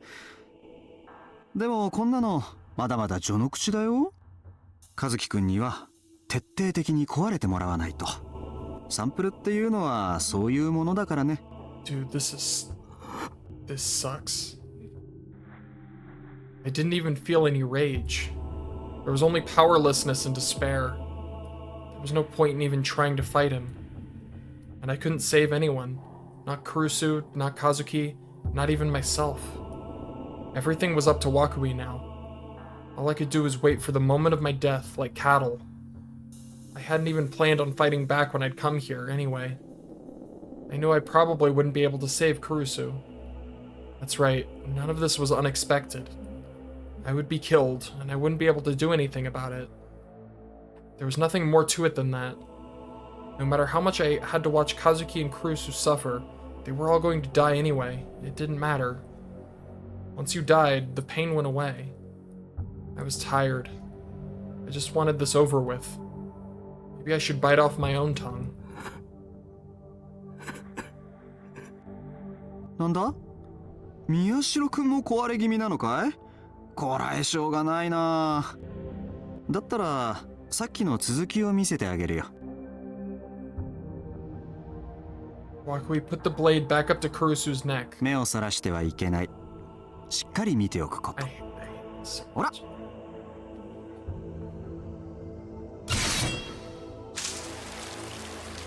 The sharp blade sliced open the white flesh of her neck.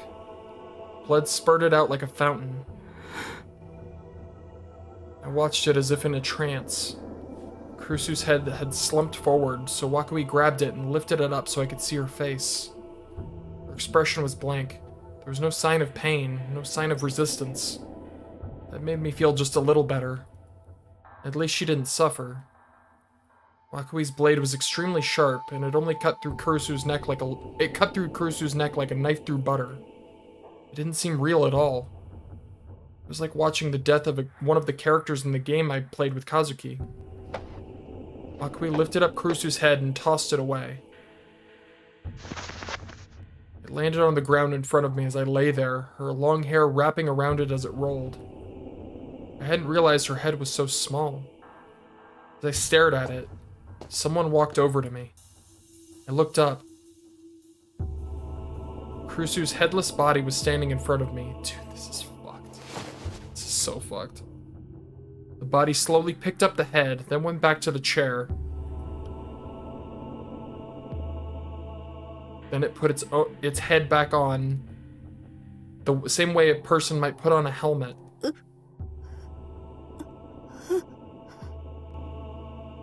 A low moan came from its mouth. Kurusu blinked several times and looked at me.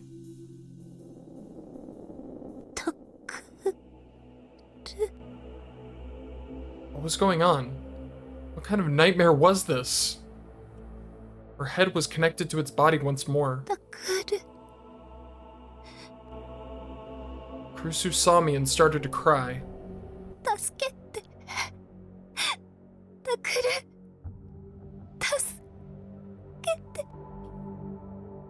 What was happening? Why? 2度目は思考を変えてみよう。 The second time? What did he mean the second time? Wakui stuck the blade up against her neck again.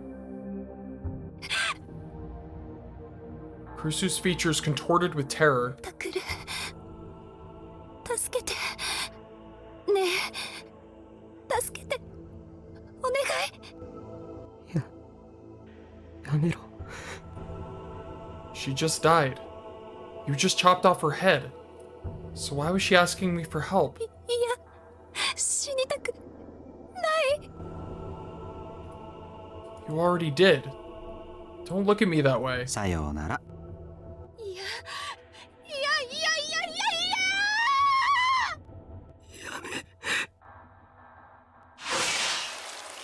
She screamed and shook as her neck was sliced open. Her screams quickly stopped and were replaced by a sound like air from a leaky pipe. Her head rolled down and landed on the floor with a thud. What was going on here? Why did Kurusu have to get her head cut off twice? Kurusu had nothing to do with this. She hadn't caused any problems for Wakui or the committee. 幻覚だ。 This was an illusion. That's right, an illusion. Just a delusion that Wakui was forcing me to experience. Kurusu wasn't killed twice. She was killed once, and the second was just an illusion. 拾いなさい。 Wakui said something strange. Kurusu's body stood up in answer to her words and picked her head up again. His words, I assume. And she put it back on her body. Was she supposed to be that hero whose head was stuffed with red bean paste? No idea what that's referencing. This wasn't funny. It wasn't funny at all. But maybe laughing would have made it easier. My vision blurred. I realized I was crying.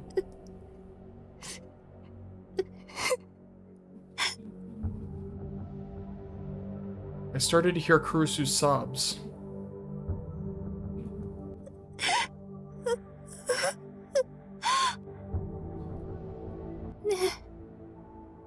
タクル、なんで私生きてるの？今首を切られたはずなのに、なんで？ねえ、答えて、タクル。私なんで涌井先生に殺されてるの？ I felt like I was going to go crazy. I didn't want to see anymore. I wanted everything to go totally black. This was all a delusion. That's what I wanted to believe. When would it end? How many times would Kurusu have to have her head cut off before he'd finally let her die? How many times would I have to see her head cut off before he'd finally let me die? I couldn't take it anymore. I was sick of this. I could just destroy my own mind. Then I wouldn't be able to feel anything. I could be at peace until I died. That would be great, wouldn't it? It would be okay, wouldn't it?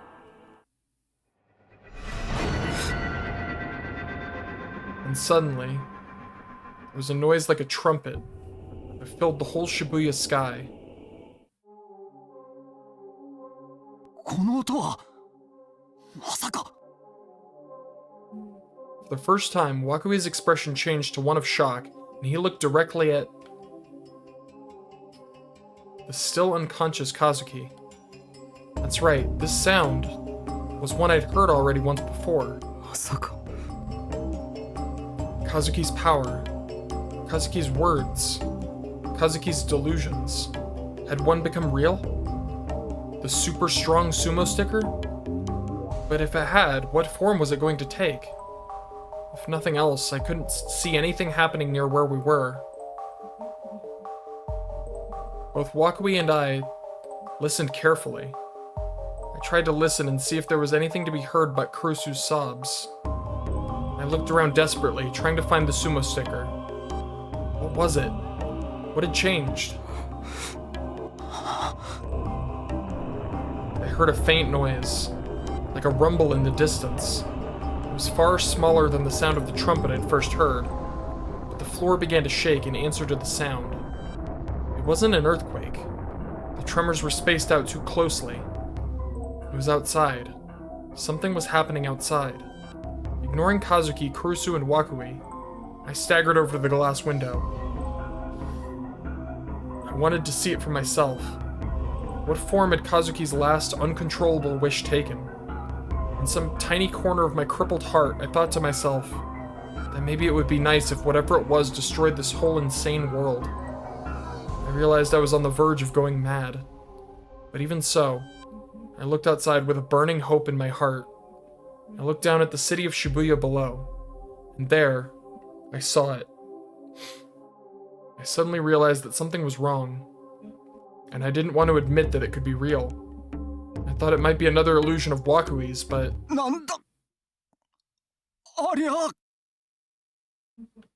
Wakui had forgotten all about toying with me, and was instead gazing in awe at the unbelievable sight before him. From the look of things, it wasn't something he had created. It was real. This was what Kazuki had created. When I realized this, I was awestruck. I mean, the scale was all wrong. Oh my god.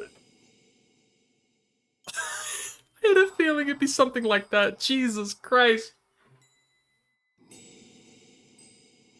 It was holding the cylinder tower of the 107 building like you or I might hold a body pillow.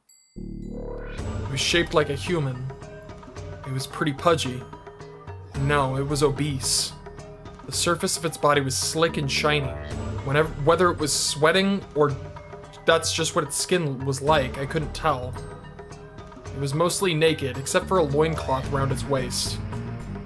Its black hair was oily and clung tightly to its head, but there was no top knot.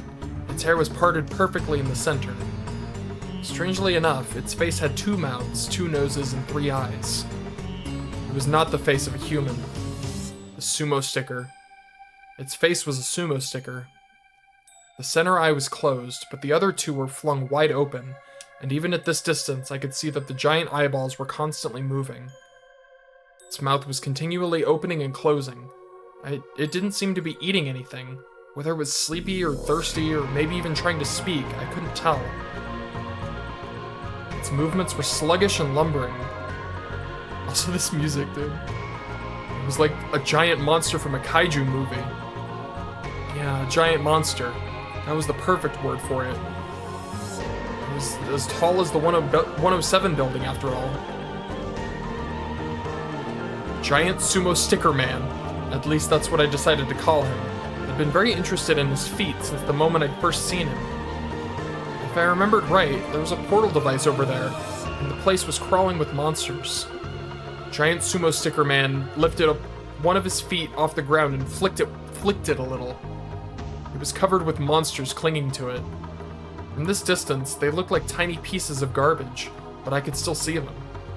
Giant Sumo Sticker Man kept shaking his left leg.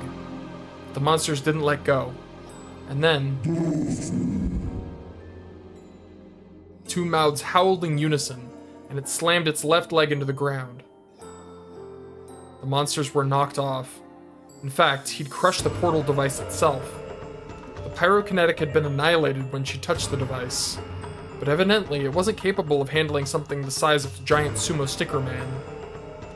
The horrible portal device that had caused so much pain was crushed beneath the feet of giant Sumo Sticker Man. This is glorious. I started to laugh. This time, it wasn't out of resignation. I hadn't gone crazy. Faced with the overwhelming size and scale of giant Sumo Sticker Man, after all the time I'd spent running and being afraid for the past week, it all just seemed kind of stupid. Oi, oi. Oi, oi, oi. Nanda ya arya? Arienai yo. Muchakusha janai ka? I could understand why Wakui was panicking. In the face of something like that, your only options were to laugh, scream, or pretend it didn't exist. Who the hell had dreamed this thing up? Multiple people had to share this same precise image down to the smallest details for Kazuki's words to become real. What? Was that what they'd taken from Super Strong Sumo Sticker? It was a miracle created by astronomical odds. The human imagination could be a scary, scary thing. Takuru, senpai. Kazuki had woken up and staggered over to me. I quickly grabbed her body to steady her.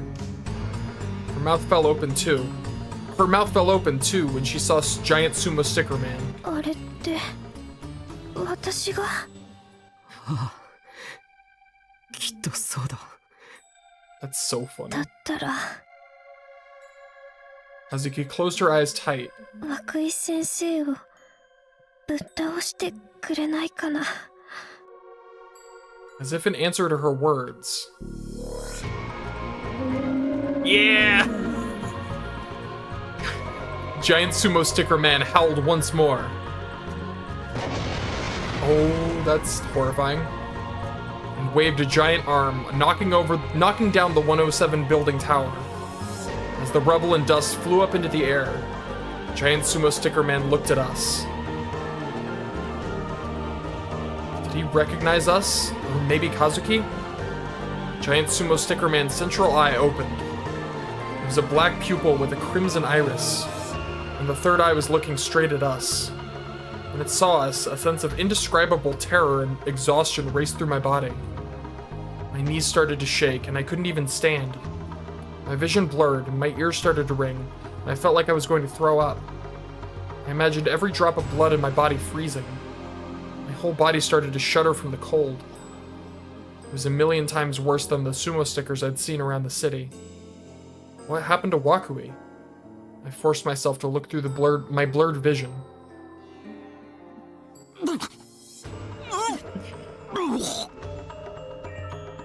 He was kneeling on the floor and vomiting. It was working. Giant Sumo Sticker Man was nullifying his power. Kazuki. Kazuki had gone pale and was clinging to me tightly. I shook her by the shoulders. あれに命令しろ。巨大力士シールマンはお前の言うことなら聞いてくれるかもしれない。Kazuki nodded through the pain. She looked back out at Giant Sumo Sticker Man. 来い。こっちに来い。 They need a better name for this guy. Her voice was a hoarse whisper. But he heard it. Giant Sumo Sticker Man unleashed a mighty roar from both his two mouths and took a slow, ponderous step forward. His blubber shook as he walked. He traveled the distance between the 107 building and the Scramble Crossing in only a few steps. Maybe he could sense Kazuki's thoughts. I had no idea how it worked, and I didn't care. At this point, there was no point in even asking questions. I couldn't get distracted. 君たち、なんてものを生み出してくれたんだ。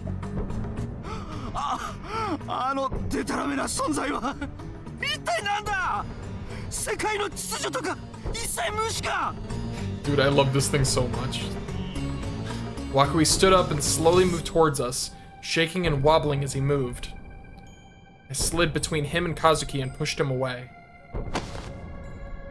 He couldn't regain his balance and fell flat on his behind. You can say butt. You can just say butt. 力士シールの効力なのか。なるほど。そういうことか。あんなものをリアルブートしたのにはそういう理由が。アンチギガロマニアックスの巨人とでも言う機会。まったくふざけてるな。 I know it's working pretty well. 勝ったつもりにならない方がいい。 At almost the exact same moment that Wakui readied his D-sword once more.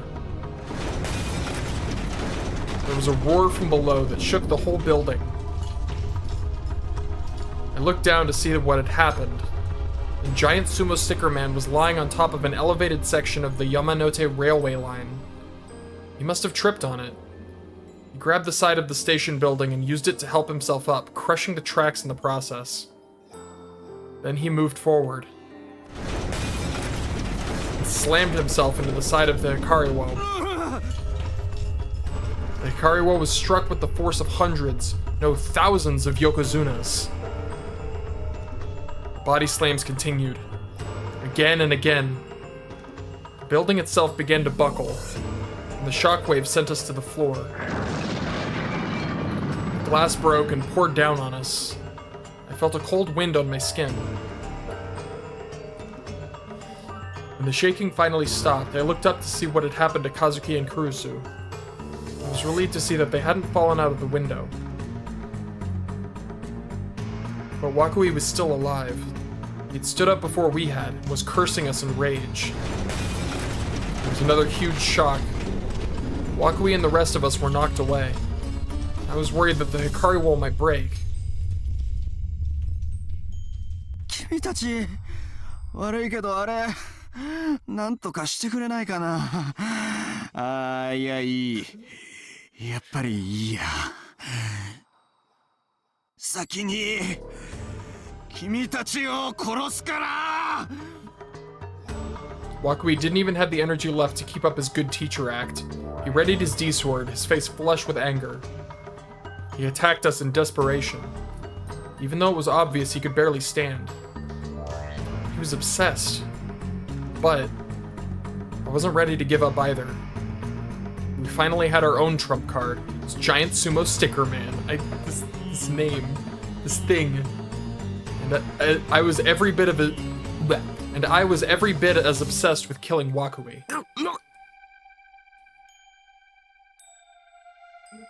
I grabbed Kazuki's body in my arms and leapt outside through the broken window. I mean, you might want to run that by her first. Senpai. No, okay. The ground got closer and closer. I love this song, by the way. This is so sick. I was scared. If I hit the ground at this speed, my bones would shatter, my body would be crushed, and I'd die in a spray of blood and organs. There was nothing to support me, nothing to grab onto. I couldn't keep my balance in midair. I clung tightly to Kazuki.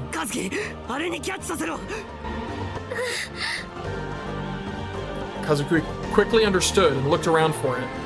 There was no need to look. Giant sumo sticker man was right under us, clinging to the Hikariwo building. He twisted his neck to look at us. A huge, flabby hand was extended beneath us. And it caught us. It was soft, like a cushion. We were still going pretty fast, though, so the impact was intense.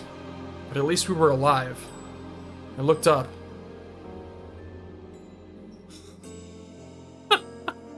I could see his arm, his shoulder, and his giant sumo sticker face. Seen from up close, it made me feel even sicker. Part of me wanted to jump off and die rather than stay here. I closed my eyes, gritted my teeth, and did my best to fight the impulse. Yashiro! Kazuki! I could hear Wakui's voice from above. I looked up and saw that he had jumped out of the building too. Oh my god. A huge bird, like something out of an encyclopedia of dinosaurs, had flown from out of nowhere, and Wakui had grabbed onto its leg. It slid through the air toward us. あの鳥、円数2に出てくるやつかも。ゲツァルコアトルスって名前。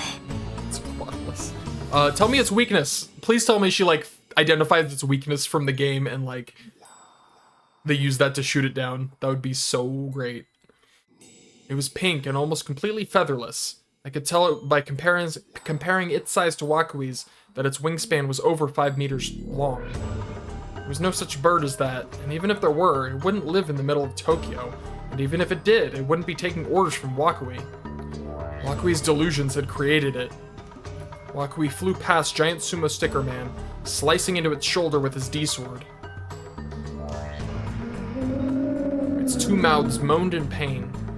Instead of blood, white sumo stickers spurted out of the wound. The wind carried them across the Shibuya sky. Wakui spun around in midair for another attack.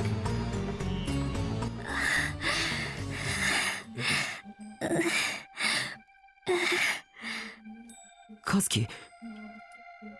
Then I realized that Kazuki was holding the sides of her temples in pain. Her body was so hot in my arms that I thought I might get burned. She was feeling weak. I wasn't sure if it was because of Wakui's attack or the fact that she'd used her power. Or maybe it was because she was giving orders to Giant Sumo Sticker Man. I screamed, unable to stand seeing her in that state. She immediately shook her head and looked at me in desperation. She spoke the words clearly. あいつ倒そうチャンス今しかない武器を手に入れたんだから使って Could I do it? Kazuki grabbed me by the necktie as if to urge me on. She gritted her teeth and whispered in my ear through the pain. 先輩が指示してくださいそしたら戦える I could do it. I could fight. In fact, I had a monster at my disposal that was capable of ripping Wakui in two, which meant I would use that power to survive. 分かった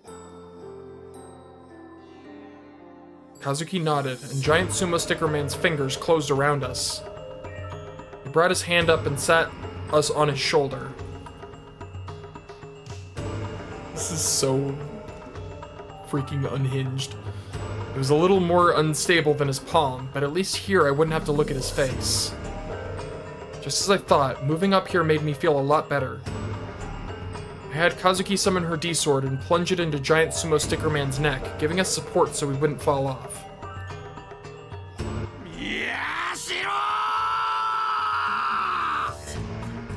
Wakui was getting closer. He wasn't our club advisor or anything else. The Committee of 300 could go to hell.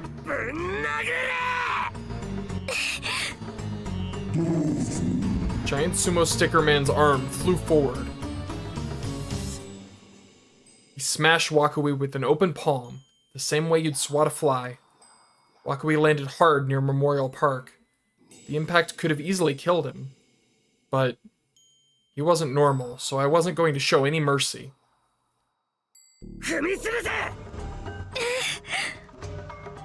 In a single bound, Giant Sumo Sticker Man covered the distance between here and Memorial Park.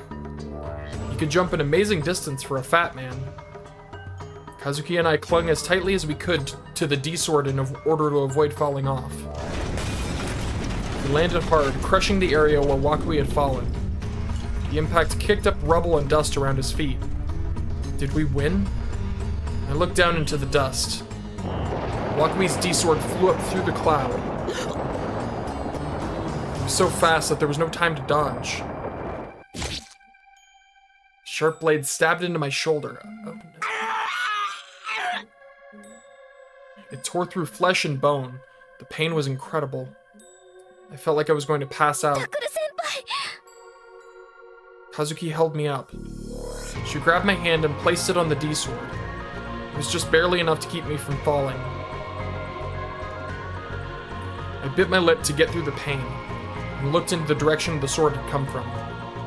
Wakui was down there, covered in blood and looking up at us in fury, just a little from the spot where the Giant Sumo Sticker Man had landed.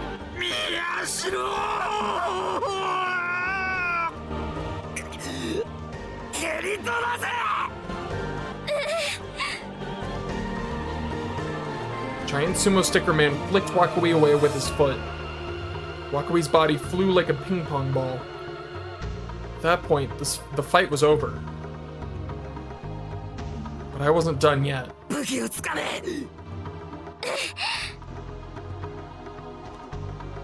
By weapon, I meant the Shibuya Earthquake Memorial, which had survived the impact of the jump and was sticking out the ground near Giant Sumo Sticker Man's feet.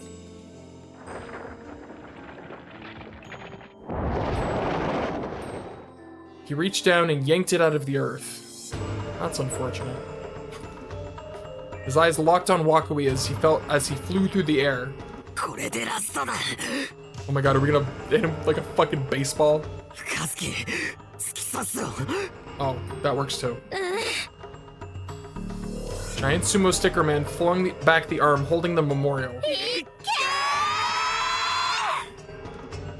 Kazuki's will and mine dwelt within the giant sumo wrestler's body.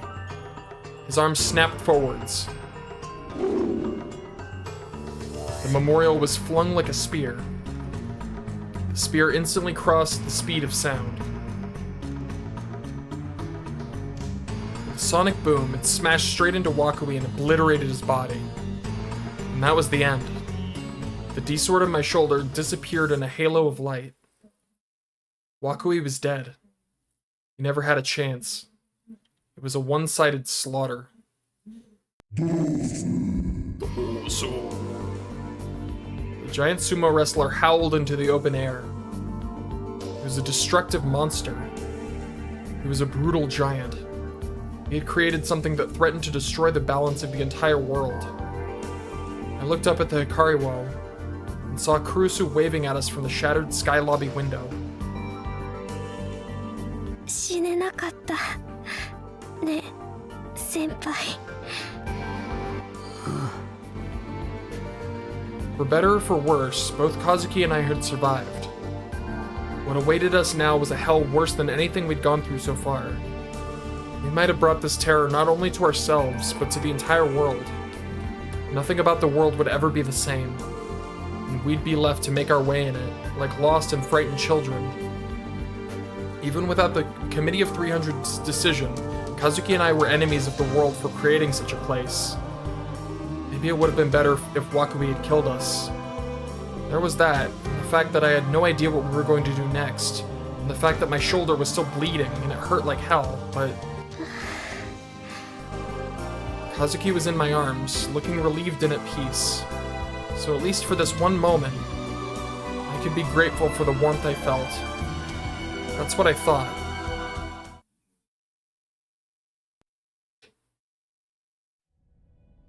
Fucking this. Alright, so I can't even say anything about it because I know some crazy shit's gonna happen after the credits that's gonna completely upturn whatever I say, so I'm just gonna ride it out.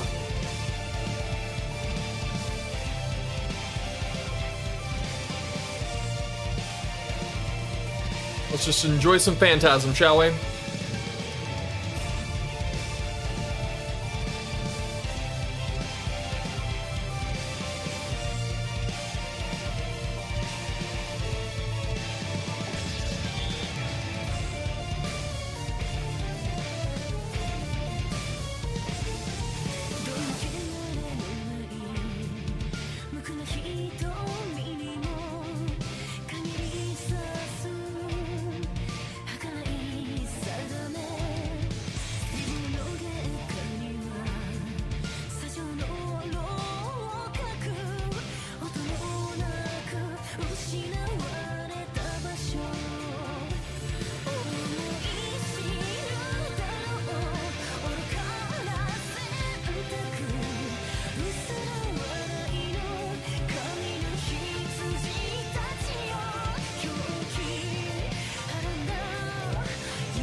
She's so cool.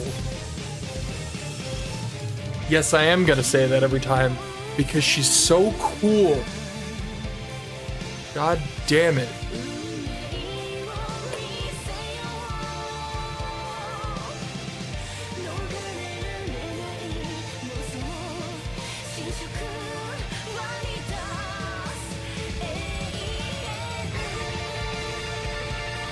I'm physically incapable of handling how cool this woman is.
Alright, now how badly are you about to fuck my mind? Like... ねえ、タク、 God damn it. 楽しかった？ God damn it, every time. This... Okay, that's it. So okay, I fully stand by. I just kind of threw it out there at first. No, I think she is trying shit, right? She's throwing ideas at the wall. That's what these endings are. These are like her ideas, her like her experiments, right? Her wall of ideas of how to best give this man a satisfying death, right? A death where he had fun, right?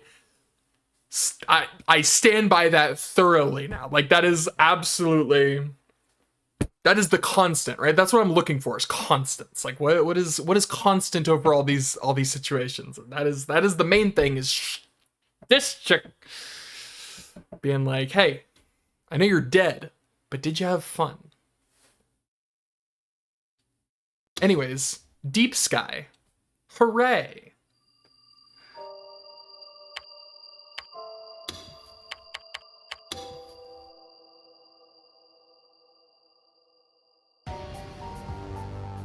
Also, these pictures are pretty cool.